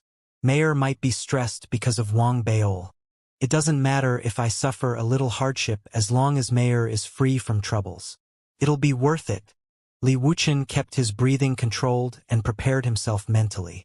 He stepped out of the array formation with the rest of the Federation seedlings and greeted Wang Beol and Feng Qiran with cupped fists. What he didn't know was that he wasn't the most nervous person in the entire third batch of seedlings. The person who was secretly trembling the most, and feeling the most nervous, was a middle-aged man standing nearby. He was the giant tree, also known by many as their fellow Taoist Osmanthus. His anxiety had reached a peak. He had asked around and found out that he hadn't originally been included in this third batch. Wang Beol had been the one who had demanded his presence. That had terrified the giant tree. He wailed inwardly and raged sorrowfully. He hadn't expected this wretched Wang Beol, who had ruined his plans in the past, to rise up and become the Grand Supreme Elder of the Dao Palace within a mere few years. There is no justice in this world. The giant tree and Li Wuchen raged inwardly, while troubled with their own worries. They greeted Wang Beol meekly while the latter simply grinned widely, his eyes occasionally landing on the both of them. Feng Qiran wasn't her usual self either. She forced out a few words then left in a hurry, intending to send a voice transmission to Li Xingwen via the teleportation array formation. She was going to ask him why he had allowed Li Wuchen to return. Wang Beol watched as Feng Qiran left. He said a few words as well before leaving and heading back to his palace. The third batch of Federation seedlings was dispersed. Just as the other Federation cultivators began leading them away to get these new arrivals familiar with the place, Sect Lord Su shouted out, "Fellow Taoist Osmanthus, please wait a moment.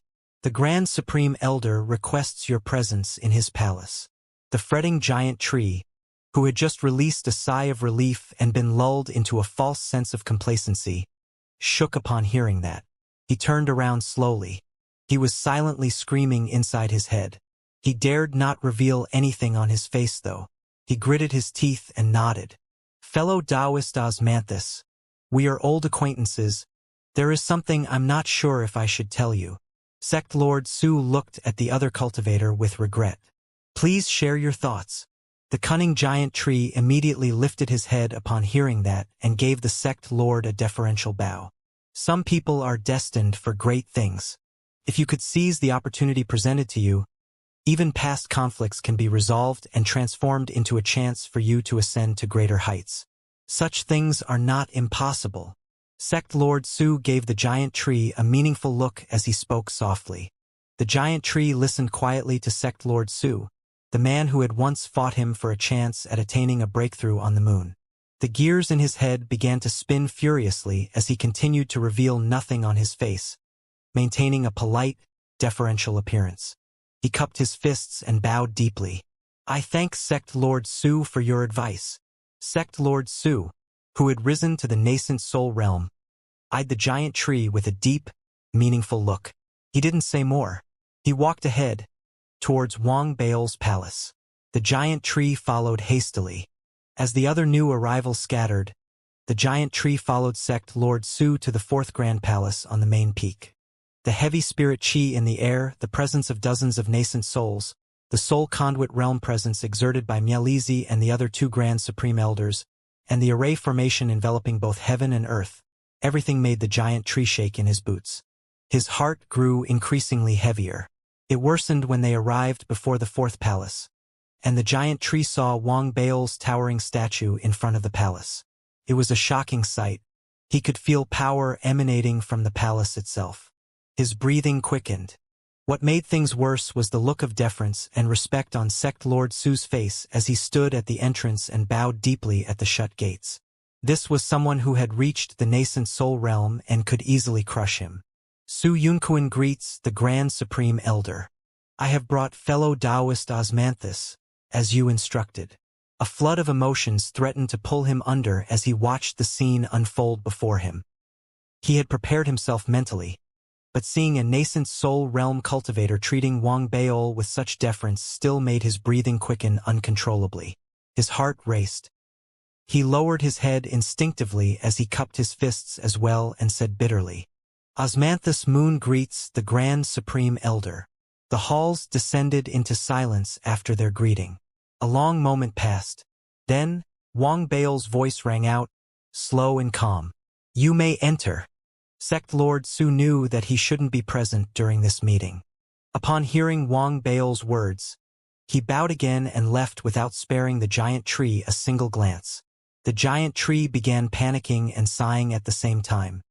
He dragged his feet for some time before gritting his teeth and stepping towards the palace. He pushed the doors open. Wang Bail's figure, back turned towards him, appeared in his view as soon as he stepped inside. Osmanthus Moon greets the Grand Supreme Elder. Sighing inwardly, the giant tree lowered his head deferentially, cupped his fists, and bowed deeply. The grand hall of the palace was extremely lavish. Besides the enormous chair placed at the end of the hall, its two sides were lined with 7 to 8 chairs as well. 9 statues were positioned around the hall. They looked like guards and exuded the power of an array formation. Terrified the giant tree. Wang Bail had his back towards the giant tree. He stood next to the chair at the end of the hall, gazing at a statue in front of him. He appeared not to have heard the giant tree's greeting. It was as if the statue in front of him contained a secret that required his detailed study. Time passed slowly, and Wang Bail seemed to show no signs of turning around. He appeared to only have eyes for the statue. The silence was torture for the giant tree. He was wrought with anxiety. The palace's looming aura enveloped him, and his nervousness grew as he stood bitterly, waiting. Everything was made worse by the familiarity of the scene unfolding before him. When Wang Bail had first arrived on Mars, he had summoned him to his office. Then, he had done the same to Wang Bail to take him down a notch. This was Wang Bail repaying the favor. The giant tree was powerless to stop him and could only wait silently. The palace doors gradually slid shut, and silence descended. The heavy spirit chi in the air led to the formation of spirit fog in the hall. In the fog, Wang Bail gave off an aura of mystery. The giant tree's unease grew. 15 minutes passed. As the giant tree's fear and anxiety reached their peak, Wang Bail's voice finally rang out raspily in the hall. Fellow Taoist Osmanthus.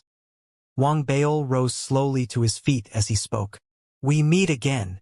Those words sounded familiar. The giant tree grimaced. His head remained lowered as he found himself at a loss for words. Fellow Taoist Osmanthus, do you know why I'm the 4th Grand Supreme Elder in the vast expanse Tao Palace? Wang Bail had what seemed like a smile on his face. His eyes fell on the giant tree as he asked softly. The giant tree fretted. He finally understood how Wang Bail must have felt during their first meeting on Mars. He had asked a similar question then. He knew Wang Bail wanted him to play along. He also knew that he wasn't in any position to refuse Wang Bail, so he braced himself and whispered, Why? Why? You're asking me why? Lightning flickered in Wang Bail's eyes, and electricity erupted outside his body. He stared at the giant tree as he said slowly, That is because I was just one step away from the core formation realm on the moon. One step away. Just one. With my level of cultivation and battle prowess, if I had reached the core formation realm then, I could have attained the soul conduit realm by now. I wouldn't be just the fourth Grand Supreme Elder. Wang Baol narrowed his eyes. His words rang across the hall, sending the entire palace shaking. An overpowering force weighed down on the giant tree, causing his knees to turn to jelly. He almost fell to his knees. The giant tree grimaced. He was overly familiar with those 4 words. He had frightened Wang Baol with them in the past. If he had a choice, he would try and find some way to leave this place and return to Mars immediately. This ancient greenish-bronze sword was simply too dangerous a place for him to be. The sense of danger and unease hadn't passed. A stormy-faced Wang Baol walked to his seat and sat down slowly. He stared coldly at the giant tree and spoke again. I've been thinking, if I try eating some rare fruits now, would I be able to break through to the nascent soul realm? Like that half of one fruit you swallowed back on the moon. The giant tree's head buzzed when he heard that. He began heaving as he retreated subconsciously. An overpowering force erupted around him, immobilizing him and holding him in place. The giant tree shook violently as terror surged inside him. This was why Wang Baol had him transferred to the Tao Palace. He couldn't accept this, but his struggles were to no avail. Wang Baol wasn't the only one giving him immense pressure. His status and this palace had rendered the giant tree completely helpless. He still had his cunning though. Even though he was panicking, he could tell that something was going on here. If Wang Baol truly intended to eat him alive, there was no need for him to waste so much time talking. This gave the giant tree hope. Elder Wang, I know what you want to say. I also know you can tell that I have no intentions of eating you at this moment. But fellow Taoist Osmanthus, set aside your devious thoughts and guesses and just remember this one thing. You owe me a fruit. Wang Baol cut the giant tree off and said calmly. The unfathomable look in his eyes sent the giant tree shaking. He finally reached a realization after a long bout of silence. Even though Wang Baol hadn't said anything explicitly, he could tell that Wang Baol had something he required the giant tree to help him carry out in the vast expanse Tao Palace. That was why he had been summoned here. The giant tree took a deep breath and bowed again. This round, he was more serious and showed more respect. Your humble servant will do his best to fulfill your wishes. Wang Baol nodded. He liked talking to smart people. There was a reason why the giant tree had been able to get to where he was now. He hadn't summoned the giant tree for some fruit. He had summoned him for the burial mound that he had found in the hexed area near the Worship Palace Pavilion. Based on Zhao Yaming's analysis, there was a possibility that only pure wood-based entities could enter the burial mound. Wang Baol had begun considering potential candidates then. In his opinion, if the giant tree couldn't fulfill the requirements for entry, there was really no one else he could find for the job. That was why he had asked for the giant tree to be included in the 3rd batch of Federation seedlings. Fellow Taoist Osmanthus, I have something for you. Do this one thing for me, and I'll not only forget everything that has happened between us, but I'll even give you a chance to attain the nascent soul realm. Wang Baol said softly, in a low voice, amplified by the palace's array formation. It echoed and shook one to the core. The giant tree had no choice. He was in no position to make a choice. He was like Wang Baol when he had just arrived on Mars. Wang Baol had been in no position to make a choice at that time either. He had been forced to take precautionary measures, to gradually gain influence and power and finally reach a balance in their relationship where he could guarantee his own safety and that of his self-interests. When Wang Baol had first arrived on Mars, if he hadn't chosen to venture into the education sector to establish his name, if he hadn't chosen to create an impression in front of the Martian colony governor, if he hadn't chosen to fight to become the person in charge of the new zone, if he hadn't realized how important Zhao Yaming truly was to the governor when he arrived at the Tao Palace, he wouldn't have grown to become so famous and he wouldn't have risen through the ranks so swiftly. He wouldn't have become such a threat to the giant tree. The chances of his premature and accidental death would have been greater. Of course, the giant tree had also been wary of Duan Muk then. He hadn't been able to see through Duanmyuk's intentions for sending Wang Beol to Mars. That had been why the giant tree had practiced patience and caution earlier on instead of acting recklessly. However, when he had finally made up his mind to act, Wang Beol had already shown incredible progress and established a formidable network that discouraged the giant tree from causing trouble for him. A grudge remained between the two, but none had taken action to set the matter to rest. That was why Wang Beol had created such drama and then let him off so easily. The infiltration of the burial mound was his primary goal, and the giant tree's submission to his authority secondary. Wang Beol didn't care if the giant tree readily accepted his authority. The high official's autobiographies had written very clearly about this. There were no eternal loyalties in this world, and hence no eternal betrayals. He only needed to let the giant tree know the painful price of betraying him. It would be greater than he could bear. That knowledge alone would be enough. This was true of anything going on in the world, including the affairs between a man and a woman. Wang Beol was keenly aware of that. He had no experience in the latter. As for the former, he acted according to what he believed in. That was why he led the giant tree out of the vast expanse Dao Palace and, using the teleportation array formation to the Worship Palace Pavilion, brought the latter to the Worship Palace Pavilion. Any other person wouldn't have had the privilege to use this teleportation array formation. It didn't matter how many requests they submitted. Only those who had a leaf from the hyacinthus tree were allowed to activate the teleportation array formation. These rules didn't bound Wang Beol though.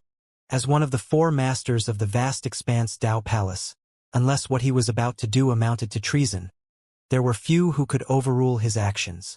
He wasn't concerned that he might fall prey to danger when out alone with the giant tree. His status allowed him to disregard most of the hexes while out in the region of the sword body. What were dangerous grounds to the giant tree was home to Wang Beol. Besides, Wang Beol was confident in his abilities. He had slain a nascent soul. The giant tree might be strong, but he wasn't as powerful as Patriarch Black Wind or Elder Sun Hai. Wang Beol had no intention of killing the giant tree. However, should the giant tree harbor ill intentions, Wang Beol wouldn't show mercy. He wouldn't try to conceal anything either. He would announce openly to the world so that everyone would know the giant tree's malicious intent.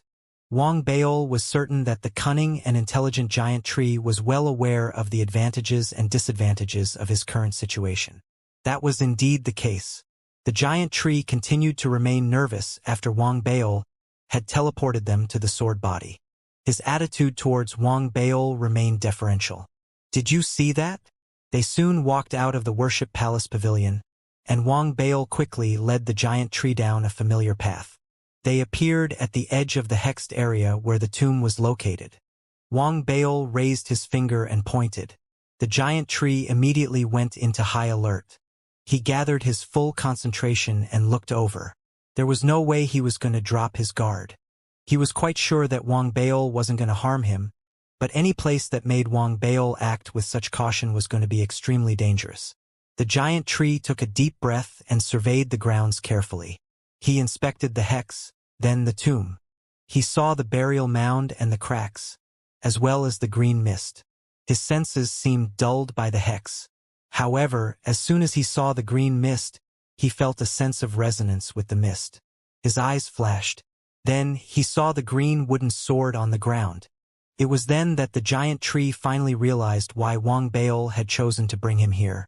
He wondered if he could indeed overcome the obstacles ahead of him. Wang Beol didn't rush him. He waited for the giant tree to come to a decision. He sighed happily. This was why it was great working with smart people. He only needed to say one thing for them to work everything else out. There was no need for him to explain in detail. A long moment later, a resolute light finally flashed across the giant tree's eyes. He cupped his fists and saluted Wang Beol. "Elder Wang, please deactivate the hex. I need to inspect the tomb in detail before I can give you any answers." Wang Beol nodded. With a wave of his hand, a door of light appeared at the edge of the hexed area. It opened, and the air inside rushed out. Along with the escaped air was the faint, almost imperceptible sound of breathing. Wang Baol watched warily as a solemn-looking giant tree formed a series of hand seals, then suddenly snapped off one of his fingers and threw it forward. The broken finger transformed into a tiny man and dashed forward, charging straight at the open, shining door. It sped through and shot into the green mist without hesitation. It circled the tomb, then grabbed the wooden sword on the ground and returned swiftly. Nothing happened during the entire thing. No dangers befell the tiny man. It returned safely and transformed back into the giant tree's finger again. The giant tree handed the sword politely back to Wang Baol, then whispered, "The green mist has a limited effect on me. I should be able to last 30 minutes inside. What would Elder Wang have me do?" Wang Baol narrowed his eyes. He didn't take the sword. Instead, he asked, "Can you sense it?" The giant tree hesitated but didn't dare to hide the truth from Wang Baol. Wang Baol might be younger than he was, but the giant tree was well acquainted with Wang Baol's mind and his methods. He had seen what the young man was capable of on both the moon and Mars. He knew the many powerful techniques the young man possessed, and the equally many ways he could kill someone. He spoke truthfully. "I can sense the presence of a divine armament." The giant tree shook as he said the last few words. The value of a divine armament to a cultivator was impossible to explain. "Good. You can have this sword. Now, retrieve the divine armament for me." Wang Baol nodded and said coolly. An unfathomable light shone in his eyes. He stared at the giant tree and waited for the latter to come to a decision. The giant tree fell silent. He thought for a very long moment before finally gritting his teeth. He didn't refuse to do it, nor did he explain how difficult the task was going to be. This was a chance for him to settle the grudge between him and Wang Baol and to finally achieve a breakthrough. He wasn't going to find the ladder in the tomb. The chance was going to be given by Wang Baol, who had said so earlier, the chance to rise to the nascent soul realm. He had begun his path of cultivation many years ago. Because he had only managed to absorb half a fruit on the moon, his cultivation had remained stagnant at the perfected core formation realm. He hadn't been able to break through to the next level. He watched hungrily as Duan Myuk, Li Xingwen, and even Su Yunkuan achieved their breakthroughs, and he longed for his. He might not have believed anyone else who told him that they could give him a shot at it. But this was Wang Baol, who had risen to become the Grand Supreme Elder of the vast expanse Dao Palace. He believed Wang Baol. Determination flashed in the giant tree's eyes. He dashed through the bright, shining door and approached the green mist under Wang Baol's cautious, hopeful eyes. His body contorted itself. He shrank, then snaked into one of the cracks on the tomb. Wang Baol grew excited as he watched the giant tree slip in. He made preparations to leave at a moment's notice should things go south. He activated the flame snatch the arch armor as well. He wasn't an ungrateful person. If the giant tree did try his best to fulfill his request, Wang Baol would find some way for them to escape together should danger occur. Time passed slowly. Before long, 30 minutes went by. A crease began to appear on Wang Baol's forehead, and he narrowed his eyes. It was then that an explosion suddenly erupted from inside the tomb. The cracks on the tomb grew and spread outward as the thunderous booms persisted. Green mist continued to escape from the cracks. The sound of breathing suddenly became louder. Wang Baol shook, and his head began to buzz. It was then that the giant tree suddenly dashed out from one of the cracks. His face was pale, and terror colored his eyes. In his hand were the bones of a broken arm. The broken arm gave off an immense aura that spoke of time and death. It exuded the power of a divine armament. Wang Baol's pupils contracted. His eyes saw only the broken arm. There was a strong divine armament's aura exuding from the broken limb that threatened to rise to the heavens. The giant tree shook as he carried the broken arm. A howl like that of a furious beast erupted from the tomb behind him as he fled. Massive clouds of green mist were discharged into the air as the howl rang out. The green mist transformed into a large hand that went after the giant tree. It seemed intent to drag the giant tree back into the tomb and keep him there with it forever. The giant tree despaired as danger loomed over him. He could feel an incredible suction pulling at him. The threat of death blared in his head ceaselessly, like sirens. His only hope rested in Wang Baol. He could only hope that Wang Baol wouldn't leave him to die, and that the latter wouldn't demand that he throw the broken arm over to him. The latter meant that Wang Baol planned to only save the arm and not him. He would be left with no choice. He could hold on to the arm and hope that Wang Baol would save him along with the arm, but that meant that they would remain enemies in the end. His chances of survival after that were slim. Just as the giant tree drowned in rage and despair, something unexpected happened. Wang Baol didn't ask him to throw the arm to him. Without any hesitation, he unleashed the devouring seed inside his body and directed its suction force at the giant tree.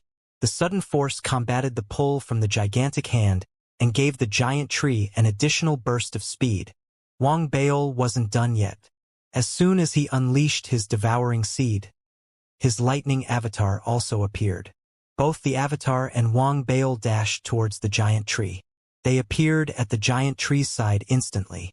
As the gigantic green hand rushed towards them with an intent to wipe them out, Wang Baol gave the giant tree a huge push. The organs inside the giant tree shook violently under the tremendous force. However, the push also gave him another burst of speed. The distance between him and the gigantic hand widened yet again. Next, Wang Baol's avatar grabbed the giant tree's arm and yanked him forward. He finally managed to escape death. Everything happened just as the giant tree was despairing. However, as soon as the distance between the giant tree and the enormous hand grew, the latter came charging again. The sounds of heavy breathing continued to escape from the tomb. Wang Baol's eyes flashed. He switched places with his avatar instantly. The avatar rushed towards the gigantic hand. Then it exploded as soon as they collided. A thunderous boom erupted. Wang Baol's hands were a blur as he formed a series of hand seals and then pointed towards the hex over the tomb. The shining door of light slid shut instantly. The gigantic hand, slowed down by the avatar's self-induced explosion, was trapped inside the hex. It roared inside its prison. "Follow me." There was no time to find out what was going to happen to the hand. Wang Baol raced off with a fierce look on his face. The giant tree was shocked. He couldn't believe that Wang Baol hadn't mentioned a single word about the broken arm. He had instead poured all his energy into saving the giant tree's life. The giant tree was also equally shocked at the danger he had just survived. He panted as he followed Wang Baol closely. With Wang Baol's help, they finally made their way back to the Worship Palace Pavilion. They had unleashed their full speed, shooting through the air like bolts of lightning. The sounds of furious and seemingly mindless breathing continued to follow them, affecting them. When they finally arrived at the Worship Palace Pavilion and stepped inside, the breathing in their ears also finally stopped. It was as if it had been cut off. The two finally released a sigh of relief. The giant tree was about to speak when Wang Baol stopped him. They entered the teleportation array formation hurriedly. The light from the array formation shone around them. They disappeared and reappeared at the border between the sword body and the sword handle, far away from the tomb. That was when they could truly let down their guard. The giant tree's face was pale, and his heart was still racing fearfully. He had experienced death looming over him just moments ago. A slight oversight could have gotten him killed. "What is this place?" The giant tree looked around and muttered. Wang Baol bit back a sarcastic remark. How would he know? An idea stirred in his head. He pretended to look wise, then spoke coolly. "There are things better left not knowing." Wang Baol gave the giant tree a meaningful look. His eyes fell on the broken arm in the giant tree's hands. He didn't ask for it. He simply looked quietly at the giant tree. The giant tree fell silent. He was grateful for what Wang Baol had done for him. Even if he had harbored any ideas earlier on, they had since faded away. He lowered his head and presented the limb to Wang Baol. Wang Baol could hardly contain his emotions as he stared at the arm. He took it from the giant tree, then inspected it in detail. His heart raced. The divine armament's aura emanating from this broken arm was incredibly rich. This was simply a broken right arm. Its skin had shriveled up and dried, and he could see bone peeking out from the joints. Its blood and flesh were long gone. It had become a mummified limb. Whose arm is this? To think that a mere arm could give off the power of a divine armament. Are there any other body parts buried in that tomb? Wang Baol couldn't help but let his thoughts wander. However, he hadn't stepped into that place before. Wang Baol believed that the giant tree was the only one who might know something about that. The giant tree wouldn't be able to tell him much since he lacked essential information. Wang Baol fell into deep thought. He decided not to question the giant tree now. He knew that it was important to pick the right time to ask the first question. This would determine the truthfulness of the giant tree's answers. He decided not to act rashly. He was going to wait for the right moment in order to get the most honest answers. Wang Baol narrowed his eyes at that thought. He decided to stop thinking about the giant tree, who was still unsure where his loyalties lay. He continued to study the broken arm carefully. He activated his cultivation and allowed it to flow into the arm. The aura emanating from the arm immediately intensified as an incredible power stirred within the limb. Wang Baol was shocked at its sudden awakening. There was something he wasn't getting. He had tried to activate the arm with his cultivation before gaining any permission. Its incredible power made Wang Baol look like a child trying to wield a huge saber. It was tiring. Wang Baol could feel the arm trying to fight him. It shook violently in his hand. His proficiency in dermic armaments led him to a conclusion. Should he forcibly try to wield the arm, the power it emitted wouldn't distinguish between friend and foe. As it overpowered his enemies, it would also try to consume him. Regardless, Wang Baol still hungered to possess it. A brief examination had shown that the power emanating from this broken arm was greater than all the dermic armaments he owned. Even his black pike and his tricolored flying sword paled vastly in comparison. Only the Federation's divine armament could compare. Of course, even the Federation's divine armament couldn't compare with Wang Baol's dark artifact. Even so, that was still a divine armament. How can I put it to use without damaging it? Wang Baol fretted. He thought about it for a while. Then, an idea appeared in his head. It was a crazy and bold idea. It was like a weed. Once planted, it grew wildly. There was no killing it. The giant tree watched a myriad of emotions flash across Wang Baol's face. It was starting to make him nervous. Then, determination flashed in Wang Baol's eyes. He suddenly said, "Fellow Taoist Osmanthus, step back." The giant tree immediately retreated nervously. Wang Baol took a deep breath and activated the flame snatch the arch armor. The meridians inside his body emerged, glistening red as they danced in the air and transformed into the horrifying-looking the arch armor.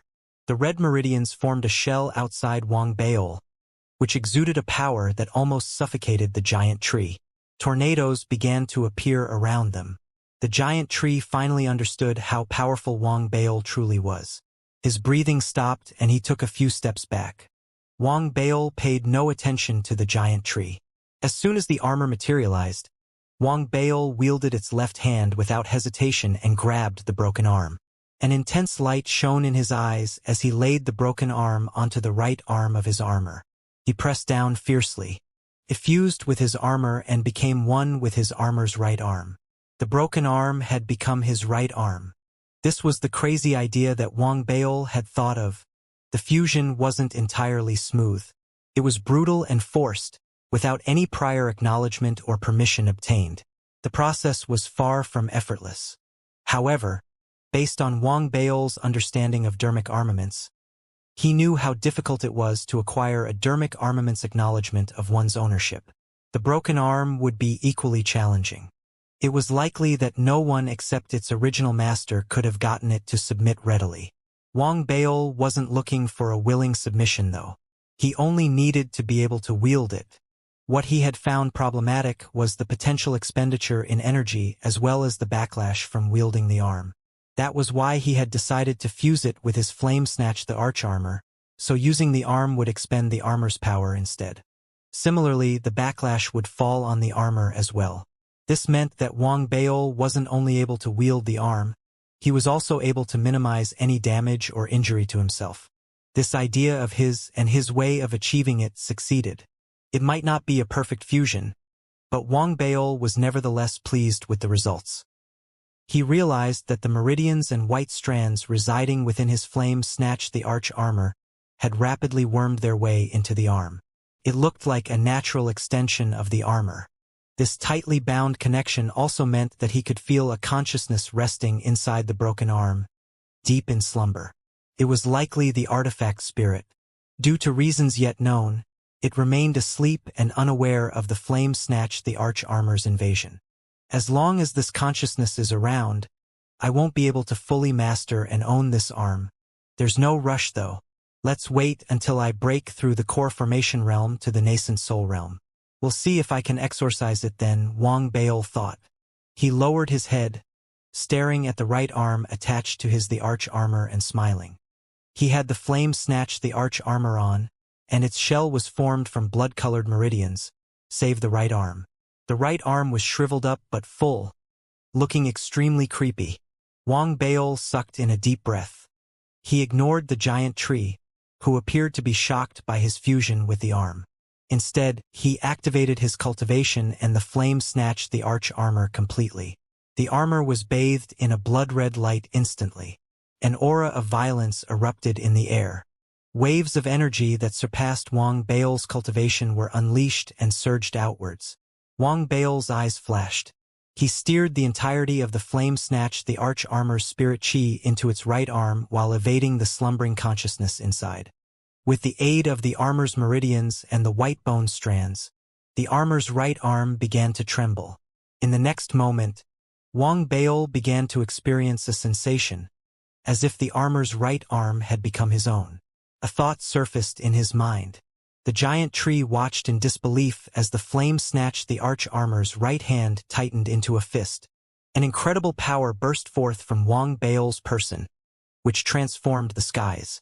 The winds howled, the clouds rolled, and the seas of fire around them began to resonate with the sudden unleashing of power. The immense power of this aura made Wang Baol's breathing stutter. The power came not from Wang Baol himself but from his armor's right arm. Wang Baol calmed down quickly enough, his eyes flashing with joy. It was unfortunate that he wasn't able to fully master the arm, but he wasn't particularly bothered. Who cares as long as I can wield it?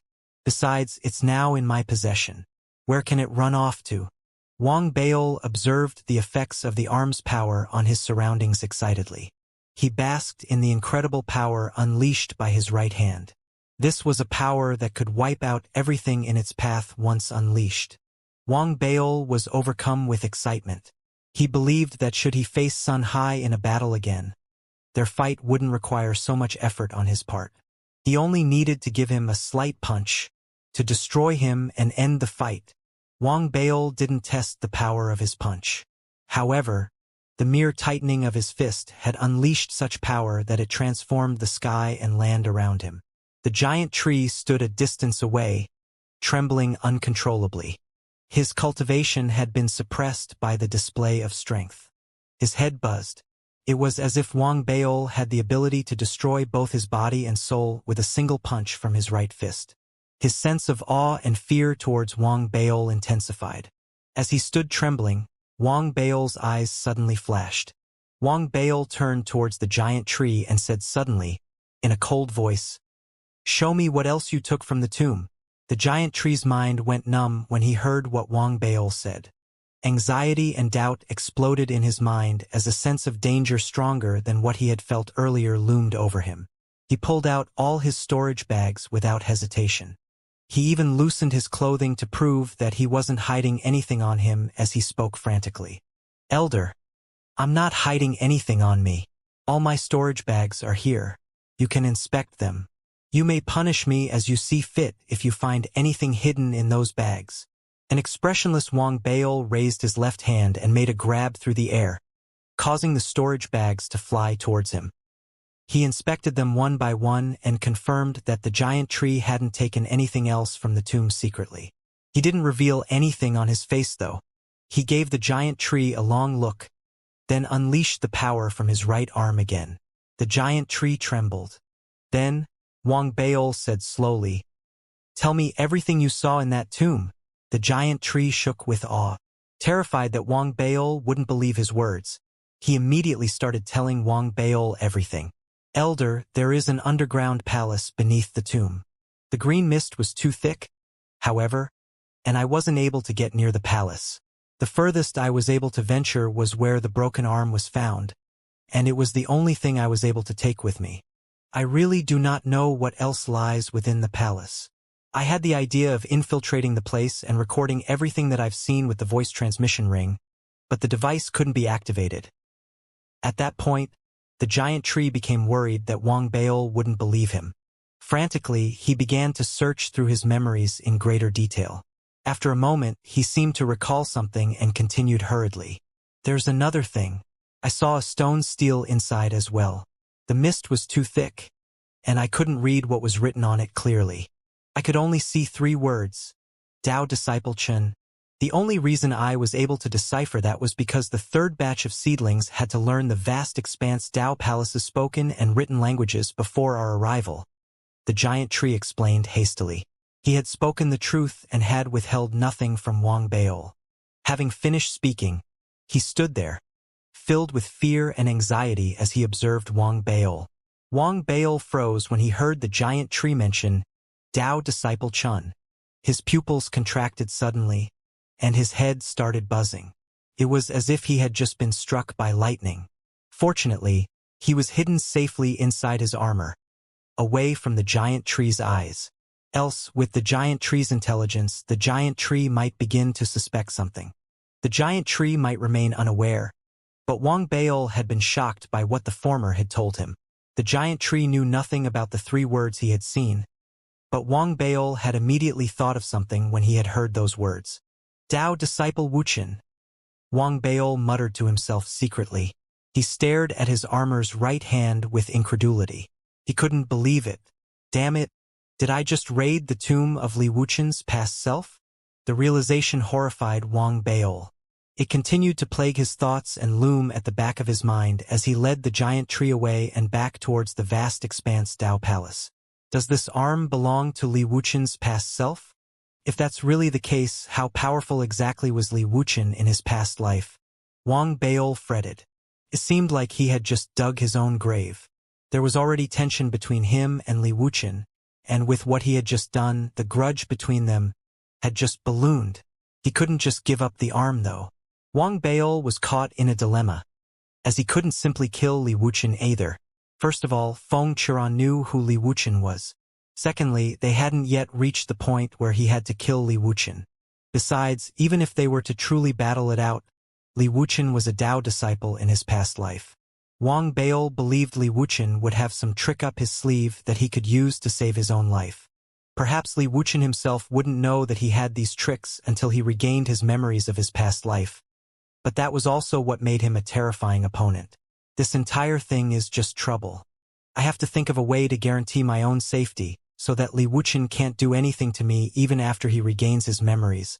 Wang Baol kept sighing inwardly. He wasn't in the mood to bother with the giant tree. He fell into contemplative silence as they rushed back to the vast expanse Dao Palace.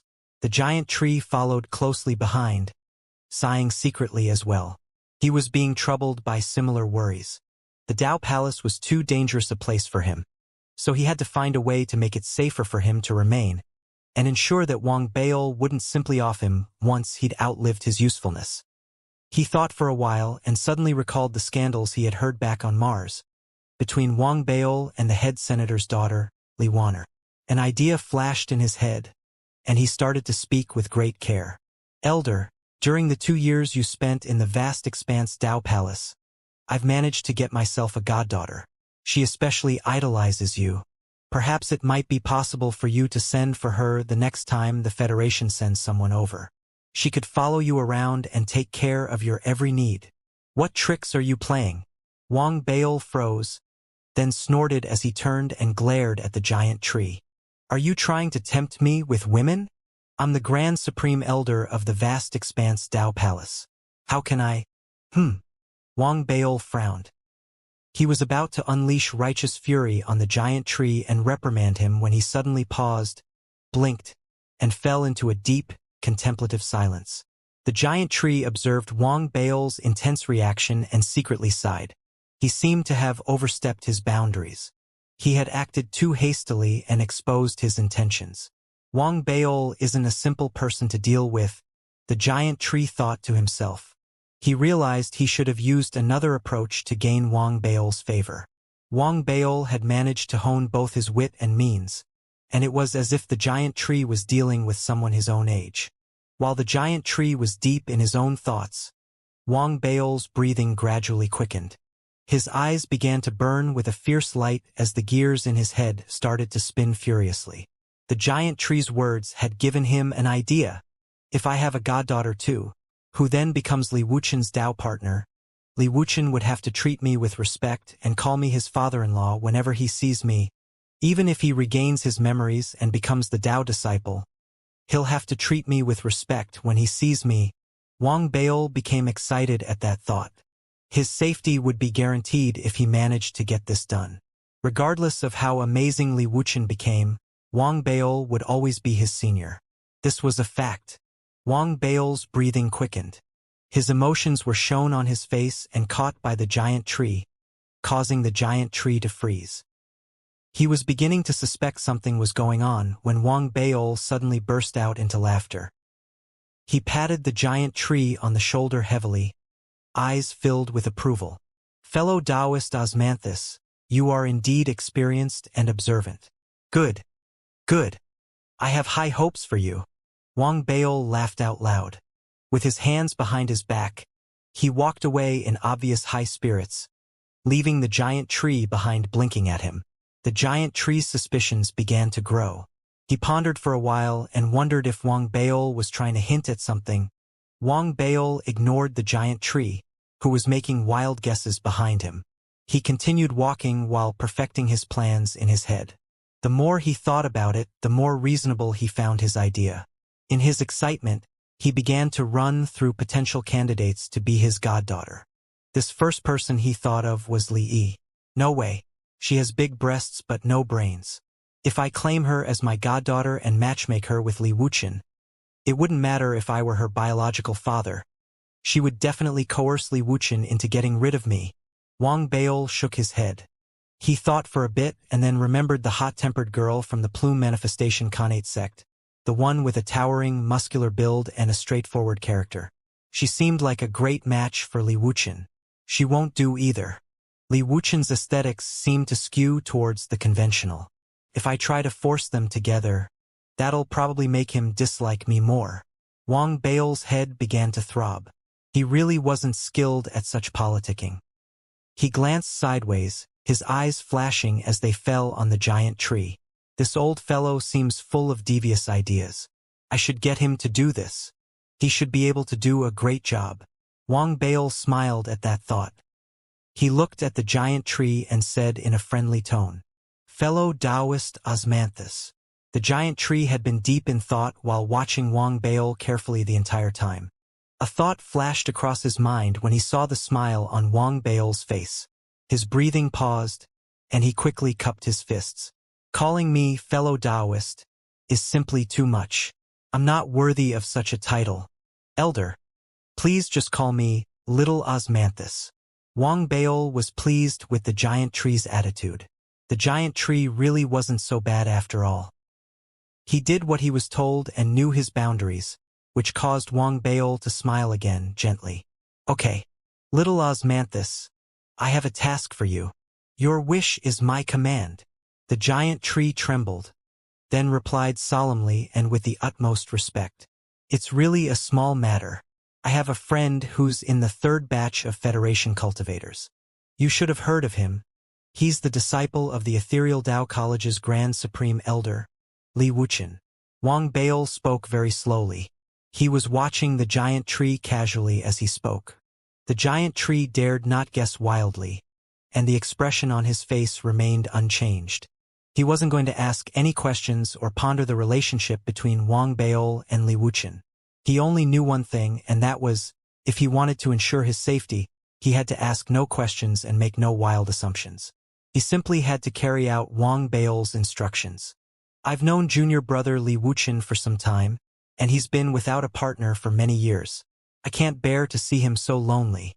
Why don't you make some arrangements and get him to know more female disciples? Do you know what I'm getting at? According to the high officials' autobiographies, there was no need to explicitly verbalize everything.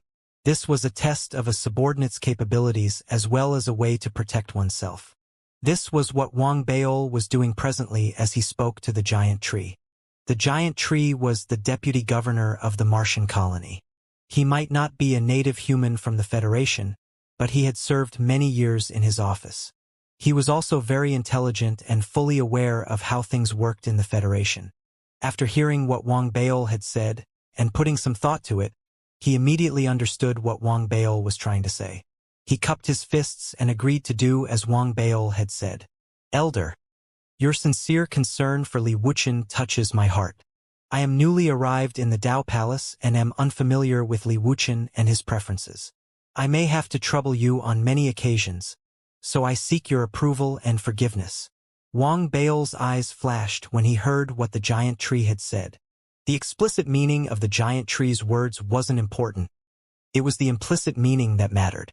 The giant tree was telling Wang Baol clearly that he knew what Wang Baol was trying to do and would keep a close eye on Li Wuchen, reporting on his every move and which female disciple the latter was intimate with. A safe and stable environment is very important for cultivators of my rank. Do not disturb my cultivation too frequently, Wang Baol said casually, then turned and left. The giant tree agreed. He had already translated what Wang Baol had just said in his head. What Wang Baol meant was, he should keep a close eye on Li Wuchen. There was no need to worry about disturbing Wang Baol. In fact, he better make sure he got the job done, else the giant tree was going to be the one suffering from an unsafe and unstable cultivation environment. The pair traveled speedily for 2 weeks and finally reached the vast expanse Dao Palace. The giant tree immediately started carrying out Wang Baol's wishes upon their return. He had mapped out a detailed plan during their trip back. He had a Grand Supreme Elder's backing, which made things easier for him. His level of cultivation ensured that he was the most powerful cultivator in the Federation faction after Wang Baol and Sect Lord Su. The vast expanse Dao Palace had done their homework on the giant tree as well. He wasn't human and didn't possess a body made of flesh and blood. He had originally been a tree that had then risen to become a cultivator, and he possessed many strange qualities. In the upcoming days, Wang Baol set aside this matter and began his cultivation. He wanted to familiarize himself with the Dao disciple's right hand that had just been fused with his Flame Snatch the Arch armor. He tried using it multiple times in order to test the limits of the arm's power as well as his ability to withstand its power.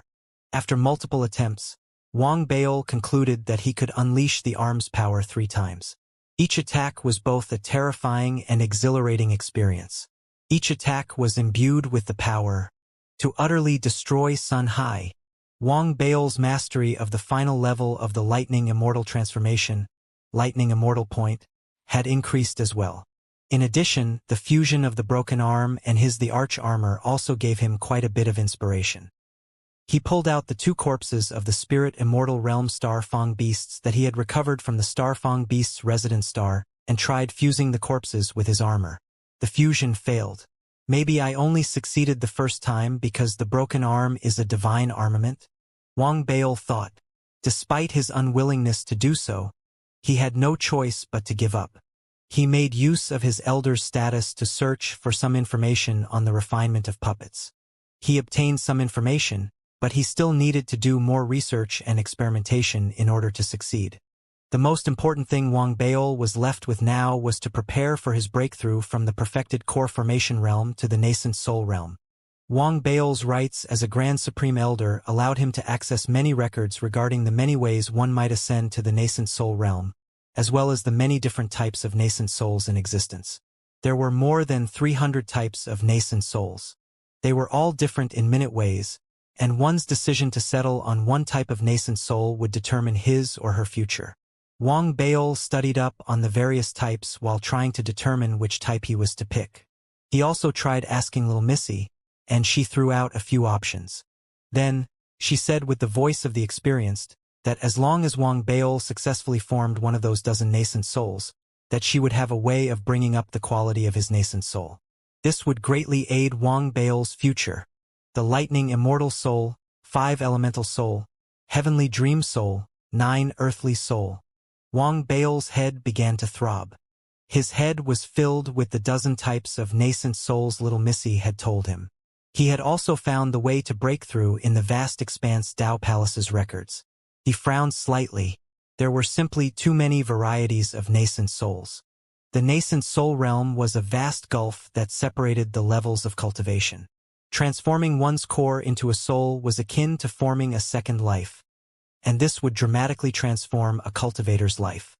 Teleportation was one of those changes that the cultivator would experience. The formation of a nascent soul made one into a child of the heavens and earth, and the cultivator would be able to meld with the nomological laws and wield them. A nascent soul also had the power to control the lands. Some primitive civilizations called nascent souls ancient demons. That itself proved how powerful a nascent soul realm cultivator was. A nascent soul's power was related to the type of soul. There were countless cultivation civilizations in the universe and as many different types of nascent souls. Li Xingwen's was a Dao soul, and his enlightenment-based divine power contributed partially to that. Duan Muk chose to cultivate a 5 elemental soul, and its essence was irrevocably tied to the Federation's fortunes. This might seem bizarre and mysterious, but what it essentially meant was that his nascent soul was the manifestation of his ideals and will. Wang Bao had asked Sect Lord Su about his nascent soul, and he had chosen the violent soul, one that centered on violence and death. The nascent souls that everyone in the Federation and Dao Palace had were nearly all different. There might be similarities amongst their nascent souls, but minute differences did exist. It was impossible to say which type of nascent soul was better, as there was only one way to determine the potential of a nascent soul, and that was its quality. That was what determined the extent to which one's nascent soul could meld with the nomological laws, and that would determine one's battle prowess and future. The Dao Palace records also mention something else, which was the extremely rare 5-type nascent soul that had been found scattered across countless civilizations. They were considered legends. The vast expanse Dao Palace of the past had the opportunity to cultivate one such nascent soul, but the ways of its cultivation had been lost. The current vast expanse Dao Palace no longer held the secrets to the formation of such a nascent soul. Wang Baol had asked little Missy about that, but little Missy only replied and told him not to be overly ambitious and long for something that was beyond his reach. Wang Baol had his own unique understanding of what little Missy had told him. I bet it's most likely because she doesn't know much about it. Or maybe she's afraid to tell me. Wang Baol blinked. He had realized some time ago that every time little Missy had given him a target that seemed unachievable, he would somehow achieve it without much of a problem. Little Missy, that legendary nascent soul that can't be achieved. What exactly is it? Wang Baol couldn't help being tempted when he thought about it, so he tried asking again. Little Missy seemed to be thinking the same thing as well and didn't answer Wang Baol's question immediately. She hadn't heard of many successful accounts of people attaining the legendary 5-type nascent soul. It wasn't merely legendary and seemed almost impossible. She still seemed a bit uneasy. She seemed to have mentioned that it was impossible. Should be fine just saying that, if he manages to make the impossible possible again, I'll call him Granddaddy. Little Missy snorted secretly. She continued consoling herself before she was suddenly caught by the urge to slap herself. It might not have been as bad if she hadn't just said that, but now that she had, exhaustion suddenly overcame little Missy at that thought. She decided not to think about it anymore. Time passed steadily, and another month went by. While Wang Baol continued his cultivation and his study of nascent souls, the giant tree did his best to complete the assignment that Wang Baol had given him. He did quite a good job. He identified all the female disciples he could find and then began creating numerous opportunities for Li Wuchen and these female disciples to fall in love. The giant tree didn't realize how talented he was in this area. The heavens rewarded those who toiled diligently. Under his watchful eyes and careful planning, the giant tree finally discovered something. He verified his observations repeatedly and then rushed over to Wang Baol's and reported his findings. Esteemed Elder, Your humble servant spent a month and was finally able to complete the mission you assigned. I found a female disciple Li Wuchen's romantically interested in. The giant tree immediately cupped his fists and bowed deeply when he saw Wang Beol. Both his attitude and the look in his eyes spoke of great deference. Wang Beol perked up, but he kept his thoughts to himself and simply nodded slightly. The giant tree saw Wang Beol's reaction and immediately pulled out a jade slip and presented it to Wang Beol, whispering, I realized that Li Wuchen has a relationship with a perfected true breath realm cultivator, Zhou Mei, that is out of the ordinary, so I did a background check on Zhou Mei. She's one of the cultivators in the third batch. Even though her level of cultivation isn't very high, she's one of the more powerful cultivators to have emerged from the Ethereal Dao College these last few years. That was why she was selected by the Ethereal Dao College for transfer to the Dao Palace. This jade slip contains Zhou Mei's records for your inspection, Elder. The giant tree lowered his head after his report and kept quiet. He had found out the relationship between Zhou Mei and Wang Beol. However, if Wang Beol wasn't going to mention that, he wasn't going to point it out either. He was simply going to do his duty as instructed. He didn't dare, nor did he wish to ask Wang Beol about other related matters. He had investigated those matters clearly as well, but that was because he didn't permit himself to make any mistakes or commit any oversight in the event Wang Beol questioned him about them. This was something he had learned from his subordinates when he had been the deputy governor on the Martian colony. One should carry out the orders given to him or her dutifully while thinking 3 steps ahead. It might seem that he had only completed the task according to what had been instructed, but in reality, he had also familiarized himself with all the details related to his mission. He had performed checks on related matters that had been beyond the scope of his duty and had prepared for the possibility of having to answer any questions on the spot. He would have been able to answer them readily. The giant tree had done his best while carrying out Wang Beol's instructions. His head remained lowered. Meanwhile, Wang Beol had frozen on the spot. He was familiar with the name Zhou Mei, but he couldn't recall why at the moment, so he took the jade slip and began browsing its contents. She's from Mars, a graduate from the Dao Mountain Mist Academy. Wang Beol's eyes widened when he read that. His thoughts cleared up as he finally realized why he had found the name familiar. The image of a chubby young girl surfaced in his mind. Wang Beol blinked and continued reading. The report in the jade slip was very detailed, including information on Zhou Mei's family as well as what she had been up to after she graduated. She had chosen to enter the Ethereal Dao College and completed her studies on the Upper Academy Island. During her time there, she had chosen to enter the Dermic Armament Pavilion. Everything made Wang Beol slightly confused. He could vaguely remember his time at the Dao Mountain Mist Academy. The faces of his students flashed across his mind, and soon, the expression on Wang Beol's face softened.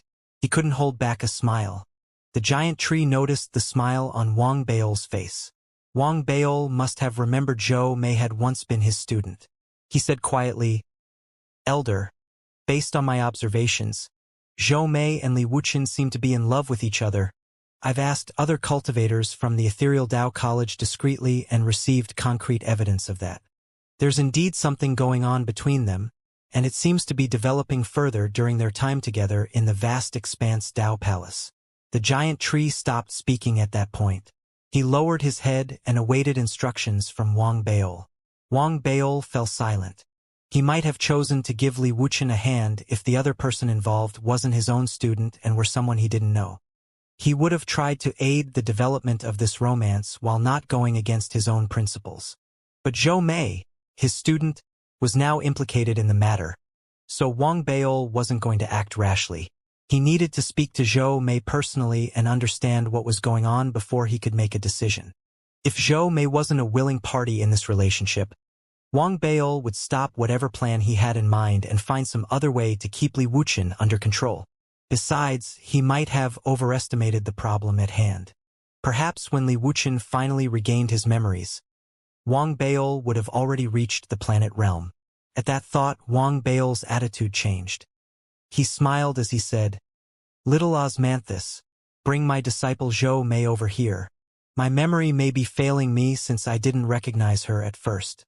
Maybe she's easily embarrassed and doesn't dare come see me. Upon saying that, Wang Beil suddenly realized something. Maybe Zhou Mei did feel something for Li Wuchen, which was why she didn't dare pay a visit to Wang Beil. After all, she was aware of the tension between himself and Li Wuchen. The Fire Spirit Academy and Dao Mountain Mist Academy had been fiercely competitive and hostile towards each other, and Zhou Mei herself had been one of the participants. Wang Beil wondered how the pair had gotten together in the first place. Upon hearing Wang Beil's instructions, the giant tree took his leave and went searching for Zhou Mei. He explained the situation briefly to the young woman, who was clearly nervous. She looked like a child who had just done something wrong. The giant tree knew the teacher-student relationship between Wang Beil and Zhou Mei, so he stood patiently at one side and didn't rush her. After a long moment, Zhou Mei finally took a deep breath. There was determination in her eyes as she followed the giant tree to Wang Beil's palace. When she entered the palace and saw Wang Beil sitting at the end of the hall, the anxiety in Zhou Mei's heart surged. It was intermingled with excitement and respect as she bowed and greeted Wang Beil. Zhou Mei, your humble disciple, greets the dean. Wang Beil studied the young woman before him. Zhou Mei had clearly matured. Her cultivation had improved, and as a result, the muscular body that she had gotten from practicing Wang Beil's heaven-devouring skill had slimmed down considerably. Regardless, her physical strength was clearly greater than others at the same cultivation realm. This was a result of the cultivation technique that Wang Beil had taught them. Zhou Mei wasn't the only one who had benefited from it. His original batch of students were now allocated to various departments in the Federation, and their physical strength was greater than others at the same cultivation realm. Wang Beil's growing fame and reputation meant that his students' respect towards him had grown stronger instead of weaker all these years. Zhou Mei was no exception. She greeted Wang Beil excitedly and had addressed him as dean, which brought back many memories. He sighed and raised his right hand, and with a wave of his hand, a sudden gentle force lifted her to her feet. It's been quite a few years since we last saw each other. You've grown. This is my oversight. I wouldn't have known that you were here in the Dao Palace if I hadn't seen your name. Wang Beil stared at Zhou Mei and sighed. He was experiencing a strange sensation. He wasn't that old himself, but now, seeing his student before him, he suddenly felt old. Perhaps I've really grown old? Wang Beil instinctively patted his tummy. It had grown quite chubby. The dean is the Grand Supreme Elder of the Dao Palace and busy with administrative matters. Your humble disciple understands that. In truth, your humble disciple is too ashamed to face the dean. Zhou Mei bit her lips and whispered. The feeling she had towards Wang Beil was rather special. Their relationship felt like one between a parent and child, yet it wasn't exactly that. He was the teacher who had taught her. Without Wang Beil, Zhou Mei wouldn't have gotten to where she was now. She would have remained meek and timid like she had been. Wang Beil had changed her fate and the fates of her schoolmates. Wang Beil had been the one who had taught them confidence and the power of unity. Wang Beil himself wasn't aware of how his swift progression had united the students he had taught then. They identified themselves as Wang Beil's faction, forming a new force across the various departments in the Federation. Their faction was still newly formed, but one could imagine the influence it was going to have in the future as they developed further in their careers. Their seniors had also formed a strong foundation in the Federation, and Mars was a clear indication of their strong presence. That was why Zhou Mei had chosen to enter the Ethereal Dao College after graduating from the Dao Mountain Mist Academy. However, the fates were mysterious. She hadn't realized then that she might one day fall in love with Li Wuchen, her senior and past enemy. That was why she had been too ashamed to pay a visit to Wang Beil. Wang Beil stared at Zhou Mei thoughtfully. He didn't immediately mention Li Wuchen and started by asking Zhou Mei about the other students and how they were doing. Zhou Mei slowly relaxed and stopped being so nervous. Then, with a smiling face, he asked gently, Zhou Mei, this thing between you and Li Wuchen. Wang Beil left his sentence hanging while staring seriously into Zhou Mei's eyes. Zhou Mei immediately became nervous under Wang Beil's gaze, and as she listened to Wang Beil's hidden question in his words, shock and fear colored her face. Her voice began to tremble, and she started stammering. Dean, about this matter. Wang Bao's face grew dark as Zhou Mei grew nervous and began to stammer. He thought the worst and said suddenly, "Did Li Wuchen try to make things difficult for you after you entered the Ethereal Tao College? Did he do anything despicable? That must be it. This Li Wuchen, how dare he?" Wang Bao smacked the handle of his seat. He unleashed a fearsome aura, then yelled at the giant tree, who had been standing in a corner. "Fellow Taoist Osmanthus, go get Li Wuchen for me." "No, that's not it." Zhou Mei's face turned pale before the giant tree could say anything. She stumbled forward hurriedly, tears filling her eyes as her face was colored with concern and fear. It was clear that she was worried. Wang Bao could see that. He sighed, then waved his hand and got the giant tree to stay put. Then, he rubbed his forehead and looked at Zhou Mei, who had lowered her head. A long moment later, Wang Bao spoke again. "Zhou Mei, tell me, are you really in love with Li Wuchen?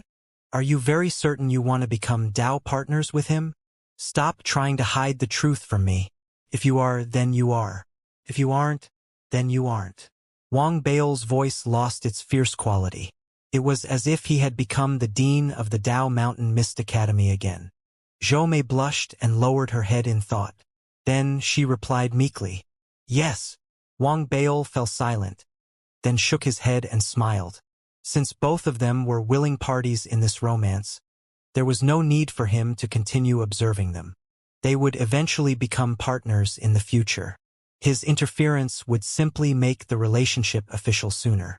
As a Tao disciple, if Li Wuchen became Tao partners with someone from the Federation, this would further cement the alliance between the Federation and the Tao Palace. Of course, what was most important was that both of them truly held feelings for each other, as it would be meaningless if one party was unwilling to commit. At that thought, Wang Bao observed Zhou Mei for a while longer and concluded that she did indeed have feelings for Li Wuchen. He had come to a decision and said suddenly, "Fellow Taoist Osmanthus, please have Li Wuchen brought here." Zhou Mei still seemed worried, but Wang Bao's polite tone made her sigh with relief. She kept her head down and stood there quietly. Her heart raced. She was a smart woman, and she knew what her dean was trying to do. This was the first time Wang Bao was playing matchmaker, and it was a refreshing experience. He smiled and teased Zhou Mei, then began chatting about Jean Duoji. He was surprised to find out that Jean Duoji hadn't returned to the Trillionaires Corporation after graduation but had joined the military on the lunar base. The two of them chatted for a while before the efficient giant tree led Li Wuchen to Wang Bao's palace. Li Wuchen hadn't wanted to go, but the giant tree had told him that Zhou Mei was there, so Li Wuchen could only sigh secretly and follow the giant tree. As soon as he entered the halls, he saw Wang Bao sitting at the end, chatting merrily with Zhou Mei. The sight filled his heart with a myriad of emotions. He knew that Zhou Mei was Wang Bao's disciple, and he also knew that they couldn't hide their relationship from Wang Bao. Embarrassment and awareness of their past conflict made Li Wuchen nervous and fraught with anxiety. Right after Li Wuchen had entered the halls, before he could extend his greetings, the expression on Wang Bao's face immediately turned icy cold. He said coolly, "Li Wuchen, what you have between you and Zhou Mei ends today. I don't wish for you to bother my disciple in the future. If you do so, I'll kill you." As soon as Wang Bao said that, shock flashed across Zhou Mei's face. "Dean, you?" Li Wuchen froze. His breathing grew heavy, and his face turned pale. Then, he saw the look on Zhou Mei's face and heard what she had tried to say. It was as if he was suddenly infused with power. He ignored his nervousness and his anxiety and marched forward with determination and hostility in his eyes. "Elder Wang, this is between Mayor and me. You might have been her teacher, but that doesn't give you the right to stop. I can guarantee your advancement to the perfected core formation realm within a year. I can even guarantee your entry into the nascent art chamber, so that you can have a chance at attaining the nascent soul realm. However, if you don't agree to do as I say, I can make life difficult for you even if you belong to the Tao Palace. You'll die in the sword body. Li Wuchen, you know what you must do. Think it through and give me your answer." Wang Bao's voice was cold, and violence filled the air. The entire palace was weighed down by a certain heaviness. Then he raised his right hand and pointed at Zhou Mei. A spell flared into being and sealed Zhou Mei's lips. She couldn't speak and could only worry silently. Li Wuchen's face grew paler, and the fury in his eyes intensified. He glared at Wang Beol unblinkingly and forced his answer out without hesitation. Wang Beol, my answer is no. Wang Beol rolled his eyes. He had to admit that he had been overly dramatic, but he had no choice, as that was how the television dramas playing in the Federation all unfolded. He believed there must be a reason for that. He listened to Li Wuchen's answer and eyed him seriously. He came to a conclusion. He smacked the handle of his seat, then rose to his feet. As he spoke, his voice rang out, heavy with authority. No? So be it. I'll make the decision for the both of you right now. Your union will be held inside this palace. You will become Dao partners, inseparable in both life and death. Li Wuchen, do you consent? Li Wuchen was dazed by Wang Beol's words. His eyes widened as he stared at Wang Beol in confusion, then looked at Zhou Mei. He realized that Zhou Mei was still imprisoned by a seal, so she had no way of replying to him. Li Wuchen didn't recover from his shock for quite some time. Wang Beol stared at Li Wuchen's stunned look calmly and casually said, I had this friend. He was a terrible person who committed an act of disloyalty to his partner. The next day, he died. Li Wuchen gulped as soon as Wang Beol said that. It wasn't that he wasn't agreeable to the proposal. His earlier agitated reactions should have proven that, but everything had happened too quickly. He hadn't yet recovered from his shock and confusion. Now that things had unfolded in this manner, Li Wuchen wasn't going to hesitate any longer. He cupped his fists and bowed deeply towards Wang Beol. Yes, your humble disciple does. Wang Beol was extremely pleased with Li Wuchen addressing himself as his disciple. He lifted his right hand and pointed at Zhou Mei, freeing her from the seal. He asked her gently, Mayor, are you agreeable to that? Zhou Mei blushed and lowered her head. Her voice was soft but clear. As the dean commands. Wang Beol shook his head and smiled. He might have something to gain out of this successful matchmaking, but the happiness he felt from helping his disciple tie the knot was definitely greater than the satisfaction he got from the former. Fine, you can return. Wait for my news. As your senior, I will take care of the entire ceremony for you. Wang Beol smiled and, with a wave of his hand, indicated that they could leave. Li Wuchen finally understood what was going to happen and was overcome with excitement. He looked at Zhou Mei. The latter blushed and gazed back at him. The pair gazed at each other and saw their joy mirrored in each other's eyes. Thank you, Grand Supreme Elder. Li Wuchen took a deep breath and bowed deeply. He did so with unprecedented happiness and respect. He had been won over and was beyond grateful to Wang Beol. Zhou Mei took her leave as well, leaving together with him. Wang Beol sighed as he gazed at their retreating backs. Li Wuchen might be kinda a pain in the ass, but he's got a good heart. I hope they will remain partners and share their lives forever. Wang Beol smiled, then indicated to the giant tree that he could leave as well. There were no other people left in the halls except him. That was when Wang Beol sat down again. He began thinking about the union between Li Wuchen and Zhou Mei. The first thought he had was of Feng Qiran's reaction to this matter. Feng Qiran is in no position to interfere. That is, unless she reveals Li Wuchen's true identity. Wang Beol realized then that this marriage was definitely going to take place. He pulled out his voice transmission and began making preparations. He also made use of the teleportation array formation and sought Li Xingwen's views on the matter. The Federation treated Wang Beol's message with the utmost importance and discussed the matter repeatedly. Li Xingwen even contacted Zhou Mei's parents. The Federation also sent over their plans detailing the next steps to take to assimilate the Federation with the Dao Palace to Wang Beol. The Federation was going to permit the Dao Palace to send 30 Dao Palace cultivators to the Federation for a cultural exchange. The level of cultivation for this first batch had to be below the nascent Soul Realm, and Li Wuchen was to lead the party. The Federation also hoped that the Dao Palace would bring a seed from the hyacinthus tree with them. It would be planted in the Federation and be seen as proof of their strong alliance. After receiving the plans from the Federation, Wang Beol approached Sect Lord Su. the giant tree, as well as Zhao Yaming to discuss this matter. Zhao Yaming didn't know whether to laugh or weep at Wang Bao's playing matchmaker, and she didn't comment much about it in the end. The four of them discussed the Federation's proposal and gave their own opinions on the matter. Wang Bao also presented his own idea. Perhaps in the initial phase we could first set up an alliance called the Tao Commonwealth. There will be two great holy lands. The first is Earth and it will be called the Federation Holy Land. The second is the ancient greenish-bronze sword, and it will be called the Vast Expanse Holy Land. The other stars would still be known as regions, and their jurisdiction would fall under the Tao Commonwealth. The proposal was still in its infancy. It was simply an idea that Wang Bao had formed with his experience as Grand Supreme Elder. After discussion with the others, they finally decided to send this proposal back to the Federation. The Federation's think tank would then determine its feasibility.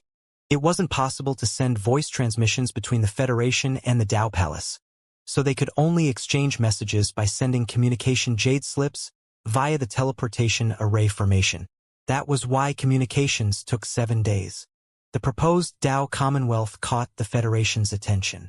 The Federation had similar ideas, but they weren't yet ready to form a commonwealth. That was why the idea had remained as an idea for further discussion. As for the wedding between Li Wuchen and Zhou Mei, both Li Xingwen and Duan Myuk had given their go-ahead. News of the first wedding of Tao partners from the Federation and the Tao Palace respectively slowly spread throughout the Tao Palace in the following days. Feng Qiran was surprised and stunned when she heard the news, but after some hesitation, she finally chose to acknowledge the union. Her silent permission meant there were no longer any obstacles preventing the union from taking place. Sect Lord Su was aware that the wedding would serve as further motivation to strengthen the alliance between the Federation and the Tao Palace. Furthermore, Zhou Mei was Wang Bao's student. That was why he decided to participate in the preparations as well. Another week passed. The wedding, held in the Tao Palace, witnessed by all Federation cultivators present in the Tao Palace and many other cultivators, with the Tao Palace congregation led by Feng Qiran, finally took place. This was an important day for Li Wuchen and Zhou Mei, as well as a day worth remembering for both the Federation and the Tao Palace. Feng Qiran was overcome with emotions. She knew who Li Wuchen was and had sent him to the Federation for his safety. Now she was witnessing his wedding with her own eyes. She could tell that Wang Bao had done the matchmaking for the couple, but she thought things through. That was why she was here now, standing together with Wang Bao as witnesses for the young couple. Tao disciple Wuchen, I wish you a happier life than your previous. Feng Qiran gazed past the crowd at Li Wuchen, who was dressed in red and holding Zhou Mei's hand, his eyes bright with unconcealed excitement and happiness. She watched them walk towards her and Wang Bao stop and greet both of them. She couldn't help but feel slightly lost. Memories of the last great battle surfaced in her mind, the battle where the ancient sword had fled from a fallen vast expanse star domain, while pursued by the never-ending clan, which changed the ancient sword's flight trajectory. The Tao Palace might have won that battle, but they had done so at a terrible price. The Tao Palace at the sword body had fallen to complete ruins. The elders had been severely injured and had all fallen into deep slumber. As the Tao disciple, Wuchen had fought relentlessly and fearlessly, to the point of being grievously injured and on the verge of death. In order to heal himself, he had no choice but to reincarnate and use the powers of rebirth in order to heal himself completely and recover his vitality. These memories resurfaced and overlaid with the present scene of the cheering and joyous crowd. Feng Qiran couldn't help her momentary sense of loss, which persisted until Li Wuchen and Zhou Mei approached to greet her. Li Wuchen appeared slightly nervous, and Zhou Mei was quite anxious as well. The crowd seemed to have sensed Feng Qiran's strange behavior, and they all stared at her. While they had noticed the look on Feng Qiran's face, they couldn't discern her thoughts. Only Wang Bao guessed what she must be feeling from the lost look on her face. He coughed and nudged Feng Qiran. Then his hands reached out, and he pulled both Li Wuchen and Zhou Mei to their feet. I wish you both happiness. Feng Qiran finally pulled herself together under Wang Bao's slight nudge. A smile lit up on her face as she gazed at the newly wedded couple before her and said softly, I wish you both a long life together." The Dao Palace cultivators around them finally burst out into loud cheering after hearing Wang Bao's and Feng Qiran's blessings. The Federation disciples echoed the cheers. Li Wuchen finally released a sigh of relief.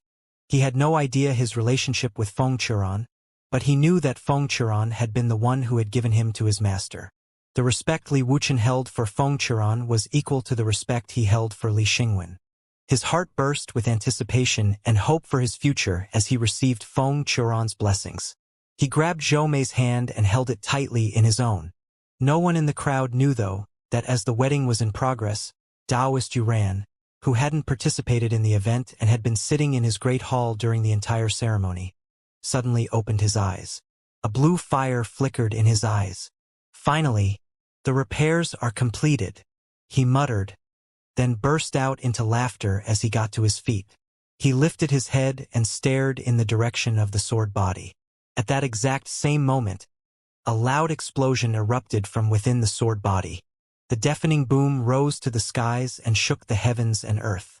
The sea of fire started boiling, and numerous hexed areas began to cave in, causing hordes of monsters to flee. As waves of fire surged and ebbed, a strange-looking battleship, with a triangular structure formed by 3 discs, whose edges touched slightly, began to rise from the sea. The battleship was like a leviathan, a gargantuan beast seeming to stretch outwards without end. One could hardly see where it ended while standing on it. It rose into the air, the sea of fire raging around it and burning everything to ashes. The 3 discs that formed the battleship were each the size of the moon. They were like 3 separate worlds that spun and shone brightly. An air of mystery surrounded them. The battleship's black outer surface was lined with numerous runes, and waves of overwhelming power surged outwards as the battleship ascended into the sky. It emerged from the sea of fire, and immediately sped towards the borders separating the sword body and the sword handle. Hexes exploded and disintegrated into dust as soon as they collided with the battleship. Mountains shattered. The battleship was enveloped in an incredible power that destroyed everything in its path. The vast battleship, formed from 3 discs that seemed to hold within them 3 worlds, had risen from the sea of fire inside the sword body, charged forward with the force of a mighty sword, and sped towards the sword handle. On the main vast expanse Dao Palace Island, Li Wuchen and Zhou Mei's wedding ceremony continued. Following Wang Bao's and Feng Qiran's blessings, the cultivators from the Dao Palace and the Federation had all begun cheering loudly. The Dao Palace was a sea of joyous celebration. Those who had not attended the ceremony could also hear laughter from the public square on the main peak. Everything seemed so perfect at that moment. The hyacinthus tree swayed slightly in the breeze as the vast expanse Dao Palace basked in peace and happiness. The Federation cultivators had partially assimilated themselves with the Dao Palace. The establishment of the Spirit Internet and the introduction of a financial credit system, as well as numerous other new initiatives, had allowed the vast expanse Dao Palace disciples to grow used to the ways of the Federation. Their attitudes towards the Federation cultivators had also changed drastically. Wang Bao's status also played an important role. Save for exceptional situations, his authority was unshakable in the highly regulated and stringent Dao Palace. If the current situation were to continue, within a decade numerous intermarriages would have taken place, and the next generation would be born. The assimilation would have been completed, and the Federation and the Dao Palace would have been completely inseparable by then. The agreement between Feng Qiran and Li Xingwen would have been realized. The alliance would have allowed the Federation civilization to develop adequately and speed up the latter's progress. The Federation civilization would have been able to advance further. This was what the Federation had hoped for, and what Wang Bao had hoped to achieve as well. That was why Wang Bao's blessings for Li Wuchen and Zhou Mei's union had been sincere, and his smile hopeful. Of course, there was still regret on his part. He was also a young man who was still unmarried and without a partner. His gaze swept uncontrollably across the crowd and landed on Zhao Yaming. Zhao Yaming was smiling, her eyes bright with joy and blessing for the newly wedded couple. There seemed to be a hint of envy on her face as well. She seemed to sense Wang Bao's eyes on her. Zhao Yaming pushed locks of her hair, loosened by the slight breeze, behind her ear as her bright eyes met Wang Bao's. Zhao Yaming smiled as their eyes met. Wang Bao didn't know why his heart started racing suddenly. He instinctively rubbed his tummy. The sudden gesture instantly broke the spell, rendering Zhao Yaming speechless. Wang Bao seemed embarrassed as well. He was just about to approach Zhao Yaming to say a few words to her when Zhou Mei and Li Wuchen, who had been exchanging drinks with the crowd, suddenly appeared before Wang Bao. Dean. Zhou Mei had drank quite a bit, so her cheeks were flushed as she stared at Wang Bao with respect and deference. There was also gratitude. She bowed and then presented a wine cup to Wang Bao. Li Wuchen stood at one side. His feelings towards Wang Bao remained mixed, but he was similarly grateful to Wang Bao for his decisiveness and support for their love. He took a deep breath and filled the cup to the brim. Wang Bao stopped in his tracks and looked at the couple in front of him before his eyes fell on Zhou Mei. Memories of her being a young girl from the Dao Mountain Mist Academy appeared in his mind. He turned towards Li Wuchen, heart filled with congratulatory joy and comfort. He took the wine cup, then said teasingly, "Mayor, you can address me as your master." Zhou Mei lifted her head and looked at Wang Bao with excitement bright in her eyes. She had long considered Wang Bao as her master. In fact, she wasn't the only one. The original batch of students who had been taught personally by Wang Bao all felt the same way. Even the batches after who hadn't received lessons from Wang Bao continued to look up to him. This was true of every pupil who had graduated from the Dao Mountain Mist Academy since Wang Bao's deanship. She took a deep breath excitedly and greeted Wang Bao once again. "Greetings to Master." The Federation and the Dao Palace witnessed Zhou Mei greet Wang Bao, and the greeting changed the way they saw her. The Dao Palace placed great importance on tradition. Zhou Mei addressing Wang Bao as master meant that her status and identity in the vast expanse Dao Palace had now been transformed. In fact, she would now be considered as a personal disciple in the vast expanse Dao Palace. She would also be known as Wang Bao's first personal disciple. This was extremely important. Wang Bao smiled at Li Wuchen amidst the crowd's shock and envy. Li Wuchen knew what this meant to Zhou Mei, and even though his feelings towards Wang Bao were still mixed and tainted with their past conflicts, these soon vanished as he looked back at Wang Bao. He took a deep breath, then mirrored Zhou Mei's deep bow. Wang Bao smiled. He drank the wine and placed his cup down. He was about to speak when suddenly, something happened. The clear skies that had been conjured up by array formations transformed as a deafening thunder erupted in the skies above the Dao Palace. Boom! The thunder shook the heavens and earth. Wang Bao shook as well, and alarm colored Feng Qiran's face. The disciples around them widened their eyes. Confusion colored their faces as uneasiness began to unfurl inside them. They had a bad feeling about this. "What's that noise? What happened?" Shouts of shock and alarm rang out.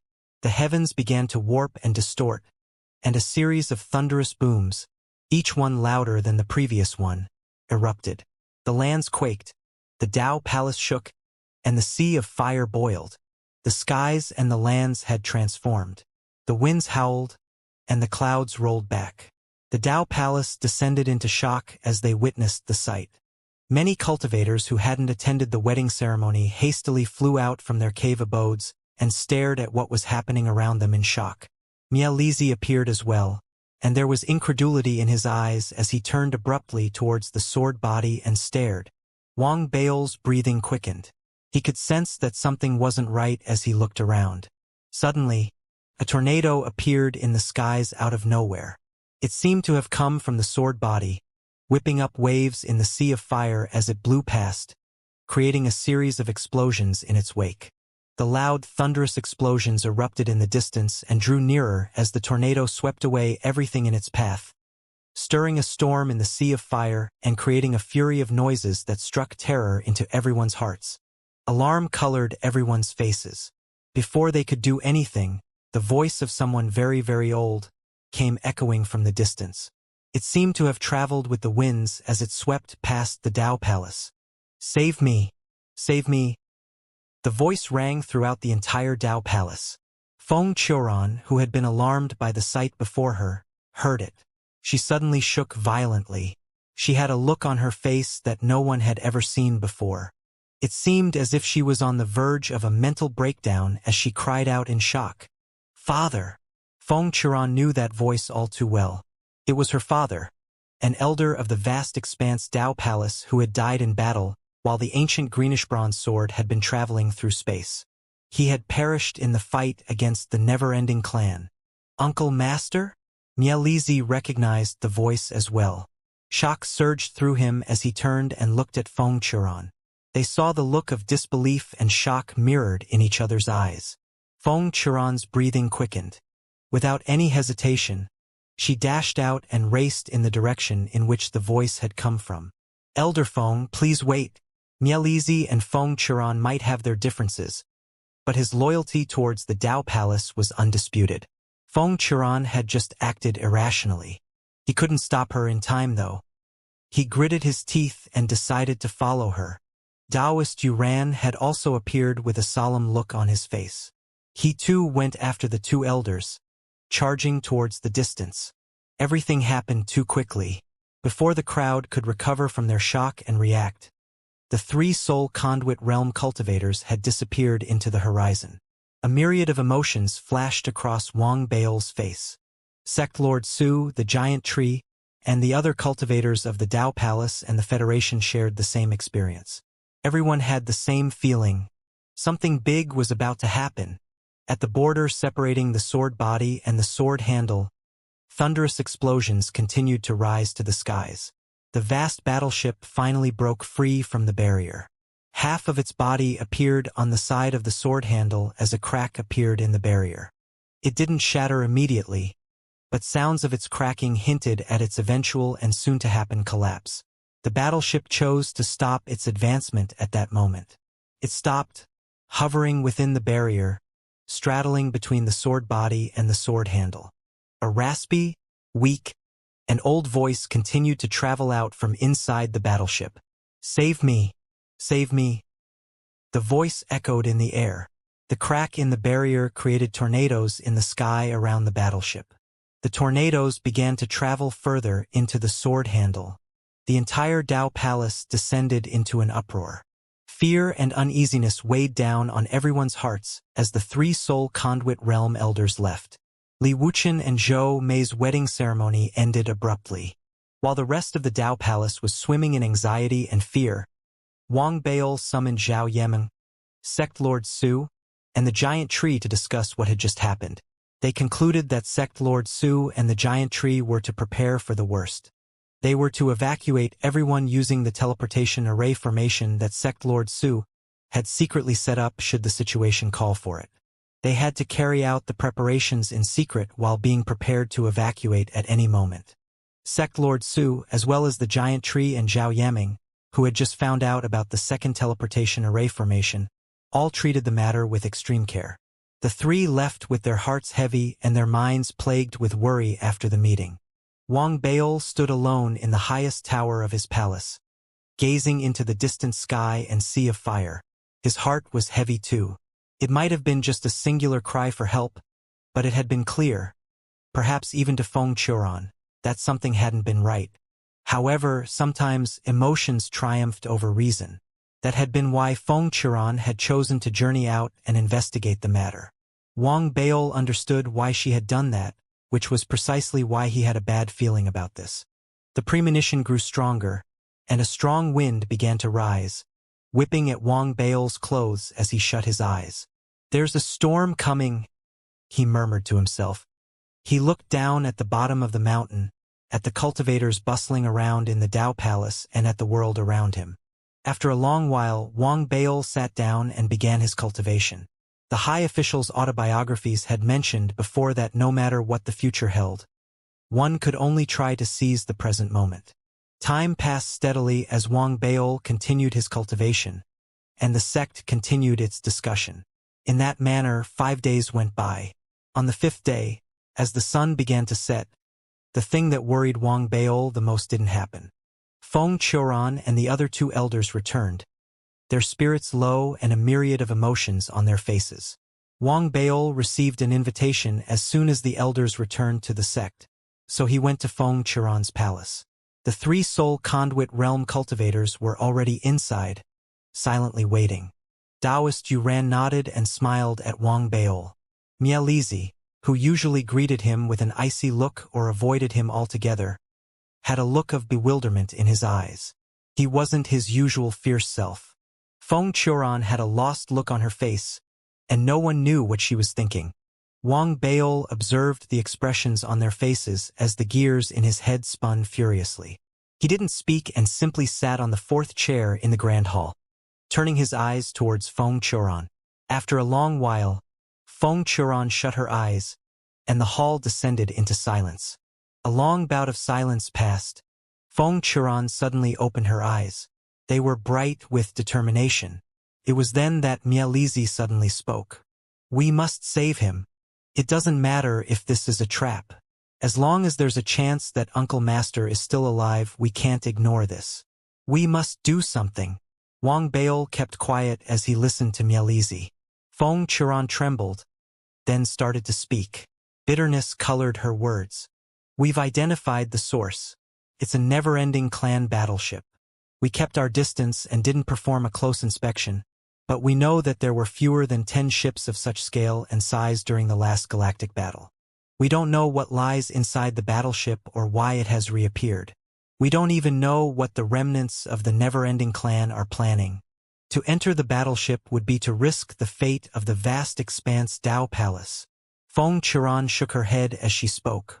Her heart ached, and she wanted to save her father as well, but she couldn't put the Dao Palace at risk. That was why she planned to enter the battleship alone. "The vast expanse Dao Palace has fallen to a state where there's nothing left for us to lose. But if we can't even save our own elders, what point is there for our continued existence? Mere hope. If that's the case, Mielizi, would rather go down in a fight." Mielizi argued. There was determination in his eyes. He saw Feng Churan prepared to retort and immediately turned towards Taoist Yuran and Wang Baol. "What do you think?" Taoist Yuran contemplated for a moment, then nodded. "I agree with Mielizi's suggestion. The battleship's appearance is suspicious. However, even if there are surviving never-ending clan members after the war, their level of cultivation shouldn't be very high. Otherwise, they wouldn't choose to reappear now. I believe we should strike." Upon hearing Taoist Yuran's words, Mielizi turned and stared at Wang Baol. Feng Churan did the same. They waited for Wang Baol's reply. Wang Baol thought silently. Both Mielizi and Taoist Yuran had reached an agreement on this matter. Feng Churan might say otherwise, but this matter concerned her father. Her views on the matter required no vocalization on her part. They might have given him a choice, but Wang Baol knew that he had only one option he could choose. Wang Baol maintained his silence, and a decision was made. All nascent soul realm cultivators and a great majority of core formation realm cultivators from the vast expanse Dao Palace would participate in the mission. They would be split into 3 teams, led by the 3 soul conduit realm cultivators, in a mission to infiltrate and investigate the battleship. The size of the battleship demanded such a big group of people to search the ship. That would enable them to conduct a swift rescue. The 3 soul conduit realm cultivators also informed the entire Dao Palace about the cries of help, as well as the appearance of the battleship at the border between the sword body and the sword handle. The news sent the entire sect into an uproar. The Dao Palace prepared sufficiently for the mission. They activated the array formation that kept its treasures under lock and key and retrieved a few explosive teleportation talismans. Everyone was also given a teleportation talisman, which could be used any time to teleport away. The prices of several dermic treasures and pills were also lowered so that everyone could stock up on both quickly. Finally, Mielizi announced that they would leave in 7 days. Everyone participating in the mission went into short-term seclusion in order to maintain their condition at peak performance. 7 days passed. The Dao Palace bustled with commotion as an array formation was activated. Hundreds of cultivators flew into the sky, transforming into rainbows that charged furiously towards the battleship. Amongst them were the personal disciples of Feng Churan and Taoist Yuran. However, there were also familiar faces absent in the crowd, such as Dugu Lin, Zhui Yifan, the Giant Tree, and Sect Lord Su. The Sec Lord was the only nascent soul realm cultivator who wasn't participating in the mission. Wang Baol had fought hard for him to stay out of the mission. The only other Federation cultivators joining Wang Baol on the mission were Zhao Yaming and Kong Dao. They had to take part because they had acquired official Dao Palace discipleships. Their names had been recorded in the Dao plate, and they were able to establish resonance with the ancient greenish-bronze swords array formation. They were the contact points between the cultivators inside and outside the battleship once the mission party boarded the ship. If Wang Baol and the others had been traveling on their own for this mission, they would have required multiple teleportations in order to cover the distance. The time required would be immense. However, with the entire Dao Palace activated and with array formations supporting the mission, everyone's speed was augmented to an incredible degree. It took them a mere 2 days before they saw the enormous battleship straddling the border. Wang Baol was shaken to the core at the sight of the battleship, left gasping. It was enormous. The 3 discs that formed the body of the battleship were like planets, and they each seemed to harbor a world. Power emanated from the battleship. The core formation realm cultivators shook, fear instinctively rising inside them. Zhao Yaming and Kong Dao were similarly affected. However, they had the protection of their Dao Palace discipleship status. They were better able to acclimate themselves to being inside the ancient greenish-bronze swords array formation as compared to the others. Even so, their faces still looked slightly pale. The nascent soul realm cultivators weren't faring much better. Only the 3 soul conduit realm cultivators and Wang Baol seemed unaffected. The soul conduit realm cultivators were powerful enough and already on the verge of a breakthrough to the next level of cultivation. Wang Baol, on the other hand, was an adopted disciple. He was able to fight against the suppressive force after his cultivation was augmented by the array formation. As planned, we will split 3 ways here and attempt to infiltrate the battleship. Our priority is rescue, but should things go south, activate your teleportation talisman immediately and evacuate. Feng Qiran took a deep breath and gazed at everyone. She outlined the details of the mission solemnly.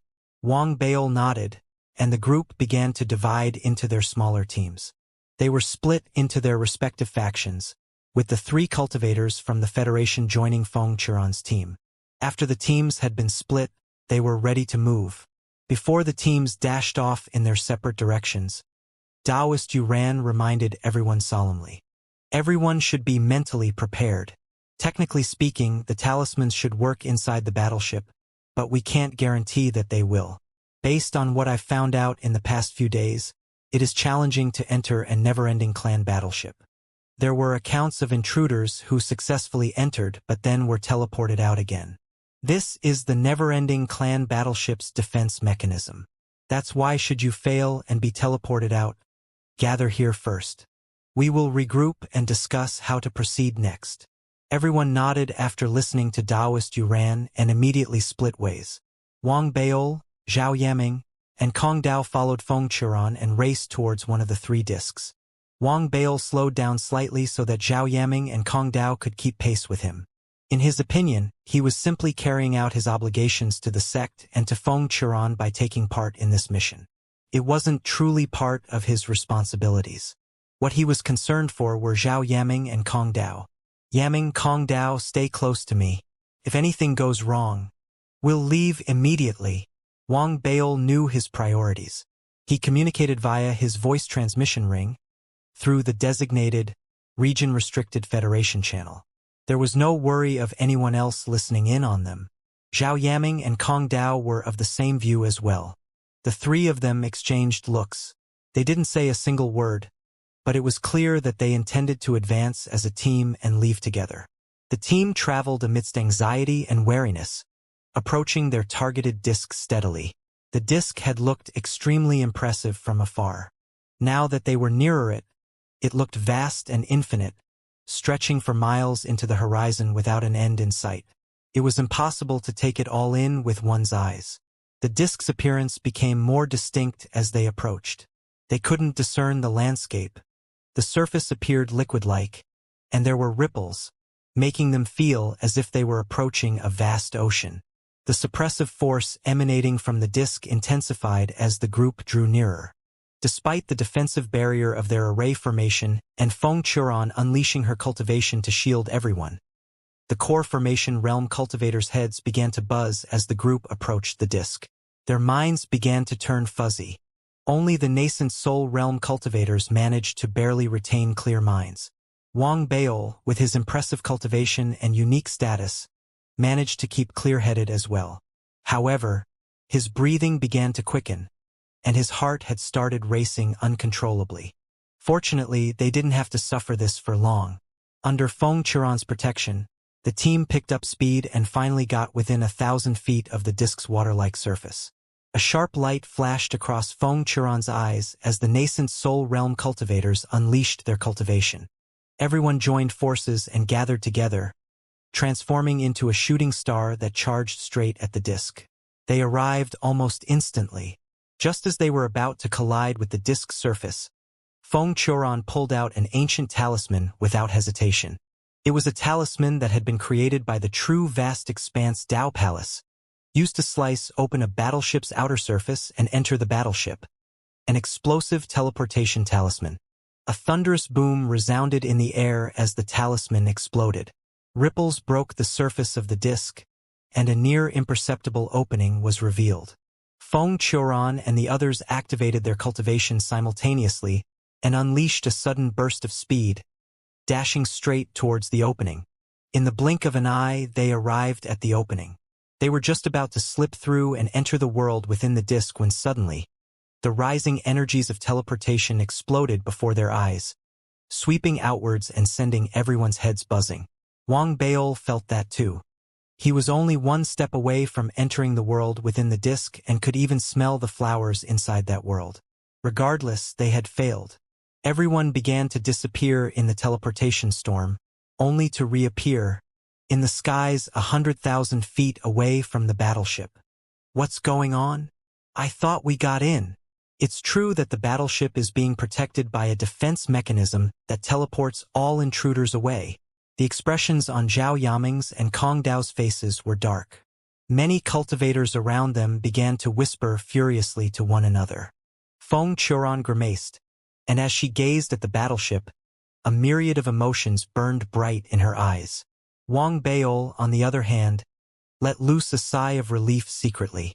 He hadn't approved of gathering such a large party of people to infiltrate the battleship, but Mielizi and Taoist Yuran had both agreed to the idea.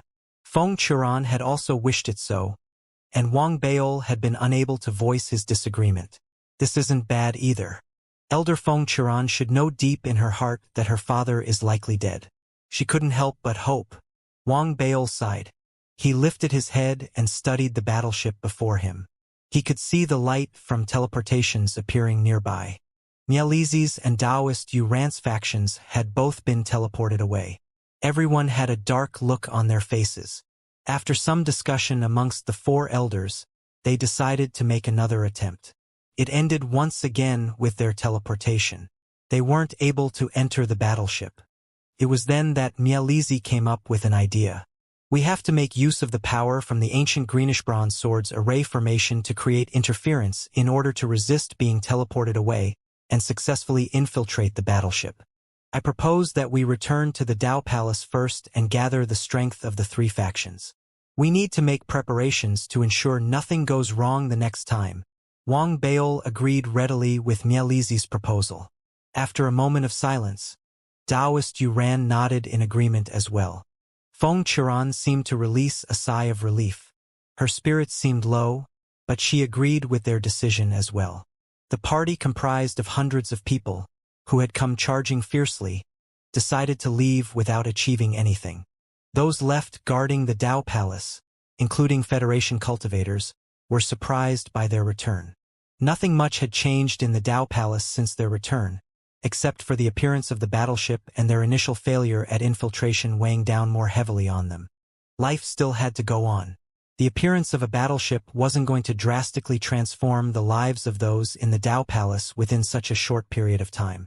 A few days later, the Dao Palace discovered that the battleship had returned to the sword body and hadn't continued its departure. Wang Baol and Feng Churan expressed their suspicions and uneasiness during discussions. However, A great many of the Dao Palace disciples had let loose a sigh of relief upon receiving the news. The assimilation between the Federation and the Dao Palace continued. After a few days of peace and quiet, Wang Baol returned to his cultivation. It didn't last, though. Jin Duoming came visiting one night. Jin Duoming smiled wryly as he cupped his fists and greeted Wang Baol. Baol, I know something huge happened a while ago, and I can sense that we have been growing apart. I'm here to discuss something openly with you. I, Jin Duoming, really have no wish to fight for the Federation presidency with you. I don't care that it's the mission that Duan Myuk, that old man, has tasked me with. I know what I want. I want to play a part in the assimilation between the Federation and the Dao Palace. I also want to establish a trillionaires corporation that is independent of my family clan. Baol, will you help me? Jin Duoming sounded sincere. His eyes were clear and honest, without secrets, as he stared at Wang Baol. Wang Baol rubbed his forehead. He had been thinking a lot after the battleship's appearance. He hadn't really grown apart from Jin Duoming. They had continued to keep in touch throughout the years.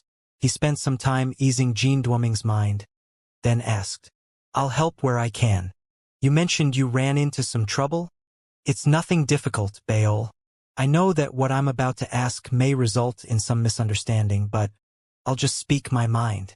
I wish to exchange a portion of my shares in the Spirit Internet for a portion of your shares in the game. Jin Duoming ducked his head sheepishly as he said that.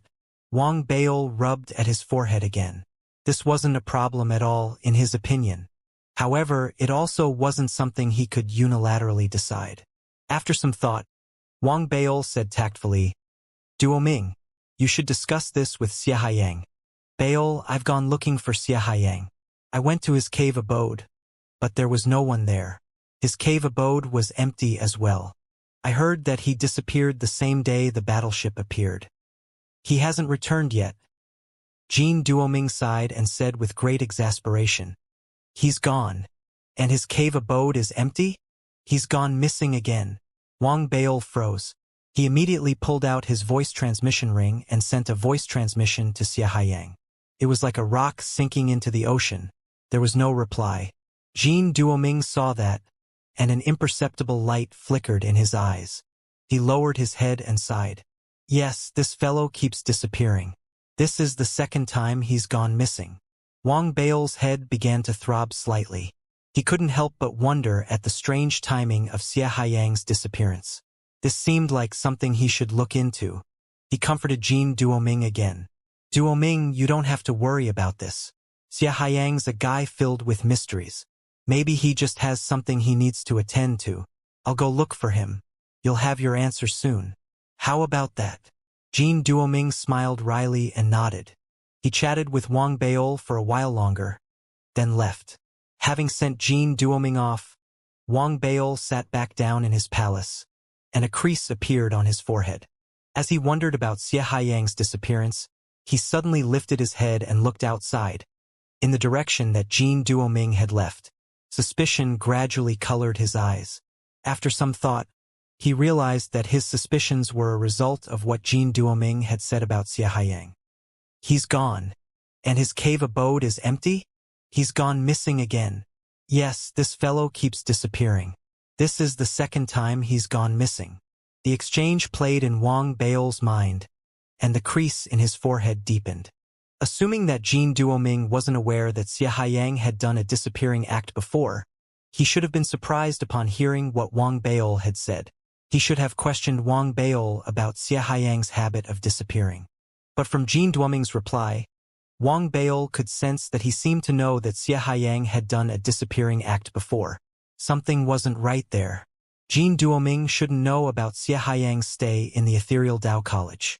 He had asked about Xianxia before, but Wang Baol hadn't revealed such information to him then.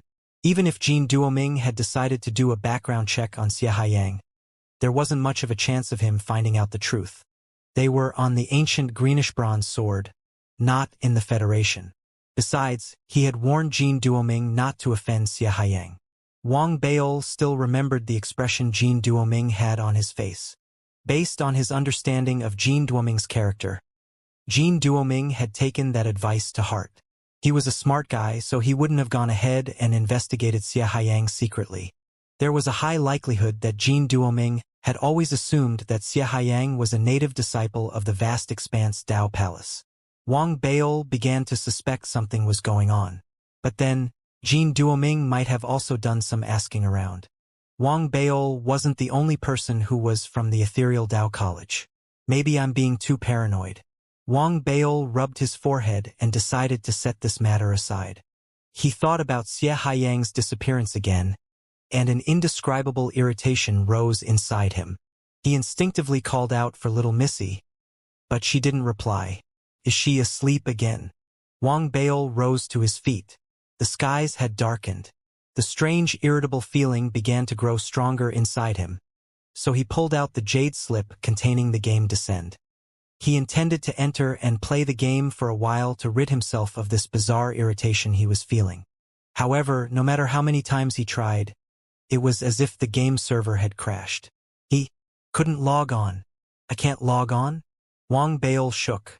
His breathing stopped as a thought surfaced in his mind. Xianxia, that fellow. Did he just grab everything and run away? Wang Bail began to panic. He took out his voice transmission ring and tried contacting Xianxia again, but he received no reply.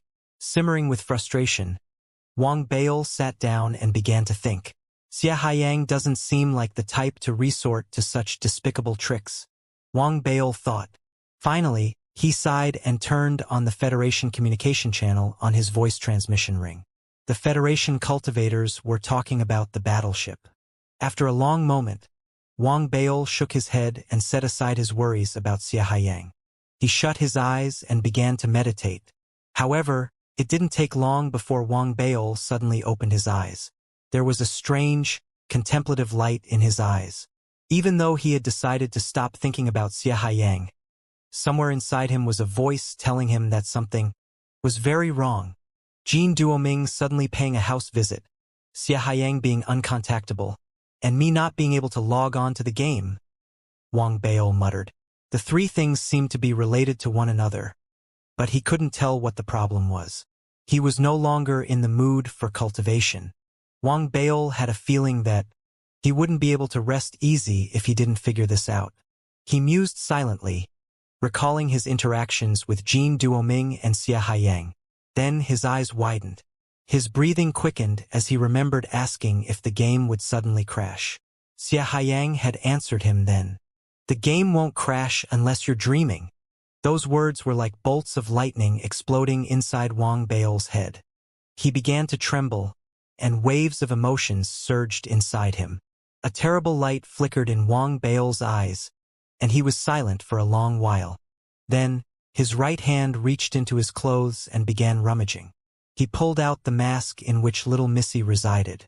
He could feel the mask in his hands, but he couldn't see it at all.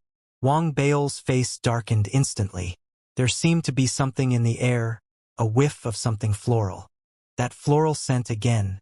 Wang Bail narrowed his eyes. He remembered the first time he had smelled that. It was the instant he had been teleported away by the battleship. He sat there silently. The voice transmission jade slip in his storage bag started vibrating suddenly. He lowered his head, narrowed his eyes, and pulled out the jade slip. As his spirit chi flowed into the jade slip, he heard Feng Chiron's tired voice. Bail, come to the cave abode. I have something very important to tell you. Wang Bail's face was devoid of emotions as he shut his eyes. After a long while, he finally opened them again. There were no signs of anything having gone wrong shown on his face. He rose to his feet, left his palace, and headed straight for Feng Chiron's cave abode. He observed his surroundings along the way. There were numerous Dao Palace disciples and Federation cultivators running about. Everyone, Sect Lord Su, the giant tree, and all the rest were all acting normally. Nothing seemed out of the ordinary. There are no loopholes. There was a slightly lost look in Wang Bail's eyes as he finally arrived at the entrance of Feng Chiron's cave abode. He stopped and stood there, staring at the gates. Bail, come in. The gates slid open slowly as soon as Wang Bail arrived. Feng Chiron's raspy voice rang out. She sounded tired, both physically and emotionally. Even her voice sounded weak and sorrowful. It was as if she had lost all hope. Still no loopholes? Wang Baol muttered to himself as he listened to Feng Churan's voice and sensed her listlessness. He didn't enter the cave abode immediately. Instead, he stood outside and pulled out the mask again. It was still invisible. Wang Baol took a deep breath and knew that the mask had been why he had managed to discover that he had been in an illusion during the Ethereal Dao College's preliminary trial. The mask was invisible now because an illusion had no way of materializing it. Am I in an illusion now? Wang Baol looked to his sides, then to the skies and finally to the ground. He observed everything around him. The immense realness of his surroundings led him into another bout of silence. However, the mask's invisibility was clear proof that everything was an illusion. If that were the case, Wang Baol could now reasonably guess the reasons behind Jin Duoming's house visit and Xiahayang's disappearance. If this were truly an illusion, perhaps it means that the illusion isn't able to conjure Xiahayang either. That was why Jin Duoming had paid me a visit under the guise of buying shares. His true purpose was to let me know that Xiahayang had disappeared. Once I believed him, this would have erased the final loophole. Wang Baol sighed. He might have viewed a single incident as a coincidence, but Jin Duoming's strange behavior had been followed by Xiahayang's disappearance, his own inability to log on to the game, and finally the mask's invisibility. A determined look appeared in Wang Baol's eyes as he thought through the series of incidents that had occurred. Who cares if it's a dream or an illusion? I just have to dispel it. As he muttered to himself, Wang Baol lifted his head and stared at the cave abode before him. As Feng Churan's questioning voice rang out from the cave abode, Wang Baol raised his right hand abruptly and unleashed his full cultivation at the cave abode. The arch armor appeared instantly on him. His aura rose to the skies, and he sent his fist flying forward. The punch unleashed the full power of the flame snatched the arch armor and Wang Baol's will. It contained the determination to break through all barriers, summoning a tornado that swept into the cave abode. Howling. Feng Churan's cave abode quaked and began to show signs of caving in. Feng Churan darted out, her steps stumbling as if she had yet to recover from serious injury. Her face was alit with shock and fury, and she yelled at Wang Baol as soon as she appeared. Wang Baol, what are you doing? Have you been hit with the never-ending clan's bewitchment as well? Like Mielizi? Bewitchment? Wang Baol's face darkened. He charged at Feng Churan. His right hand tightened into a fist. A divine armament's power erupted from his armor's right arm, the melded arm of the Dao disciple. A power that even Wang Baol found terrifying exploded from his arm. It transformed into a huge, illusory skeletal hand that emanated death and destruction. It seemed capable of destroying everything in its path, even the great abyss. The skeletal hand made a grab at Feng Churan. Alarm flashed across Feng Churan's face. There was fury and incomprehension in her eyes as she raised her right hand. Her soul conduit realm cultivation rose to the skies, forming an incredible power that seemed to blanket the entire world. It surged towards Wang Baol, and it was clear that her power vastly surpassed Wang Baol's. However, her seemingly serious injuries disallowed her from maintaining her strong show of strength. She didn't seem to want to kill Wang Baol. Having held him down with her power, she shouted yet again. Wang Baol, fight against the never-ending clan's bewitchment. Wake up! Wang Baol shook at the display of Feng Churan's power and her words. His hair flew, and his clothes whipped in the strong winds. His body was prickling with pain. Everything felt so real, and uncertainty ate at him. But the thought of the mask's invisibility, as well as Jin Duoming's and Xiahayang's bizarre behaviors, made Wang Baol's eyes flash with an icy glint. He roared, and his illusory skeletal arm slammed down on Feng Churan. A thunderous boom resonated in the air. Feng Churan's smile was laced with pain. She had been injured too heavily. The cultivation that she had unleashed earlier dissipated, and her earlier attack seemed to have worsened her injury.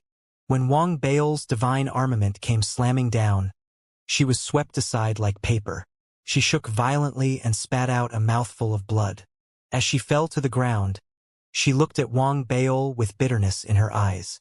Her voice was weak and faint as she murmured, Mielizi's been enchanted, and now you as well.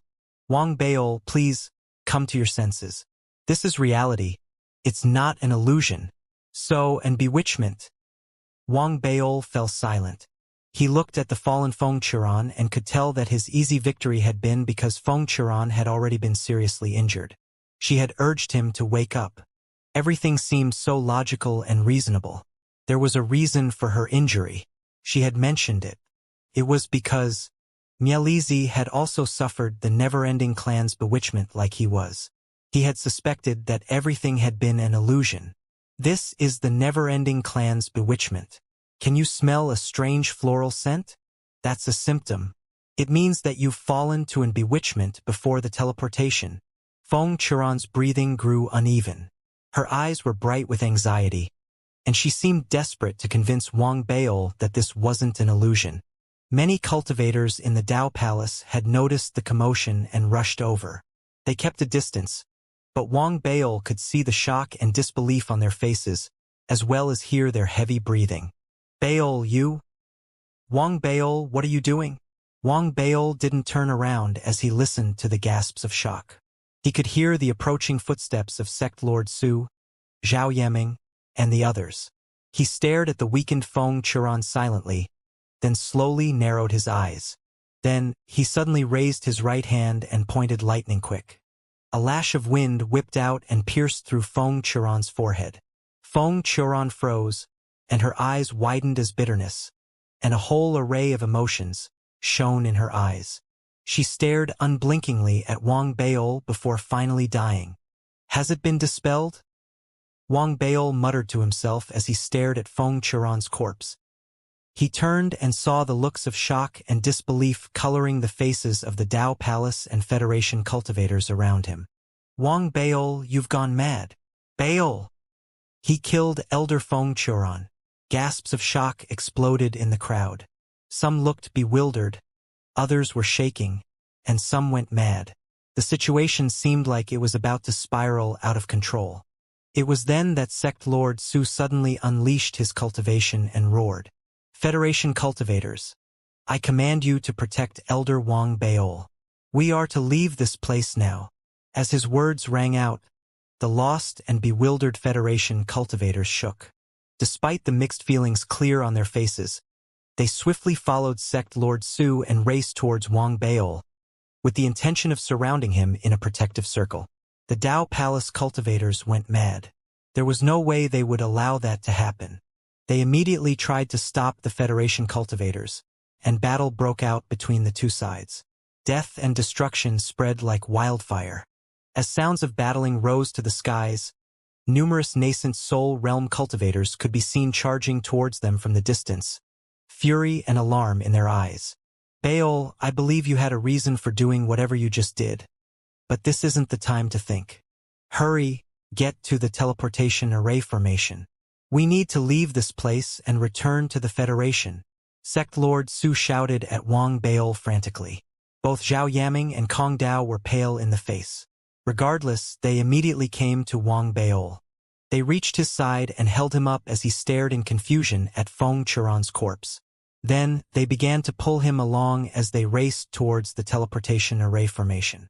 The sounds of battling, of howling, of deafening explosions, and the light from spells flooded the Dao Palace. Wang Baol remained quiet as Zhao Yaming and Kong Dao escorted him towards the teleportation array formation. They were about to reach the array formation when Wang Baol suddenly rooted himself to the ground and muttered, I believe. What are you muttering? Baol! Quick! Enter the teleportation array formation, Zhao Yaming said frantically. She tried to pull Wang Baol into the teleportation array formation, but he wouldn't budge. She froze and turned back. What she saw wasn't a bewildered-looking Wang Baol. Instead, the confusion in his eyes had faded away and was replaced instead with a fierce determination. I said that I believe in little Missy. I believe in my own judgment and in my own instincts, Wang Baol said quietly. Having experienced a dark dream, he had done some reading up on the subject. He knew that if this were indeed a dream or an illusion, He would have to locate its source in order to dispel it. Only by locating the source and destroying it could he then dispel this illusion. What he had learned in his dark dream taught him that such sources were often hidden in a living entity. The first candidate he had thought of was Feng Churan. She was a familiar face and had a high level of cultivation. There had been a great chance of her being the source of the illusion. However, nothing had changed after her death. I'm right. I just haven't found the source. Everything seems frighteningly real. Such a level of realism can only be done by gathering everyone's memories. That is the only way for there to be no loopholes or flaws revealed when I converse with anyone. In that case, everyone's memories, including mine, are the basis of this illusion. But they are only memories. None of these people are real. They may possess the original person's memories, but they won't have their reasoning and their instincts. Wang Baol suddenly turned and looked at Zhao Yaming, who was looking at him with anxiety in her eyes. Yaming, you are well versed in teleportation array formations. Help me perform a calculation. Let's assume that the number of Federation cultivators that we are sending back is a prime number. When taking into account the capabilities of each Federation cultivator as an individual and as a whole, as well as the Dao Palace cultivators' determination to stop us, how many teleportations and how many groups of cultivators should we split them up into in order to send back as many cultivators as possible? Is there any way to send back more cultivators? In addition, what is this prime number that you have assumed?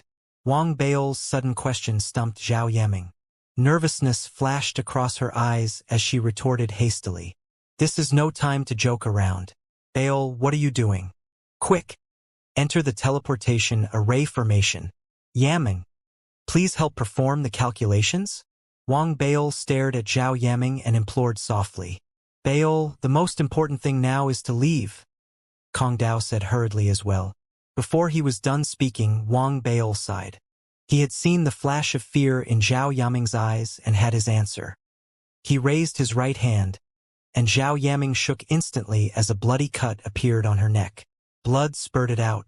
She stared at Wang Baol, confused, then collapsed to the ground.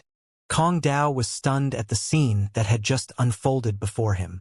His breathing quickened as he staggered backwards. There was confusion and disbelief in his eyes as he stared dumbly at Wang Baol. It was as if he was looking at a complete stranger. Kong Dao, I'll just call you Kong Dao now. Can you do me a favor? Ambush that person, Wang Baol said, then casually pointed at a Dao Palace Core Formation Realm cultivator engaged in battle in the distance. Kong Dao stumbled backwards. His breathing grew uneven. He might not realize it, but his eyes were wild and frantic.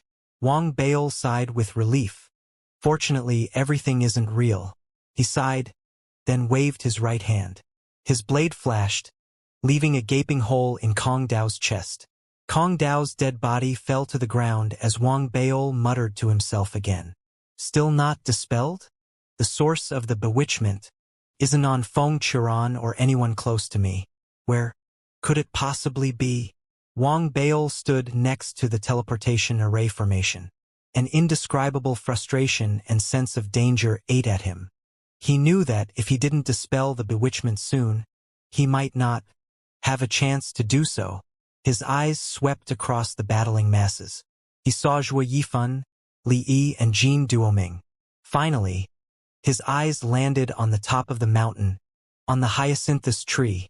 Wang Baol shook violently as soon as his eyes landed on the tree. He could smell the strange floral scent again. His gut was telling him, in fact, there was a voice shouting inside him and trying to tell him that the source of it all was that tree. He didn't hesitate. Wang Baol dashed towards the hyacinthus tree. Everyone around him, Sect Lord Su, Zhuo Yifan, the Federation cultivators, and the Dao Palace disciples, all turned towards him simultaneously and stared unblinkingly at him. They rushed out and tried to stop him, but it was too late. Wang Baol unleashed his flame-snatched the arch armor. His cultivation surged inside him as a divine armament's aura emanated from his arm. Stronger than it had ever been. It rose to the skies. Hovering in mid-air, Wang Baol's body seemed to have melded perfectly with the divine armament. They were like a shooting star, dashing across the heavens and slashing at the hyacinthus tree. The blow landed, and a pained shriek rang out. The hyacinthus tree shook violently and toppled. The skies thundered, and the world was transformed. The cultivators from the Federation and the Tao Palace turned into mere shades, then faded away as if wiped out of existence. The sea of fire around the Tao Palace roared and caved in. It was as if a veil had been lifted by a strong wind following the cave-in, exposing the countless corpses lying all around him. In the distance, blood pooled together and formed a vast river that flowed into the horizon, with no end in sight. Former islands, upon the lifting of the veil, revealed their true form. They were mountains formed from countless piles of corpses. The piles of corpses stretched into the distance. Countless huge, red flowers could be seen on those corpses, some in blossom, others not. A familiar floral scent enveloped the entire world. The skies had transformed as well. They were no longer the skies of the Tao Palace. An enormous sun hung in the heavens. Upon a closer look, one could see that this sun was actually the corpse of a gigantic beast. The light it gave off was a false warmth that transformed into a dim glow of death as soon as it landed on anything. This wasn't the vast expanse Tao Palace. This was the battleship of the never-ending clan. The hyacinthus tree's destruction seemed to unveil the layer of illusion.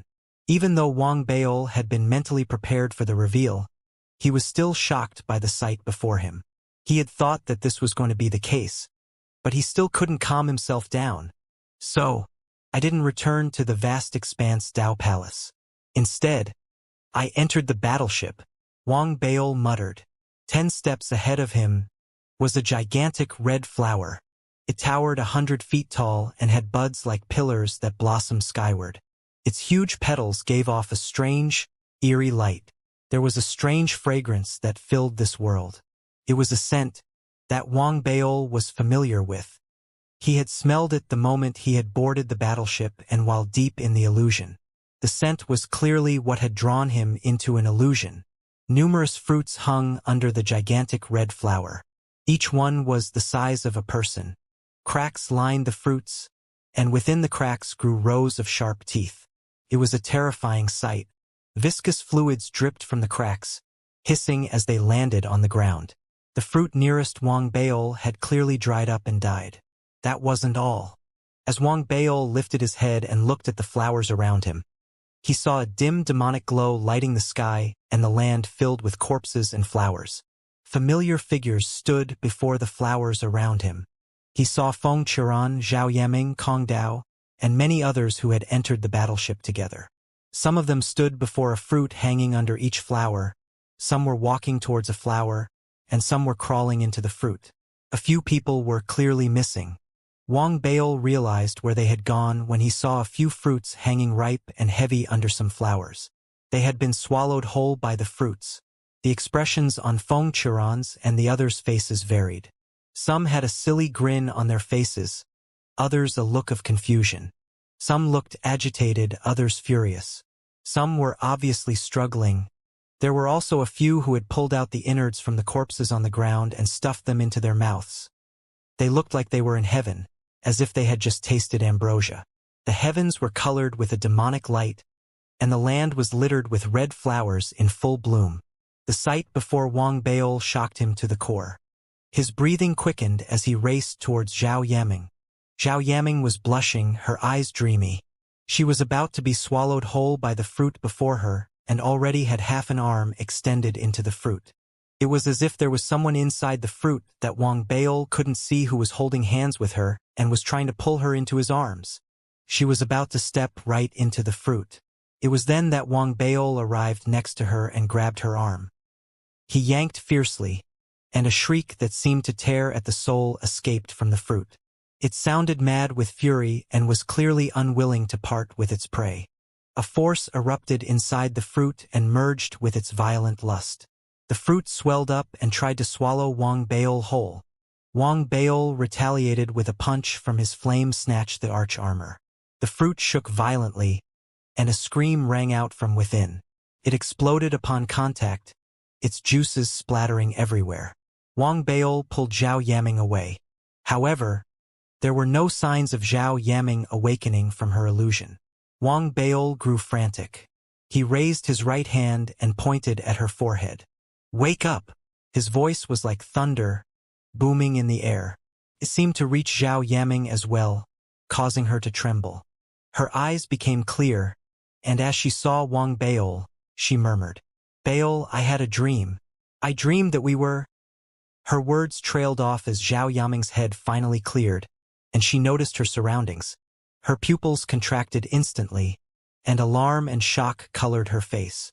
Upon seeing Zhao Yaming recover her senses, Wang Baol sighed with relief. There was no time to comfort her, though. He turned and dashed towards the rest. It was then that the gigantic flower before Feng Churan started trembling. That lasted a few moments before it collapsed. Its petals were ripped apart, its stem and fruits exploded. A powerful spirit chi, one that belonged to a soul conduit realm cultivator, erupted from Feng Churan's person.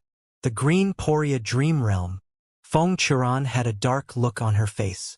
As her eyes slowly opened, she saw Wang Baol and a slightly weakened Zhao Yaming. The latter had clearly just been rescued from her illusion. As for the former, Feng Churan was caught by surprise. She had known that Wang Baol wasn't someone to be trifled with, but she hadn't expected him to be the first person to break free from his illusion. Wang Baol watched Feng Churan break free from the illusion and finally was able to set his mind at ease. They looked at each other. There was no need for words to be exchanged. They dashed out and began to rescue the others. There were still a few nascent soul realm cultivators who were trapped in the dream realm. However, they had clearly sensed something was amiss and were fighting against the illusion. It was clear from the expressions on their faces.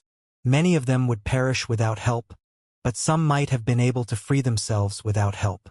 With Feng Churan and Wang Baol's help, they would awaken more quickly from the dream realm. It didn't take long for the two, as well as those rescued, to free the cultivators who hadn't been swallowed whole. They had all been trapped in their individual, drastically different illusions. Everyone had been shocked when they had awakened. They had stared at one another with a myriad of emotions in their eyes. No one had wanted to speak about what they had dreamed of. The heaviness in their hearts and the fear they had towards the strange place didn't fade away with their release from their illusions. They had seen a few companions who had been swallowed alive by the fruits, or at least, the bare bones that had been left behind after they had sliced those fruits open. Everyone had descended into silence then. Wang Baol himself was in low spirits. It had been a dangerous and strange experience since their entering this battleship. Everyone was deeply worried about their current situation. "Baol, guard these people for me. I'll go destroy the demonic green Poria flowers in the area." Feng Churan had a dark look on her face. Their first entry into the battleship had been fraught with danger. Her concern about her father led to her uneasiness as well. She was just about to rise to the sky and inspect the area. However, as soon as Feng Churan said that and Wang Baol nodded his head solemnly, the dozens of demonic flowers around them suddenly shook and let loose a series of loud explosions. In that instant, they seemed to use up all their vitality and expelled whatever floral scent that was housed within them. The floral scent appeared in a gaseous state when seen from afar. Up close, though, it was crimson-red pollen that formed a blood-colored mist and spread outwards, blanketing the surrounding area spanning thousands of feet. The flowers dried up as soon as they expelled the pollen. Within the blink of an eye, they withered and fell to the ground. The mist that had been formed from their pollen, on the other hand, had been unleashed and was spreading further outwards, instigating a sudden transformation. The pollen fell on the corpses piled across the thousands of feet of land. These corpses began to twitch. Waves of mindless howling sounded in the air as hordes of dead bodies began to crawl to their feet. Some of them were human-shaped, the others beasts. There were also some species that Wang Baol had never come across before. They had all gotten to their feet and were now charging towards Wang Baol and the surviving cultivators. The aura of death followed these creatures, the air all around them reeking of it. The skies became drained of all color as the winds howled and the clouds boiled. Fortunately, even though the dead numbered many, most of them had died a long time ago. What remained of them was pure instinct. Core formation realm cultivators might find them a challenge, but nascent soul realm cultivators didn't find these creatures particularly difficult to slay or avoid. A soul conduit realm cultivator would find these easy targets. As the corpses charged towards them, a flash of hard light flickered in an anxious Feng Chiron's eyes. She raised her right hand and slammed it hard onto the ground. Heaven and earth thundered as a gigantic illusory hand spanning thousands of feet appeared above their heads and slammed down onto the ground. Winds howled wildly while everyone's hair and clothes whipped wildly in the air. As everyone stood, shocked, the gigantic hand passed through their bodies without harming them and landed on the ground. A deafening boom resonated in the air, and the earth thundered as the palm hit it. All of the corpses charging towards them disintegrated immediately and turned to dust. The illusory hand vanished, and the area regained calm once more. Everyone gasped. Even Wang Baol stopped breathing for a second. There was a solemn look in his eyes when he turned towards Feng Chiron. Feng Chiron had never displayed such power in the past. That had been why many had viewed her as less powerful than Mielizi. However, she had just now shown a power befitting her status. The red flowers are called demonic green poria flowers. Their fragrance can imprison one in an illusion, Feng Chiron said slowly. She raised her right hand and made a grab through the air, plucking strands of pistils from the withered flowers and placing them before everyone. Hold on to this. It can help fight against the illusory power of the demonic flowers. Wang Baol took the pistils quietly. He understood Feng Chiron's desperation to save her father and Mielizi's devotion to the sect. Both of them would risk everything to save an elder of the sect. He also understood Taoist Yu Rant's loyalty to the sect. However, he continued to remain wary of the latter. Taoist Yu Ran had been the one who had mentioned the battleship's defense mechanism. That had been part of the reason why everyone had so easily fallen into an illusion. Regardless, even though he might understand their motivations, he still disapproved of this mission. It might not have been so bad if there had been fewer people involved. However, this mission comprised of all the sect's nascent soul realm cultivators and a great portion of their core formation realm cultivators. These hundreds of cultivators formed the remaining elite fighting force of the vast expanse Dao Palace. If something were to happen to them, it would create a lasting impact on the vast expanse Dao Palace that the latter might never recover from. The Federation wouldn't be affected in the short term, but it would also suffer the consequences in the long run. Regardless, he was an outsider who was in no place to disagree with their decision. He could only exclude Federation cultivators from participating in this mission. Zhao Yaming's and Kong Dao's statuses in the sect were different though, and they had no choice but to join the mission. That was why Wang Baol knew that his main responsibility was to ensure their safety, while finding Feng Chiron's father was a secondary concern. He sighed secretly. He went to Kong Dao and Zhao Yaming. They hadn't suffered any injury, but the series of dangers they had just survived had shaken them. However, neither Kong Dao nor Zhao Yaming were weaklings. They quickly set aside their fears, their eyes once again shining with a fierce intensity. Kong Dao, try activating your teleportation talisman, Wang Baol said quietly after he walked near the two. Kong Dao shook his head. I tried earlier. It didn't work. Wang Baol wasn't the only one who had thoughts of leaving. There were a few amongst them who shared the same thoughts. Even though Feng Chiron was with them, they had tried activating the teleportation talisman secretly. The teleportation had failed though, which further dampened their spirits. When Feng Chiron realized what was going on, bitterness flooded her heart as she sighed secretly. Then, with a solemn look, she bowed deeply towards everyone. Perhaps I've made the wrong move this time, but please believe me, I will do all I can to lead everyone out.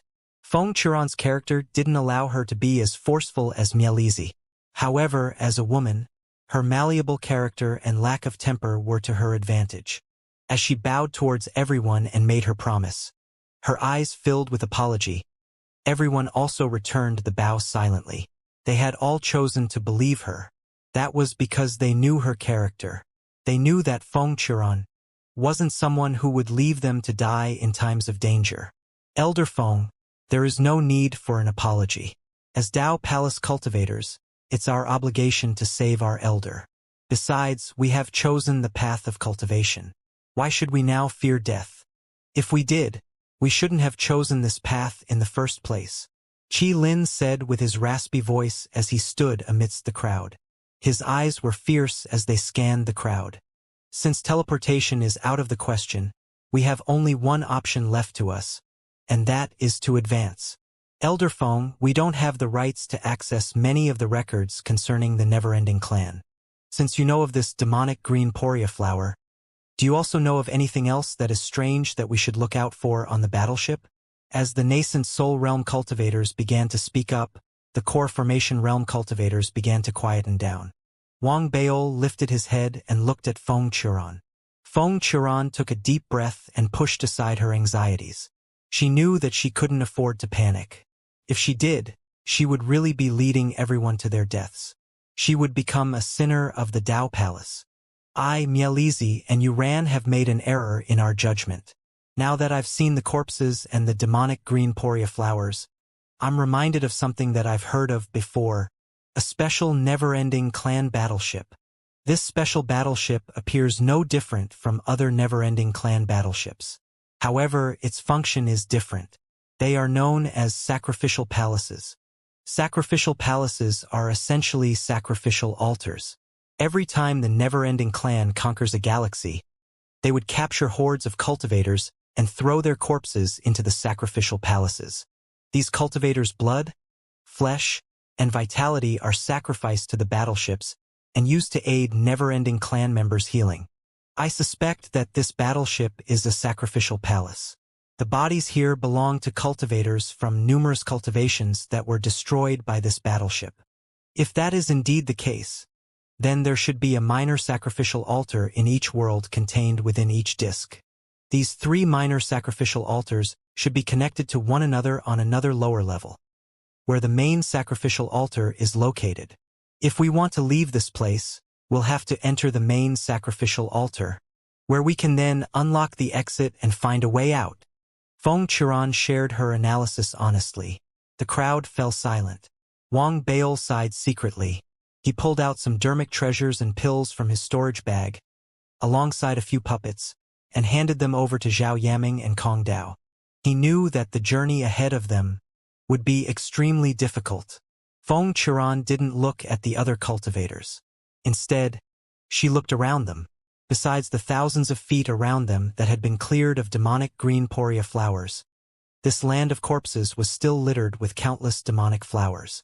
Fortunately, most of the flowers in the distance were all flower buds, unlike the flowers that had been in full bloom and had surrounded them earlier. Let's all rest for a while. We shall move in 30 minutes. After a long moment, Feng Churan retracted her gaze and spoke softly. Qi Lin and the others sat down. They all began to activate their cultivation in silence, ensuring that they remained in peak condition. They had also put away the demonic green poria flowers pistols. Time passed steadily. The end of the 30-minute break soon arrived. Most of them had recovered their strength and were prepared to continue the mission. It was then that the ground started to tremble. The trembling wasn't violent. Regardless, it still sent alarm flashing across everyone's faces. They got to their feet, the looks on their faces solemn. The trembling intensified as loud stomping sounded in the distance. It sounded like a giant was making its way towards them. Next was a loud panting, like the howling of a furious wind. It was punctuated by loud clanking. Alarm colored the faces of Wang Baol, Feng Churan, as well as the nascent Soul Realm cultivators. There was no need for words. Many of them instantly took to the skies and stared in the direction the commotion was coming from. They kept looking. Then, suddenly, their eyes widened, and a few of them even gasped out loud. What is that? The commotion in the distance grew louder. The winds grew wilder, and their howling fiercer. A towering figure that seemed to connect the sky and the land gradually appeared in their sight. At first, they could only hear it. Then they saw its silhouette. Next, the silhouette grew distinct, and an image imprinted clearly in the eyes of Wang Baol and the other cultivators. It was a gigantic, monstrous beast that was beyond description. It was similar to the diamond ape, but clearly many times larger. Its body was covered in a messy layer of fur, with patches of black bone exposed to the air. A reeking stench of something rotting accompanied its approach. Heavy chains weighed it down and pierced through its body. They bound it to a huge wooden log that hung suspended in mid-air behind the beast. The log was hundreds of thousands of feet thick. An ordinary cultivator would appear as an ant before the log. However, next to the beast, the log's size was made less obvious. What was most shocking about the log wasn't its width but its length. It seemed to go on forever. The beast was bound to one end of the log while the other end of the log couldn't be seen at all. The suspended log of wood seemed to stretch all the way back into the distant sky. It was as if it were connected to the other end of the world. This enormous beast was like a mule, dragging the log behind it, one step at a time, moving forward with great difficulty. If it were to slow down even one bit, the chains on the beast would suddenly shine with the light of a rune, which would then transform into numerous fine strands, whipping at the beast and drawing cries of pain from it. The beast was forced to advance without slowing down or stopping under the threat of the whipping. It didn't seem to notice or care about Wang Beol and the other cultivators. The sounds of clanking and stomping resonated in the air. The sounds of panting gradually drew near.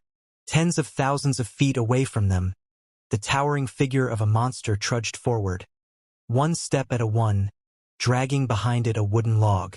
Then it gradually retreated into the distance. Every step it landed on the ground sent the earth shaking. Every step it lifted off the ground stirred up storms. The entire world thundered and the winds howled as it came and then departed. What was that? Wang Beol muttered to himself as everyone around him gasped. Feng Qiran was shaken as well. The power that had emanated from the beast had been overwhelming and had blanketed the entire world. What had been incredible was how such a powerful beast had been chained up like a slave and made to serve as a mule, dragging the log forward. The sight had shaken everyone to the core. They stared at the other end of the log, which stretched into the horizon without an end in sight. They couldn't help but guess where it led to. The other end of the log must lead to the minor sacrificial altar of this world. Feng Qiran said suddenly. The look on her face changed immediately. Everyone grew solemn then as well. What made their expressions darken was what they had seen as the gigantic beast trudged past them. His heavy steps had shaken the earth. The red flowers that were not yet in bloom had trembled. As they continued to shake, some of these flowers had begun to show signs of blossoming. The sight of that had alarmed everyone. One could easily imagine the hordes of corpses that would rise from the ground with such a great number of demonic green poria flowers suddenly blossoming. We have to go now. Alarm flashed across Feng Qiran's face as she lifted her right hand and waved. A sudden surge of power lifted everyone off the ground and began to push them away. There was no need for her warning. The nascent soul realm cultivators around her had all begun to panic and dash off. Wang Beol did the same. He made use of the push from Feng Qiran and dragged Zhao Yaming and Kong Dao along as he dashed off. It was still too late. Perhaps it might be more accurate to say that they had lost their window of opportunity of leaving this place the moment the beast had appeared. The land had stopped quaking, but loud bangs began to ring out incessantly in the air. Each bang was the sound of a demonic green poria flower bursting into full bloom. Each flower bud was the size of a fist, and they were exploding from a fist into an outstretched palm. It was a shocking sight. From afar, it looked as if countless palms were waving at them in the distance. All of the demonic flowers that were in their line of vision bloomed in that instant. Vast clouds of pollen spewed into the air, forming crimson mists that gathered and then blanketed the skies. All around them, to their left and their right, before and behind them in the distance, they were surrounded by a sea of flowers and crimson mists. The corpses that were caught in the radius of the crimson mist began to twitch. Furious howls rang out in the air as the dead bodies began to crawl to their feet. Their eyes were burning with red flames as they roared and charged at the cultivators. Amongst the horde were beasts missing half their bodies and humans missing limbs. There were skeletons bare of flesh and blood. There were also those whose bodies looked seemingly intact and gave off an evil, black aura. There were even many man-sized bugs gathered in dark masses, charging towards them as they roared. The stench of death hovered in the air and blanketed the area. It was like death's cape, sweeping the air and covering everything as it harvested the blood and flesh of the living. Feng Churan might be at the soul conduit realm, but if she were to be trapped within the attacking hordes of these living dead, she would soon exhaust herself trying to fight her way out and eventually perish. She was still a living, breathing being. These corpses, on the other hand, were dead. Their howls resonated in the air as crimson mist enveloped the sky and furious roars thundered. There was no time for anyone to think, as the nearest corpse had already lunged at them. The sounds of battling immediately rang out. Feng Churan formed a rapid series of hand seals, summoning a tornado that surged outwards. The rest realized the danger they were in and gathered together. With Feng Churan in the lead, they unleashed their attacks while charging ahead. Wang Baol flanked the team on the right, and behind him were Zhao Yaming and Kong Dao. The latter needed no protection from Wang Baol. Zhao Yaming, especially, was in her element as her array formations found their use in large-scale battles. With a series of hand seals, she unleashed wave after wave of array formations. With every ninth array formation, the accumulated array formations would trigger an explosive attack, wiping out vast legions of corpses and creating a backlash that damaged numerous other enemies. Kong Dao was equally lethal. His beast-like instincts were fully unleashed in battle. The violent streak hidden deep inside him revealed itself as he deftly avoided lethal blows and retaliated viciously in kind. Wang Baol, having witnessed his friends holding their own in the fight, stopped worrying. With a series of hand seals, he summoned a sea of lightning bolts, an explosion of electricity that generated wave upon wave of electricity that then surged outwards and wiped out hordes of corpses. His flame snatch, the arch armor, was a weapon more suitable for a one-on-one battle. In the face of the massive enemies, the first thing Wang Baol thought of using was the dark art. However, he soon realized that the dark art was useless in such a battle. They had no souls. In fact, the corpses had been transformed into some kind of flesh and blood puppets. His lightning bolts had become the most effective weapon he possessed. He also unleashed armies of flying swords, which shot out from his storage bracelet and dashed about in the air. It was literally raining swords. The rest had also unleashed their own powerful spells and techniques. Feng Churan continued to forge a path open for them, charging ahead amidst the battle. However, there were simply too many beasts and too many corpses. They surged forward, no end in sight. Flying beasts appeared in the skies, and in the distance, they could see zombies in black robes. One might say there weren't many of these black-robed zombies, but there were still hundreds of them. Every one of them was cloaked in a black fog that shone with lethal-looking runes.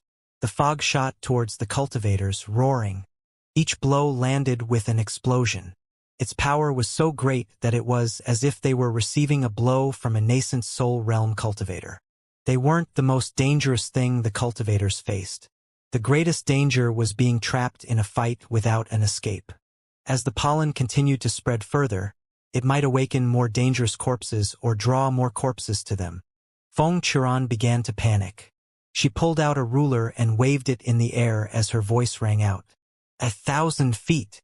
As soon as she said that, the land within 1,000 feet from her began to shake. An invisible power seemed to have gathered itself out of nowhere and crushed all corpses within the 1,000-foot radius. They instantly turned to dust. The attack was incredibly powerful but of little help. There were simply too many corpses. The 1,000 feet of space cleared was flooded instantly with new corpses. Black fog began crowding in menacingly. Qi Lin and the others attacked as well, and their attacks gave Feng Churan time to prepare her next round of attack. After a few moments, an icy glint flickered in Feng Churan's eyes as she roared. 10,000 feet!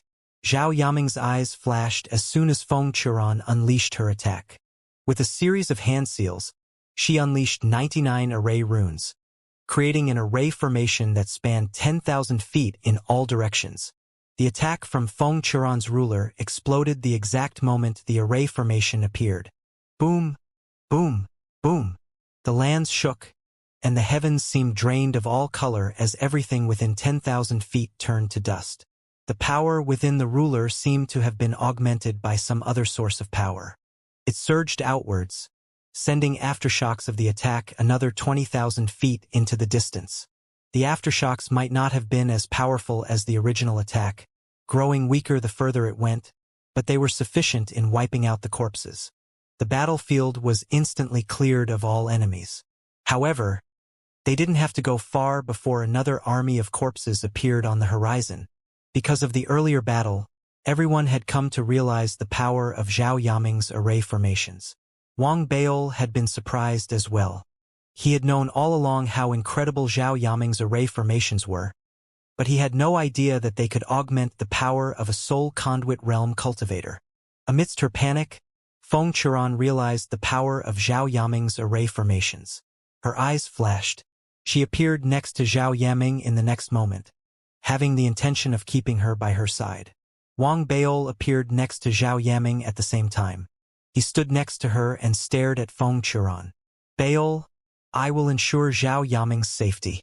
I swear it on my life. She spoke bluntly without mincing her words. Wang Beil stared at Zhao Yaming silently. He wasn't in the position to make a decision for her. Zhao Yaming only considered it for a few moments before smiling gently at Wang Beil. Then, she nodded and followed Feng Qiran. They rose to the skies with the intention of replicating the earlier attack in the air. A sudden, indescribable worry unfurled inside Wang Beil as he watched the two rise to the skies. He was about to say something when, suddenly, the ground began to shake violently. The land before them caved in, and a 100-foot-long, partially rotting python emerged from the ground and charged out, flinging mud and shattered rock into the sky as it collided with the group of cultivators. Wang Beil had no time to consider the worry he had felt earlier amidst the deafening sounds of battle. He sped away with the rest to avoid the attack. Behind them, the ground collapsed once again as another giant python flew out. Patches of land around them began to cave in, one after another. A third, fourth, and fifth python emerged.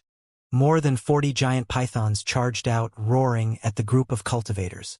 Black fire spewed out from their gaping maws. A few core formation realm cultivators hadn't managed to dodge the giant pythons charging and were instantly swallowed alive. Muffled screams of pain were drowned amidst the corpses' furious howling. The group of cultivators had no choice but to scatter under the attacks of the giant pythons. Wang Beil did just that as he retreated hastily. A giant python came charging at him from his right, roaring. It seemed like he was going to be swallowed alive. But Wang Beil's strength was akin to that of a nascent soul realm cultivator. The flame snatched the arch armor appeared on him instantly, and his eyes flashed with an icy cold glint as he surged forward instead of retreating, charging straight into the giant python. The deafening sound of a collision rang out in the air as Wang Beil's divine armament arm pierced through the giant python's body upon their collision. He slid around the giant python, then leaped into the air. The giant python's head fell to the ground with a deafening thud.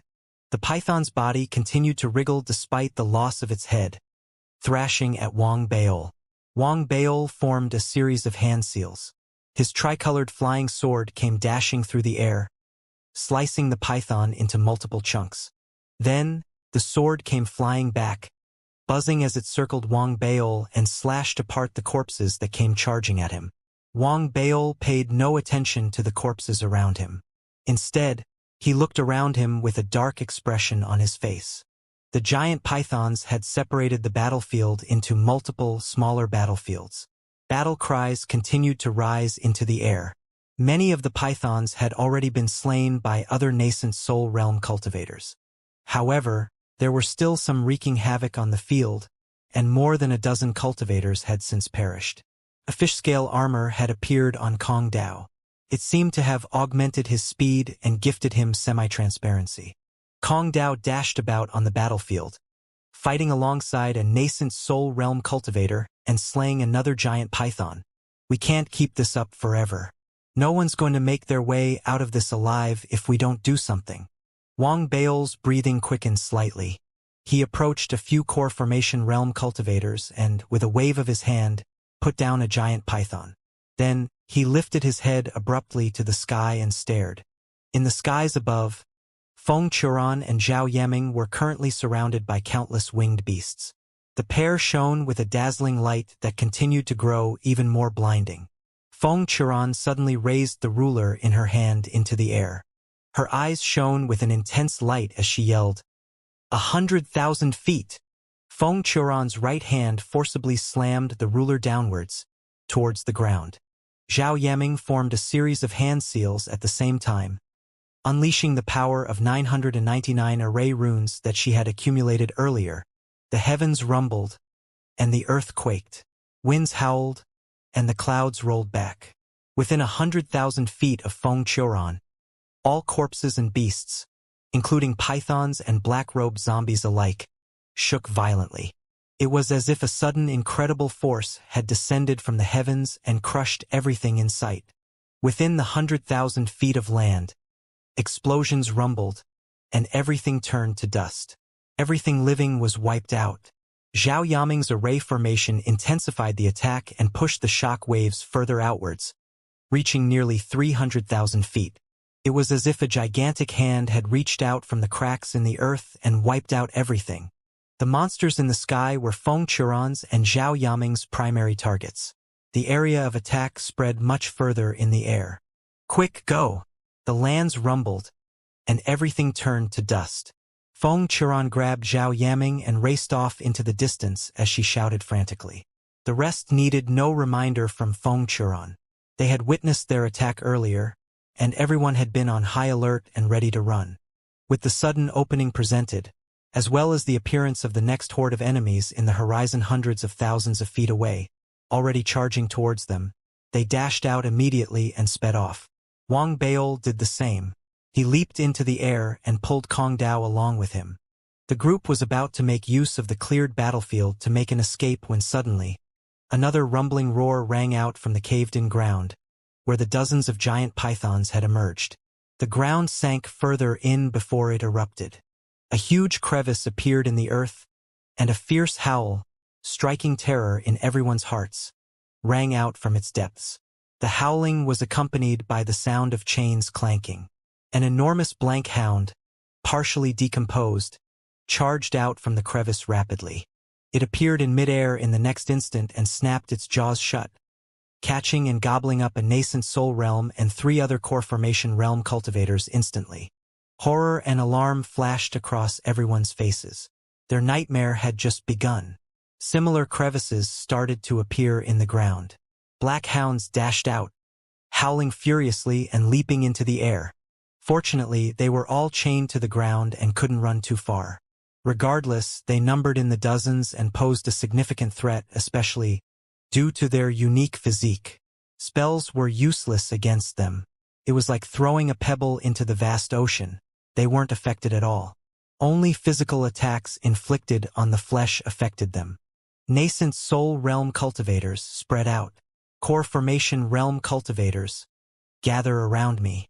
We'll make a run for it and assemble at the end of the wooden log. Feng Churan's face was pale as she barked out her order hastily. She wanted to attack, but she could sense a horrifying power rumbling deep underground. It was moving rapidly and headed their way. They had but 30 seconds before it emerged above ground. With danger so close at hand, she had no time to map out a detailed plan. She raised her right hand, and with a wave, she gathered a few core formation realm cultivators around her. Afterwards, she led Zhao Yaming and the others into the distance. Qi Lin and the other nascent soul realm cultivators, whose faces were pale, had all spread out. Wang Beol had done the same. He had intended to follow Feng Churan, but just as he made a move, the ground below him began to rumble. A black hound roared and charged at him, blocking his path and intending to swallow him whole. A vicious glint flashed across Wang Beol's eyes. The flame snatched the arch armor was activated immediately. An incredible power gathered in his divine armament arm.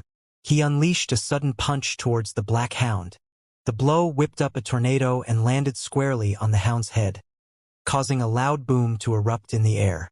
The hound whined in pain and stumbled back, while Wang Bail shook from the backlash of the blow. His armor creaked, and he was sent flying backwards from the force of his punch, like a puppet cut from its strings. As he was flung backwards, the skies were once again crowded with newly amassed corpses. The fearsome creatures were slaughtered before they could draw near by flying swords that had appeared around Wang Bail. Wang Bail's breathing quickened as he steadied himself. He looked around and saw only torn and maimed limbs of several Dao Palace cultivators.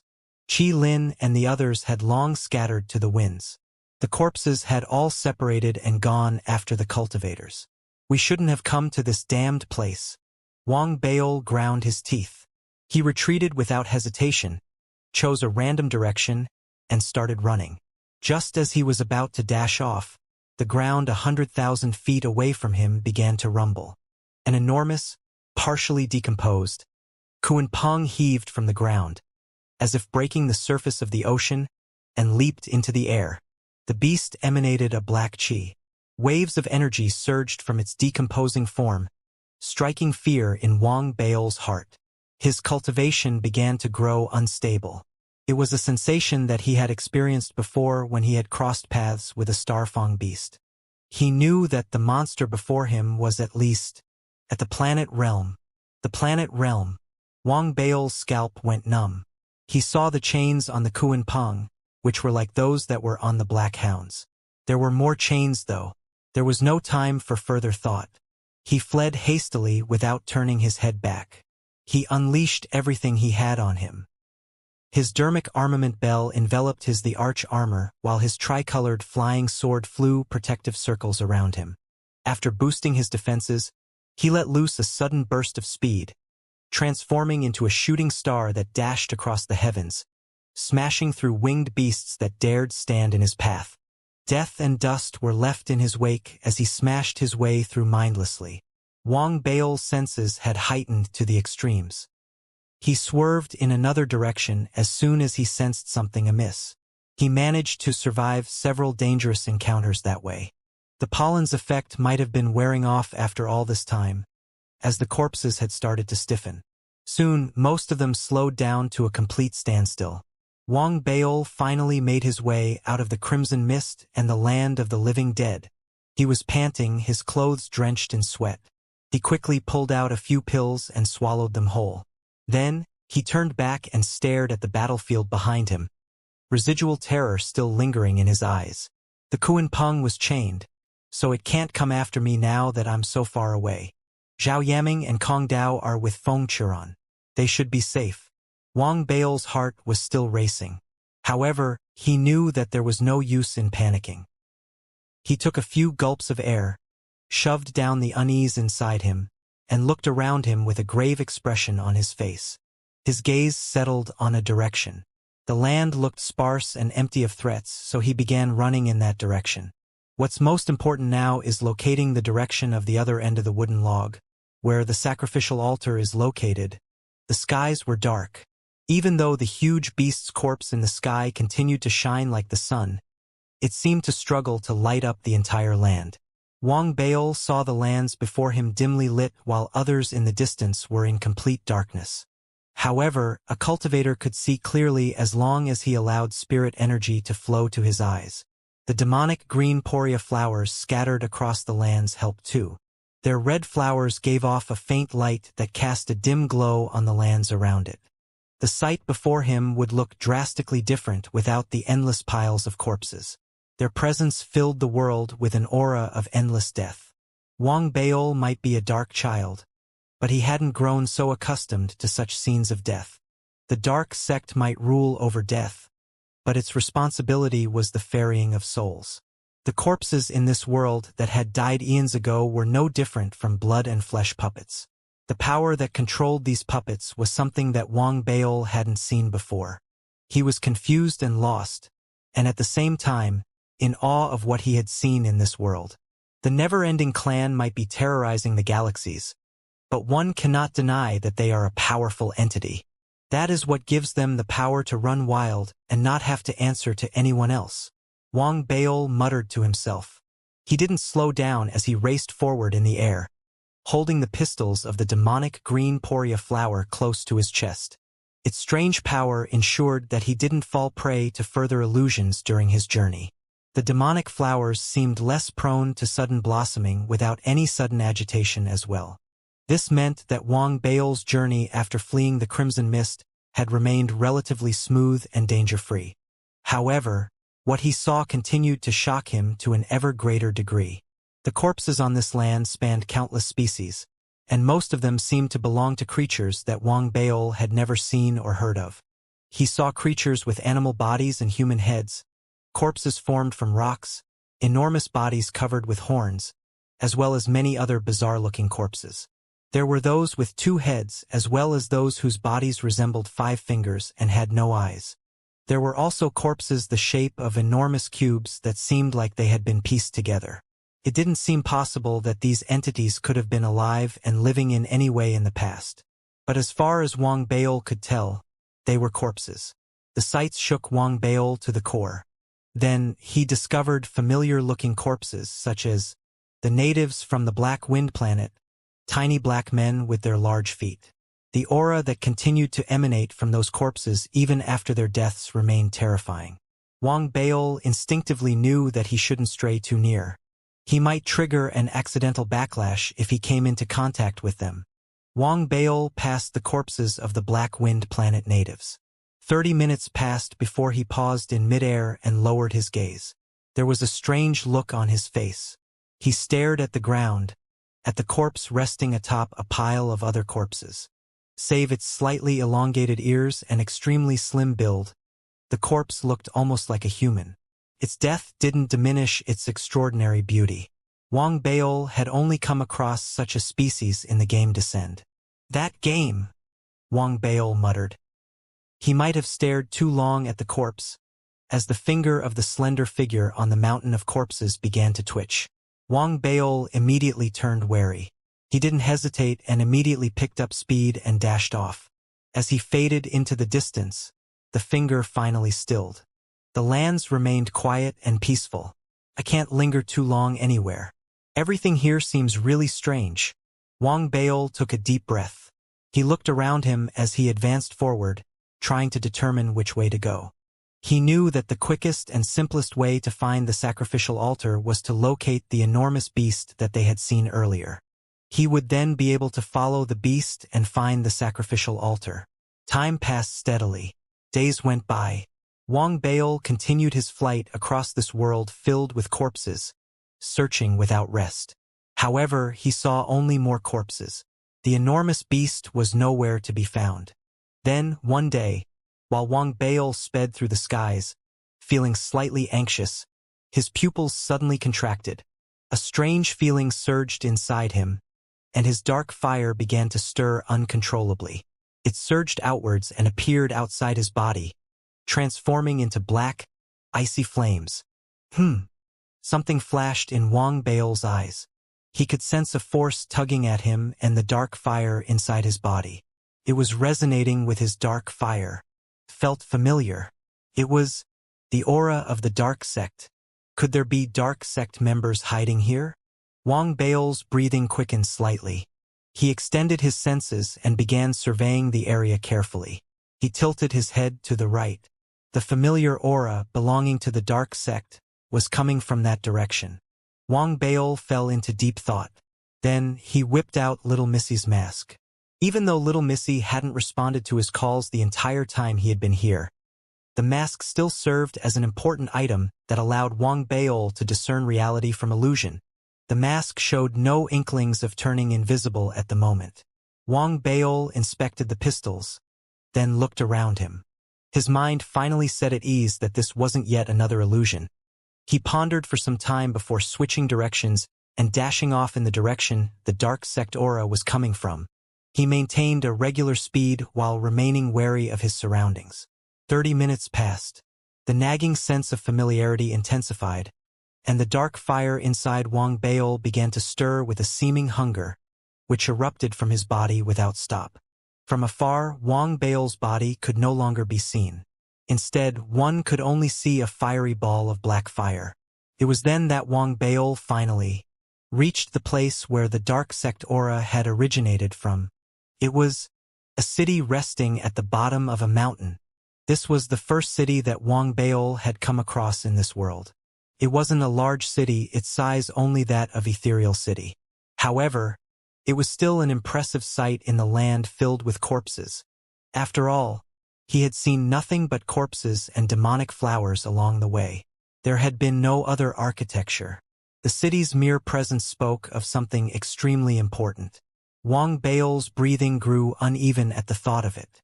He was confident that the presence of the city meant that there had been life forms present here.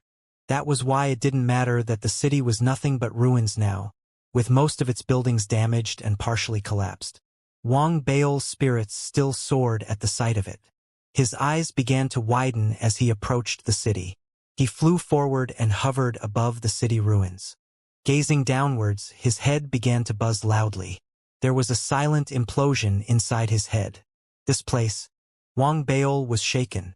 Waves of emotions roared inside him as the dark fires outside his body wavered violently. From where he stood, he saw not only the city ruins, but something else as well. The city hadn't been built on land, it had been built on a huge skull. One could imagine how large the skull must be. The skull wasn't resting on a mountain but connected to an arm. Perhaps it might be more accurate to call it one half of a humerus. It was as if a giant had sat there in meditation sometime in the past and had received a slash diagonally downwards from one shoulder, cleaving the giant's body into two halves. One half of its body had clearly turned to dust, which was why what had remained was the other collapsed half. Wang Baol's breathing froze as he gazed at the sight before him silently. He could sense the dark sect aura emanating from the bones. Wisps of a similar aura rose from the city resting above the bones as well. The sight sent Wang Baol into a long bout of silence. He descended slowly and landed on the top of the skull. He stood inside the city, looking at everything around him. The realization had come upon him a moment ago. It wasn't as he had expected. He had thought someone had built a city here. Instead, the city had been a part of this giant. Perhaps the city had rested atop its head when the giant had still been alive. The city's architectural style reminded Wang Baol of his dark dream. He could tell clearly that it hailed from a period similar to what he had experienced in the dark dream. Survivors after the fall of the dark sect, maybe. Wang Baol muttered to himself, a myriad of emotions flashing across his eyes.